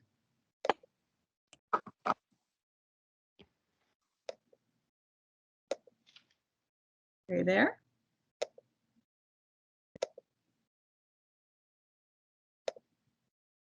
Okay, we'll go back to Jacob. Jeff. Okay. Well, I kind of feel like open forum got swallowed by tank integrity topic. And I feel like we moved forward on the tank integrity topic before we actually got to talk about what we're trying to do. I don't know what this topic, what its focus is. There are so many facets to it. And here I'm going to paste in the chat the various facets that I think could be part of a discussion about tanker integrity or potential advice. And we've talked about all of them in various ways over this meeting prior. You know, there's a facet of what actions do we take to prevent tanks from failing? That's stuff like the chemistry control that happens. You know, that's one thing we could talk about in advice. There's simply just increasing confidence that the tanks won't fail. That's what the robots go do. They go look and verify that, nope, no holes, or, you know, no thinning or what have you. That's a facet of the program that we could talk about. There's knowing when a tank fails. What kind of detection capabilities do we have? That was something that Jeff Lyon had talked about, something that Liz has talked about. You know, what are our key indicators to know that a tank has failed? Number 4 is the one that interests me the most, especially given the recent B109, knowing what do we even do when an SST or a DST fails, and what are the decision rules and what are the priority trade-offs, as Carrie was talking about this morning. I think we could have a fascinating discussion using B109 as an example to not only try to identify what are our key values that come into play when a single shell tank fails, but let's play with the various strategies that people have talked about. Everything from test bed to getting more liquids out to building new tanks to doing nothing and just keeping up the pump and treat. Let's play each one of those out and talk about the pros and cons. Let's hear from the people who actually know what's involved. I think that would be I'd love to have that conversation and see where we all land. maybe we agree with the present management strategy and maybe we don't. And then Rob, this last point is for you. You know, let's make none of this matter because we finished the waste treatment plant and we got all the waste out of the tank. My counterpoint to that would be, even if we had the thing today, we still have to run it for 40 years. And how many more tank failures? You know, tank integrity remains important even when we have the high level waste facility up and running. So yeah, my question is, which of these facets, or is there one I'm not mentioning, which of these facets is the focus of this 1 hour conversation we're going to have in August? Or how are we going to eat this elephant? And I also have a B109 strategy matrix that I was hoping I'd be able to share with you all during open forum. I don't know if we'll have time today, but maybe I'll send it out separately. Right. Okay, Jacob, we're going to go to you. And before we wrap up, we will have a little bit more focus on the call later this month. But I know Jacob, Pam, and Dan have been waiting a while. Jacob, your phone is working. *6. Now can you hear me? Yes. All right, perfect. So when I originally hit Q, it was to discuss this write-up, and then the conversation sort of moved away from that. So what I want to pick up on, though, is in that write-up, you, in the bullets of advice, there's sort of develop a better understanding of what's in the single shell tanks, and then that is then tied to what are we going to do with them in the future.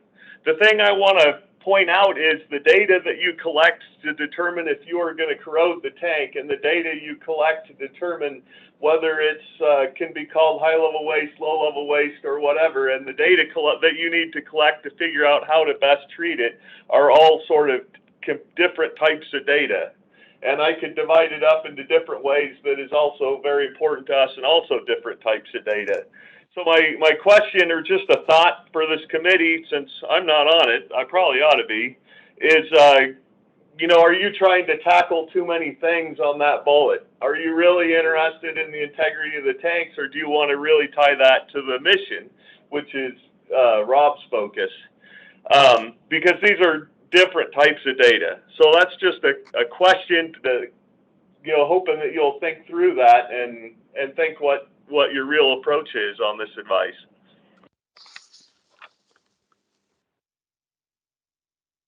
All right. Pam, thank you for waiting. You're next. Sure. I'm really glad that those of us on the committee can listen to this conversation that's going to happen later in the month. I think that will be valuable information for all of us. And the tank integrity paper that Bob wrote, I believe we have already adopted advice that talks about planning and permitting for new tanks if tanks are needed. But I just want to remind everyone that Brian Vance has told us that if Hanford had to go to build a new tank, DF law comes to a screeching halt. It's massively expensive. So just please keep that in mind. That's it. Thank you very much. All right. Dan Solitz, and then Bob, I'm going to warn you, then we need to come up with a clear focus for the conversation on the 25th. So Dan, what's on your mind?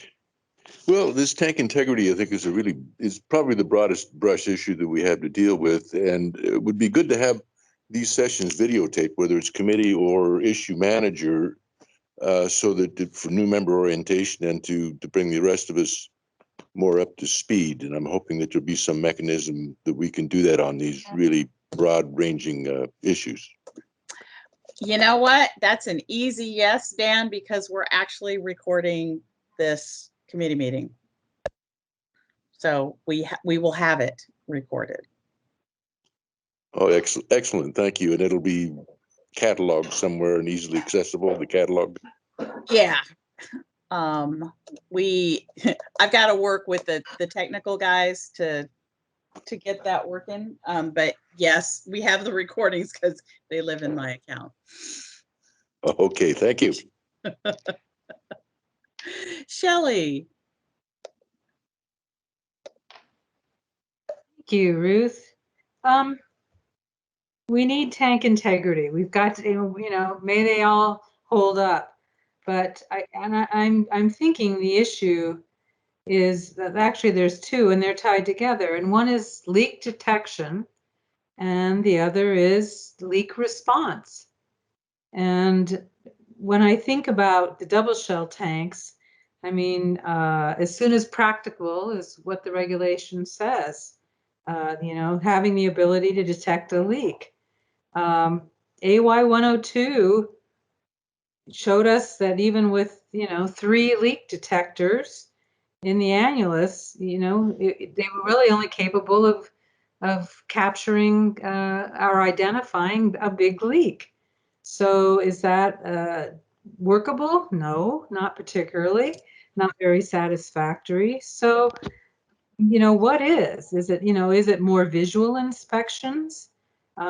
Is it cameras, putting cameras in everything?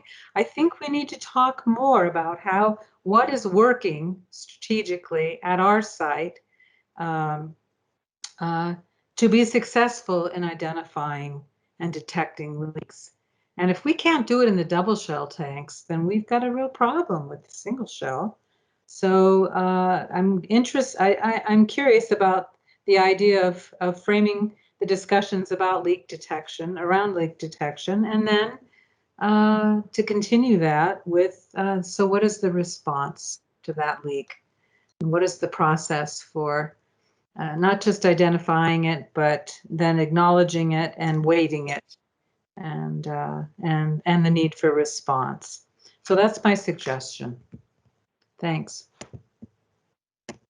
That's linked fairly closely to number 4 on Jeff's list. Mm-hmm.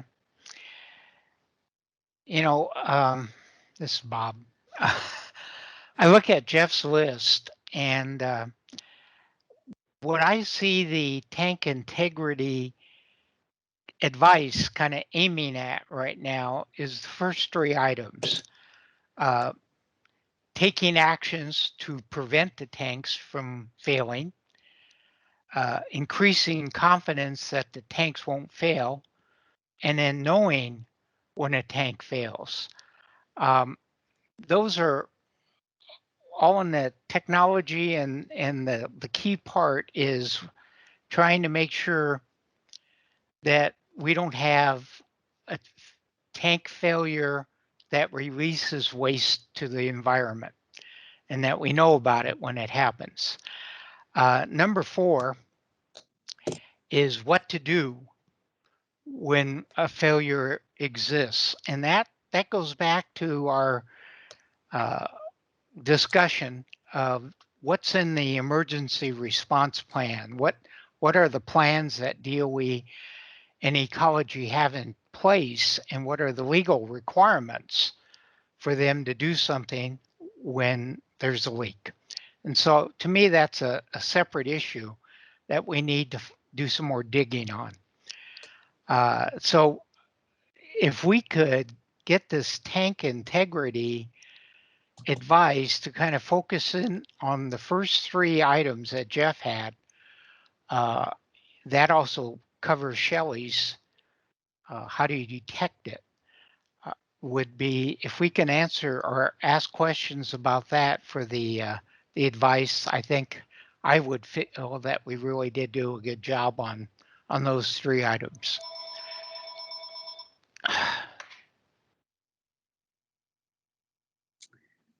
So Bob, are you proposing then that the focus conversation on the 25th do 1 through 3 that tees up number 4 at a future date? Yes, that's exactly what I'm proposing, that we look at those first 3 items. Maybe our advice can't cover all those, but at least those are things we would ask questions about, and then key up the 4th one for a future date. And it's on my list, which is our next discussion, which is all the requests for information that we're going to need. And like we discussed this morning, we had some free time. There's a whole pile of presentations that we need to kind of line up for Gary so he can start his process, his long involved process to get it approved. And so one of them I did put on the list was the leak detection response and how it replaced the emergency pumping guide. And I'm not sure how to gather those up. We're almost out of time, Ruth. How would I gather up all the ideas that people have on what they'd like to hear about? And then I could put them into the work plan in the areas. And then between Gary and I and the rest of us, we can determine when they may actually be timely. I think you give your committee some homework and say, in the next week, send those things to Bob so that you can put them together and be prepared for the EIC call on the 26th. That gives you a week to put stuff together. So within the next week, send them to me. Send them to Bob by the 19th of May. Okay. And then 26th is when we're going to have our EIC, right? Right. The EIC is meeting from 1 to 4 on Wednesday, May 26th. All right. So is that doable by folks that have a list out there of things they want to hear about or have presentations on? And we will try to get them into the work plan by quarter, I think is what we usually do. So would that work for you, Gary? Yeah, Bob, I'm interested in seeing what the list is. Of course, one thing to suggest is that everybody should have a copy of the 5-year goals that we have. And much of what we want to try to do is work around that and what we're looking at for the next couple of years. So that makes it easier to set things up. But yes, I am looking forward to seeing the list. And don't forget that Brian Vance has asked for our advice to look out 2 to 3 years. So he has that time to act on it if it is, a decision that affects 2 to 3 years from now. So think big. As Susan always says, think at a 20,000 foot level, and think into the future a little bit too. What are we going to want to know about that we can affect in the future? So. All right.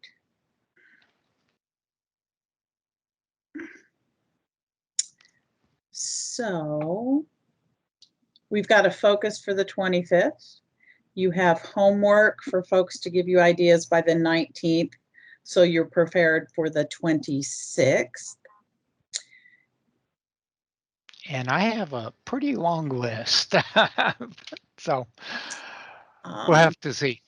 Right. Well, and I should probably work with you to get the list into the existing committee work plan. Okay, I'll send you it. Which looks something like, where is it?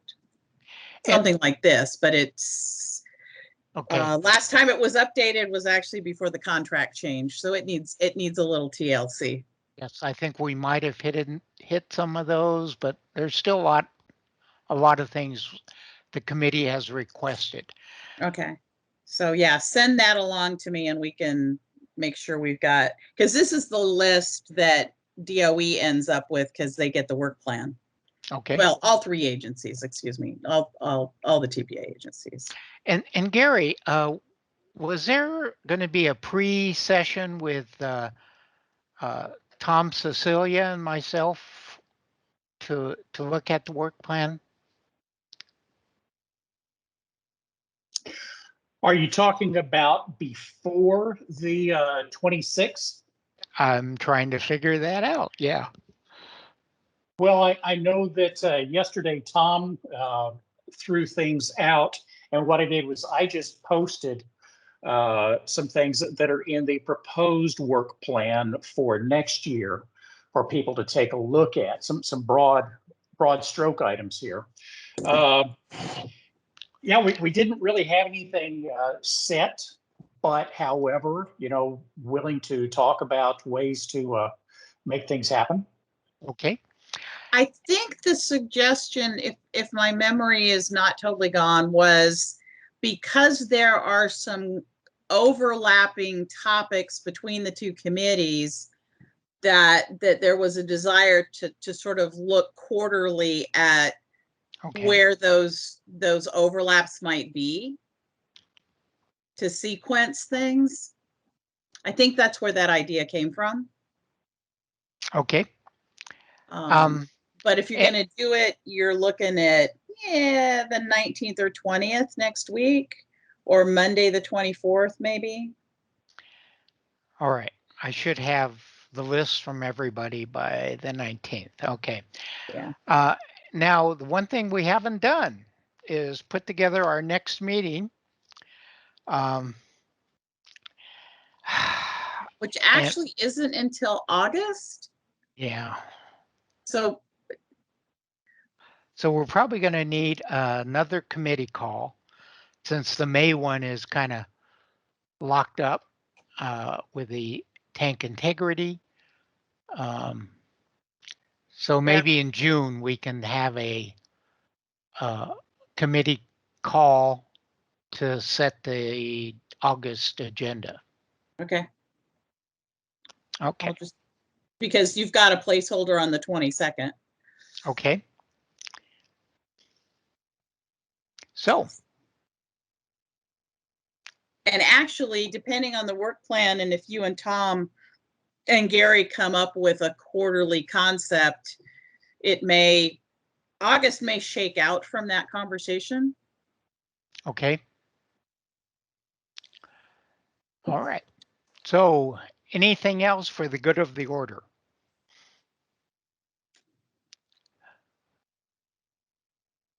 I was very impressed with all we accomplished today. I mean, we moved things around, but we managed to get it done. All right. And you thought we were going to run late. Have a good week, everybody. I see Liz is in the queue. Okay, Liz. Yeah, I know since we ran out of time for the open forum, I just wanted to flag that we build more time for open forum in the next agenda. I had a handful of things to talk about too, and I know other people probably did. And I don't. It's hard to have it at the end of the day, but maybe in August we can make sure we have more like 90 minutes for that discussion. And I know we'll have we'll have time to talk on the 25th and then the 22nd, but just want to flag that. Okay, I moved open forum up once and people got mad at me. I know. I think it's just tricky to decide when that should be, or like when the energy is to talk about, sometimes the topics, it's like, oh, let's save that piece to talk about later. And the only other thing I wanted to flag for people is Hanford Challenge put out a FAQ on high-level waste, further clarifying our position on it, which I know is a topic we'll be tackling at some point in the Tank Waste Committee, I'd assume, as we're talking about it. And Bob brought up like figuring out a way to have that conversation as a board, since we're not all on the same page. And I can drop. It's that if you go to hanfordchallenge.org, you can see it in our rotating banner. But just wanted to flag that in case, just open up that conversation some more. Thanks so much. All right. Okay. Anything else? Any other comments? Susan just got back on. I don't, she must have gotten booted off. Susan, Madam Vice Chair, do you have anything to say before we wrap this up?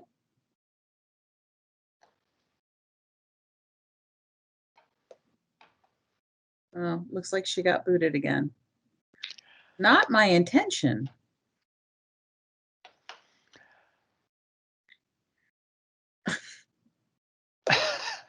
She's trying. She's trying, and I don't know why the computer is being snarky to her.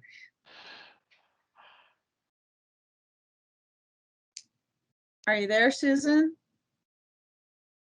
Sorry, my computer had a brain gas leak. Tank leak. Yeah, tank leak. Sorry. So, Susan, do you have Yes. any last words? No, this calendar looks, let's see, October, December, March, June, September. So that's 5 board meetings. Oh, this is this year, not next year. Oh. No. Because we were talking about the committee call in May for the tank integrity conversation. Okay. A call in June to work on the agenda for the August tank waste meeting, and that's why it was up there.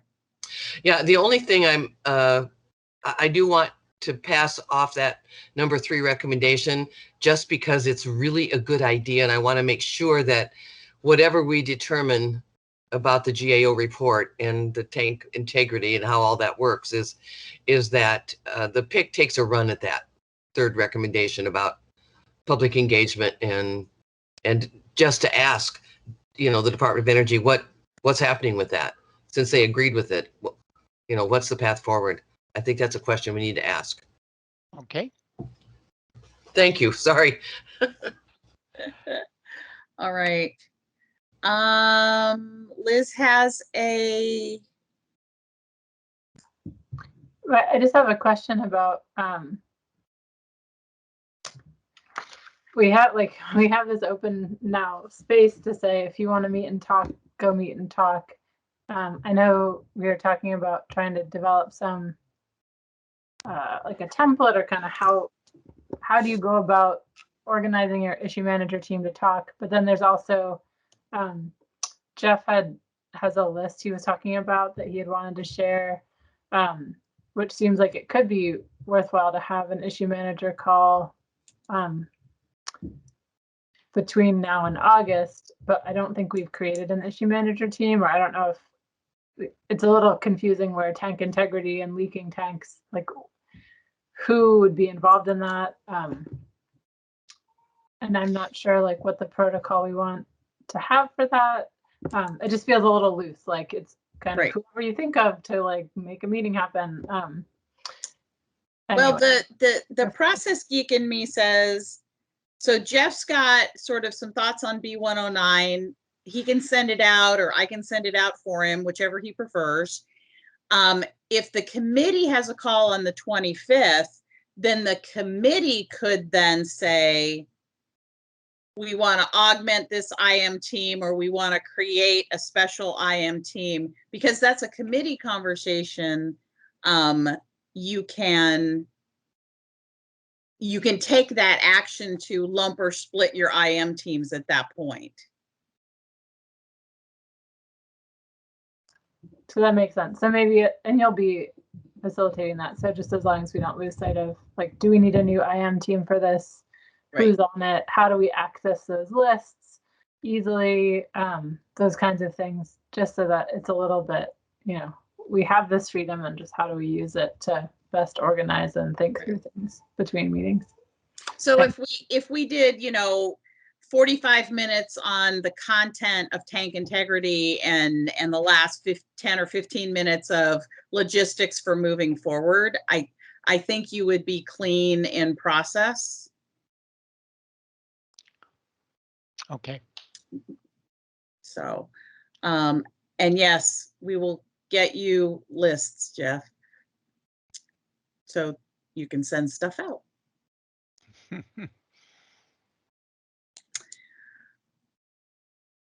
Anything else, Bob?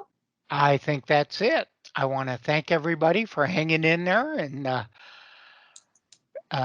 don't forget your homework assignment, and talk to you guys probably on the 26th.